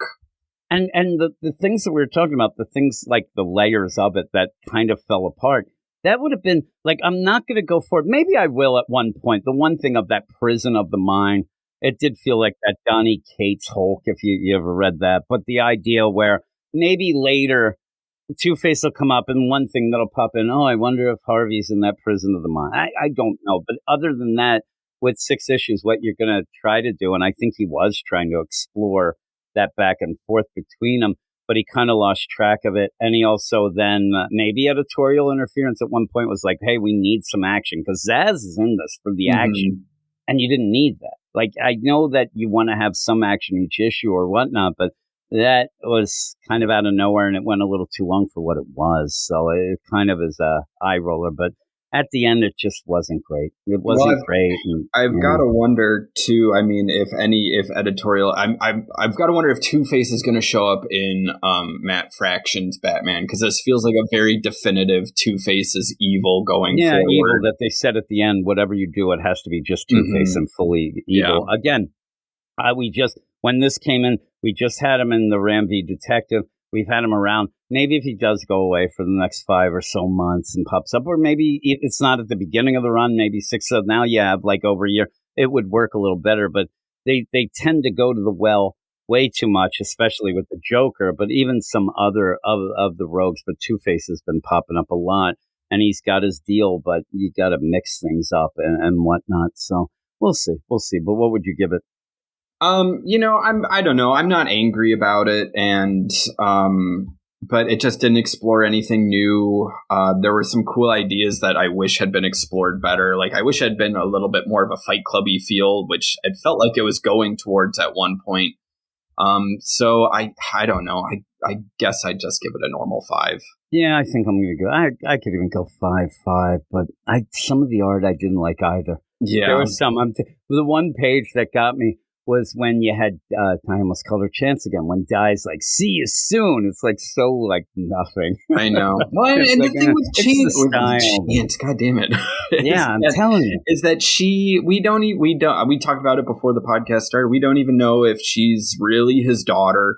It's just crazy to introduce a child of a massive Batman's rogue. And then I don't think we're ever going to see her again. Or if we do, it's not really going to be explored. I'll tell you where I can tell there should be more editorial and Christian Ward's an artist too.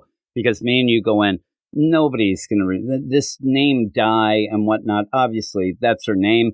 You got to say it at least once at the beginning. Yeah. You got to say it. And she's there and she's on trial, which now seems to be like she's the main representative of the Shadow Hand. But it's the Shadow Hand, Di, Two-Faces, and you can even have that play where when you have them announce, do that deal, what do you think, die or whatever, joke or Two-Face's daughter, and then you can have Two-Face like, or Harvey, that's not my daughter. Like you could have that scene, but they don't really say her name. And that's a problem with the character that just showed up. And you should say, not overdo it, but say it at least once. They even kind of mention the, idea of other daughter and things like that. But they mean, late. Right. Right. You know what I'm saying? So you could have played something with her and this die as maybe her own little Two-Face, but they never did. There wasn't enough room for that anyway. But you should have mentioned the name at least once in the issue, especially at the beginning. But you don't. So come on. I mean, who's editing? Well, I mean, we know who's editing this, but how can you have a massive character in the Batman mythos have a new character child introduced and it's in a 6-issue mini no one's reading? Yeah. And actually at the beginning, every time I say that it'll get on my case, he always gives me a message like, I'm not going to get on your case, but it is edited. Associate editor was Jessica Burby, and the editor was Rob Levin. So I mean, somebody should have said, listen, there's some basic things with issues and whatnot. You have to at least mention that name. She should have also rolled those dice at one point, just to do something wacky. But she doesn't. Like, she should have rolled them and like as Harvey's going off to save Lake and like rolls them almost like they're tarot cards. Ooh, that's not good, but whatever. Do some goofy deal. But that's it was a bit of a disappointment, this series. But ends up, like I said, it's like no fuss, no muss. It did nothing. At the end, Two-Face is maybe even more evil, which that would serve good if he comes back in a Batman book, whatever. And maybe is setting something for the Fraction run that we'll get down the line. But we'll see. But that is it for the show. We're going to go off now to talk about what we will be dealing with next week. And that is it for the show this week. It was a rough one this week, but maybe next week we'll end up having a lot better books. I think we will. I see what's going on with that. But here we are, and this is what we're going to talk about. First off, you have one Absolute book coming out next week, and that's Absolute Batman number 8. So that'll be pretty cool. Looks like we're going to continue the Mr. Freeze stuff. So that'll be pretty decent. We'll be talking about live stream Me and Gray on our comic book YouTube channel. But here are the books that are up for grabs. 2 of these will be part of the Patreon spotlight. I kind of think I know one that will be. Actually, I know the 2 that will be picked, and I'll tell you right away what they are. They're going to be Supergirl number 1, a new Supergirl. That's usually something that the badasses will grab onto, and it is. I keep messing it up. I'm telling you, it's Sophie Campbell. I almost said Josie Campbell again. The one interesting thing, have you read any of that TMNT that Sophie Campbell ended up doing? No, I did not. No. People end up some people really like it, but it is a lot of people didn't, and they say it's boring. It's a lot of family drama stuff. Okay, that lends itself a bit to the Turtles, but they claim like she'll put aside any action and will have a lot of dinners and things that route. In the meantime, though, she's also doing the art for this book, and her art's pretty good. So I also, Art Germ. Wow, that's cool. Yeah. Art Germ, the cover. Cover artist. I think Art Germ's pretty good. At one point, I was told Art Germ was like really hot commodity, right? So Art Germ has a cover for this Supergirl book, and when I went to the League of Comic Geeks and I ended up looking it up, a lot of comments are like, I don't need that crazy porn by Art Germ. I'm like, what? All these things happen behind my back. I never know what to like or whatnot, because I never really heard that. That over a lot with the old at Marvel with a certain guy who likes to use like Hustler magazines for his deal. Greg Land. Yeah, Greg Land is definitely the guy. If I think of somebody saying that is just straight up porn, it's that. But then again, when I first started reading Marvel and saw some Greg Land covers and even Interior, I liked it. I'm like, that looks pretty good. I think it became the idea that you couldn't be sexy, but also he does go over the top and did use some pornographic material. Some photographic references, yeah. You need that. Some people dress up dolls and things like that. It gets up, 1986 Hustler, but maybe like Terry Weigel or something is the only person I can come up with. Man, this is a deep cut. But you end up, everybody has their muse. But we have that, which will probably be picked. And the other one will be me and Drunk Simon probably talking about Fire and Ice when Hell Freezes Over, number 2 see what happens with that book. I hear that Grodd is on his way to this not quite Smallville, just outside, and this crazy Krakoa type island play. I don't know, but the idea of switching the powers, now it's a Freaky Friday. This book is going to get so ridiculously convoluted, but it's kind of funny to just kind of go with it. Yeah, so yeah. We'll see. The Dodsons have a cover, I see, with that, if you're I into like them. that. Yeah, so a little more of the... Now I just want Greg Land. This is what I want, sexy covers. But there you go. Those are the two books that I think will be on the I think it's going to go. You see DC, the Vampires one, and Fire and Ice. This is the problem. I have no idea that we're going to be talking about DC versus Vampires. Is it I haven't been able to get a hold of Rocky, so I'll have to see. But that's what I do with him. All right, so I'll go with your prediction. So then. We'll see. But I know that Fire and Ice, people like Drunk Simon, and it gets all fired up. But here are the other books. Action Comics number 1086, G. Will Wilson. On the Superstars, we'll see how that first continues. one was okay. This was first one felt very, very much like a all ages kind of book. Yeah. It felt really odd, and again came up this week. Again, Kilgore cannot lose nowadays. Kilgore came up this week in Resurrection Man. Just as an aside of fighting at a certain time, he's fighting the Kilgore army. I'm like, boy, Kilgore, you're more popular than I ever thought you were, but. We'll see what's going on. Superman, up there. I guess he's in the North Pole, I think. But yeah, he's fighting in the Arctic. Then we get Batman and Robin number 21. We did have that kind of a side deal of seeing the journals. I believe this issue we're going to get back to, oh God, Robin's kidnapped. Let's go find Damian. I'm liking the book. I think that the story might be being drug out a little bit, but I also think it's being drug out a little bit to get to September. And hopefully, in my idea, doing a Marvel, but not quite a Marvel, and I'll tell you why, but having a new number one with the same creative team. Marvel does that a lot. People criticize it. The problem is, it's a little different, and this is how I can put it in a focus a little different. Phil Kenny Johnson never got a number one. What they do at Marvel is, you just had a number one yourself 3 months ago, and we're going to give you another new number one. Yeah, Miss Marvel or whatever. Yeah, and now Immortal Thor is coming up as doing that. We mentioned it earlier. Yeah, they're gonna do what they did with the Moon Knight. We're gonna call it something a little different to make it enough, but it's still the same creative team, same thing. Yeah, Shang-Chi, they did that with like 5 Yeah. times. Oh yeah, they did that like 6 times. It seemed with that. Yeah, they like doing that. But if you do look at what sales numbers we get, I mean, there's one thing that ends up popping up, whether or not you can, you could argue with me. Number one sell because people grab them collectibles. There's always a lot of variants. At the end of the day, for Marvel and DC, they don't care. What do they care? They're making money. They need to make money, so they do it that way. Artificial, enhancement, but that's fine. Like Barry Bonds. The clear and the clean. Yeah. But that's what happens. If you look, a lot of the number ones end up in the top 20, so why not? But a lot of the weird, times it doesn't matter what's inside the comics, more about the covers. Yeah, and then later it's first appearances and stuff like that. Yeah, that kind of stuff. And variants. Most of the people I talk to now, when they talk about going to the comic store, Sully being one of them, is the idea of they're just going for variants. They're like, oh, that variant. Oh, I like Peach Momoko variants. I need that sexy Greg Ladd variant. I'm going to go get that. But that's really what it ends up seemingly being. But again, that's part of the industry that keeps the money going. So it's a weird play. I just like to read them. So. It is weird because I wonder like if there's any real resale on those variant covers. Yeah, it is weird. What now, it is, You think that it'd be like my one buddy after high school, he like really struck gold with like having a collectible cards type deal with baseball cards and things, and then that kind of dropped down. So he doesn't quite have the riches that he thought he would, but because then and also that was what I remember at one point talking to him. He's like, I'm not into those collectible card games. Those are bullcrap. I'm like, you done messed up.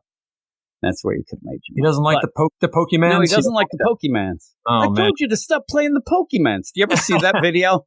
With the guy yelling at his daughter because it was like almost like a Chris Hansen type deal that some guy was like catfishing her or whatever, and he's like yelling at this thing, and he's like, "I told you not to do the Pokemans." That's the best. I wish I had that quote. Oh, it's good. But yeah, Batman and Robin number 21. I am looking forward to that. Then we have Batman Dark Patterns number 6. I'm not enjoying it as much, but if you do remember the last issue, I liked a little more. This is the finale to the crazy Scarface building that isn't a building, that is Scarface but isn't, but we'll see how it goes. I'm still worried because I think that Wound Man did not finish well for 3 issues, and I think you're going to maybe see that. Yeah, I think you need at least 1 or 2 maybe more. It isn't enough. 4 would have been now, better. You would think you have first act, second, third act. It just doesn't work like that in comics. In my mind, they're a little develop too. Yeah, you have to develop it a little more, get something in it. It seemed, but this will be the telltale sign. This will be halfway through the series, but 2 stories. If this falls flat again, there's a trend, and I'll be upset. But I hope that it does. Well, then we have a little Jeremy Adams corner. We have Aquaman number 5. It's weird too because Aquaman, unlike this week, I said Resurrection Man. I read it first, thought about it. Then read it again, then talked about it, and liked it more each time. I think Aquaman is kind of getting out of my grasp of it. I like it, but the overall concept, I think, is kind of pretty thin, Riggs, and I need to know more of what's going on.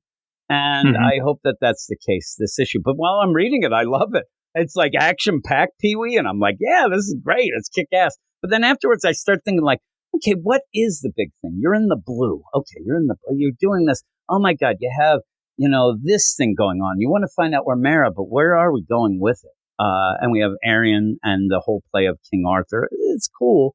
Just need a little more. Maybe it's then afterwards, I then have to talk about it with Sus Gabe, and he brings me down. The guy is a dour sourpuss, he is.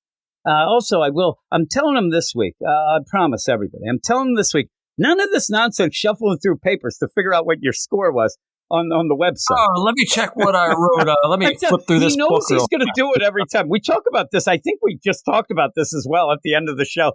Or I did. It is. People are saying to me like, why doesn't he know his score? But also the idea of doesn't any of the talk adjust your score anything? It should, absolutely. Feels a lot like old Eric Shea, who in the end, I say this in the deal, at the end of a trade, if you said to him, what did you think of the trade? What score did you go? If he did written reviews, he'd go back and add them up, divide, and boom, that's it. He'll never say, so it never is. It reads better in trade with him. It's just what he gave. Yeah, or Eric's, you're like, what's your book of the week? And he goes, oh, a triple tie between these 3. I'll have that sometimes too. But again, my main thing is I'm like, Gabe, I forget. I don't. But Gabe wrote the thing and knows it. I'm like, either you know the score or you go with the, and this will happen with me a lot. Well, when I read it, I thought it was a 6, but talking to Matt. Talking to you, I feel a little talking to Matt now, I think it's a -6 because you. Yeah, a lot of times it's now I'm more angry, so my score went down. Yeah, I should have had. Now we can. Here, my score is a 6, but my versus score at Eric now it's a -3 because this guy's pissing me off. Though I will also say again something that came up and comes up a lot, where me and Eric would talk, and I need somebody who does this like Eric did because I think it's a hallmark of the show. I love this. There's nothing wrong with this comic. Oh, what would you give it? 5.8? I was like, what are you doing? It drove me nuts. Oh, I know. But again, that's kind of the quirkiness of old Eric's show. Yes, of course. Quirkiness, they call it. There's no connection between his words and his scores. No. and right now, no connection between me and him. Yes. So there you go. It all works out. Ooh-wee. The next book that is suddenly, and it's only the 4th issue, so I will be able to prove to people that, yes, sometimes I do like things from the beginning. Green Lantern Corps. I love it. I think that is a great book. I actually, last Green Lantern was good. Like, it felt like an event. It felt big. You end up having a bunch of guest stars. But the Green Lantern Corps book is the one that I'm really, really enjoying. I think I like it more than the Green Lantern proper. It just feels much, much bigger. It's just bigger and fun. Yeah. And the play, though, is that it's Jeremy Adams and Morgan Hampton. The idea, there's no backup. I think it's more Morgan Hampton writing the script, and that shocks me because I do not like Morgan Hampton as a writer. Don't think he's that great. But in the meantime, boy, this book is good. And it is the idea of Jeremy Adams being able to jump in and not quite write with him, but get him excited and whatnot. Jeremy Adams should be the caretaker for every book. He should just get involved. Just get this guy involved where all of a sudden you have a book and like, hey, Jeremy, what do you think? And he's building props and shit because that's what he did with the Aquaman trident. Do that, and you can only get happy and excited about that, and maybe that's what it is. Maybe his excitement kind of wears off, and Morgan Hampton's like, yeah, because Morgan Hampton recently did that like Jon Stewart backup, wherever that was. That was garbage. That was not good. But boy, this book is great. I love it. So I'm looking forward to it.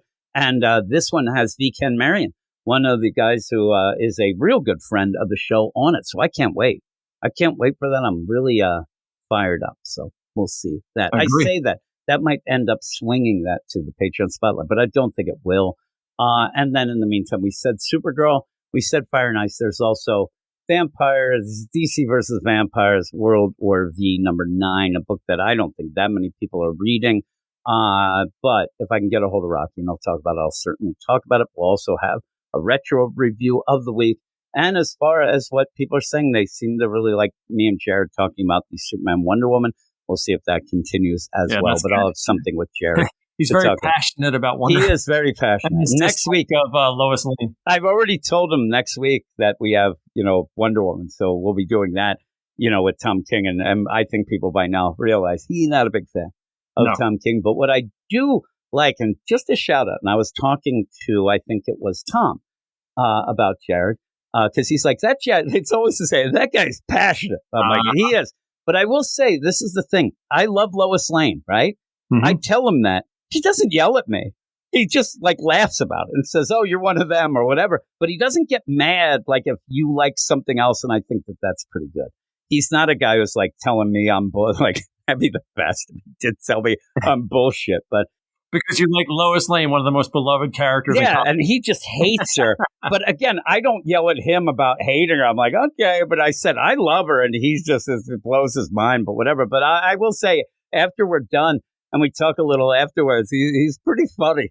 The idea that he gets so fired up, I think he gets caught up in being so passionate about Wonder Woman, but I think he's loosening up. I think people this week will see that he is loosening up and getting used to talking on the show. So I think people will like it and continue to. So that's pretty cool. But telling you, it does make me laugh when I'm editing. I'm like, man, he's fired up. He is so fired up at this point that he gets all beside himself and starts yelling. But this past weekend, if I did have to rate, I did rate it. I gave it, the thing that I gave the highest score was the issue of Superman Wonder Woman that we did. People will know this at this point.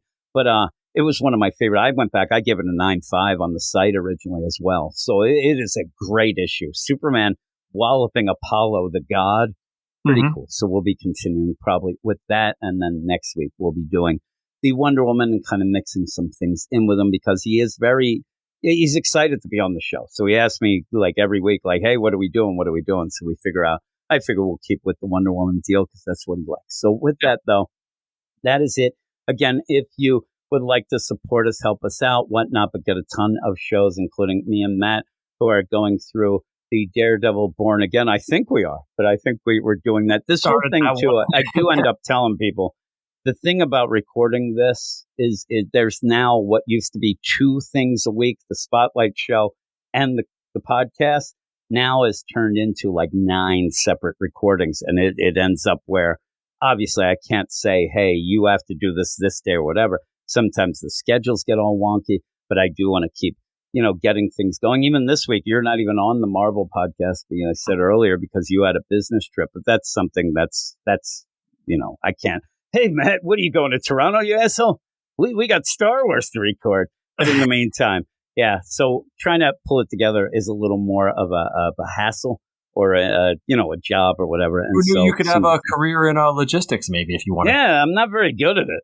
I'm telling you, I sit there, and even the idea, you had to join in this week because me and Zach, it kept falling apart, and he couldn't record at one point. I needed him to record later, but he was going to bed.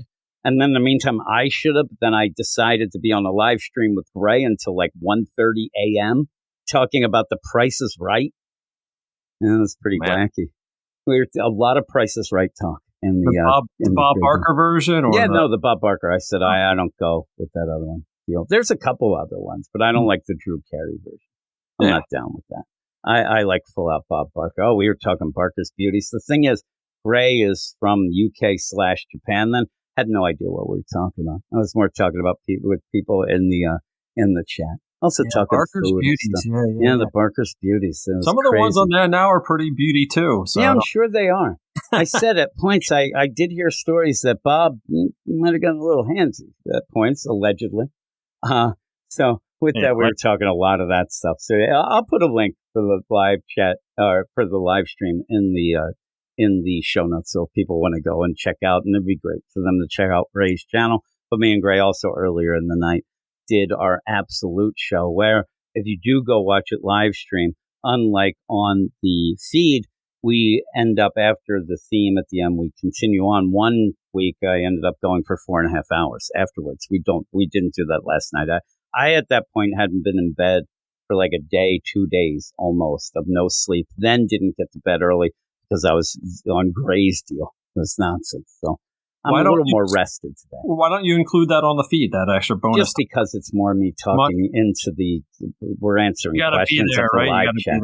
Well, we're answering the live chat without seeing it and seeing what's going on. It seems kind of weird because sometimes we're just like answering, not even reading the question. We're just going live chat. So that's the deal. And yeah, you can get involved, and it gives a little, I don't know if it's an incentive, but we end up doing Jim is that. easy to distract. If you want to type a comment on there, you could send him off on 20-minute tangent. Yeah, that's how it ended up 4.5 hours. I just kept going. And we were talking Beatles. Like, it's not just comics either, which I'm sure makes people, it drives them nuts. But people seem to like it. Yeah. But that is it. So thanks for joining me for Birds of Prey, but also the intro, outro. Again, patreon.com/weirdscience. That's it. And we will talk to you all later. Every other show.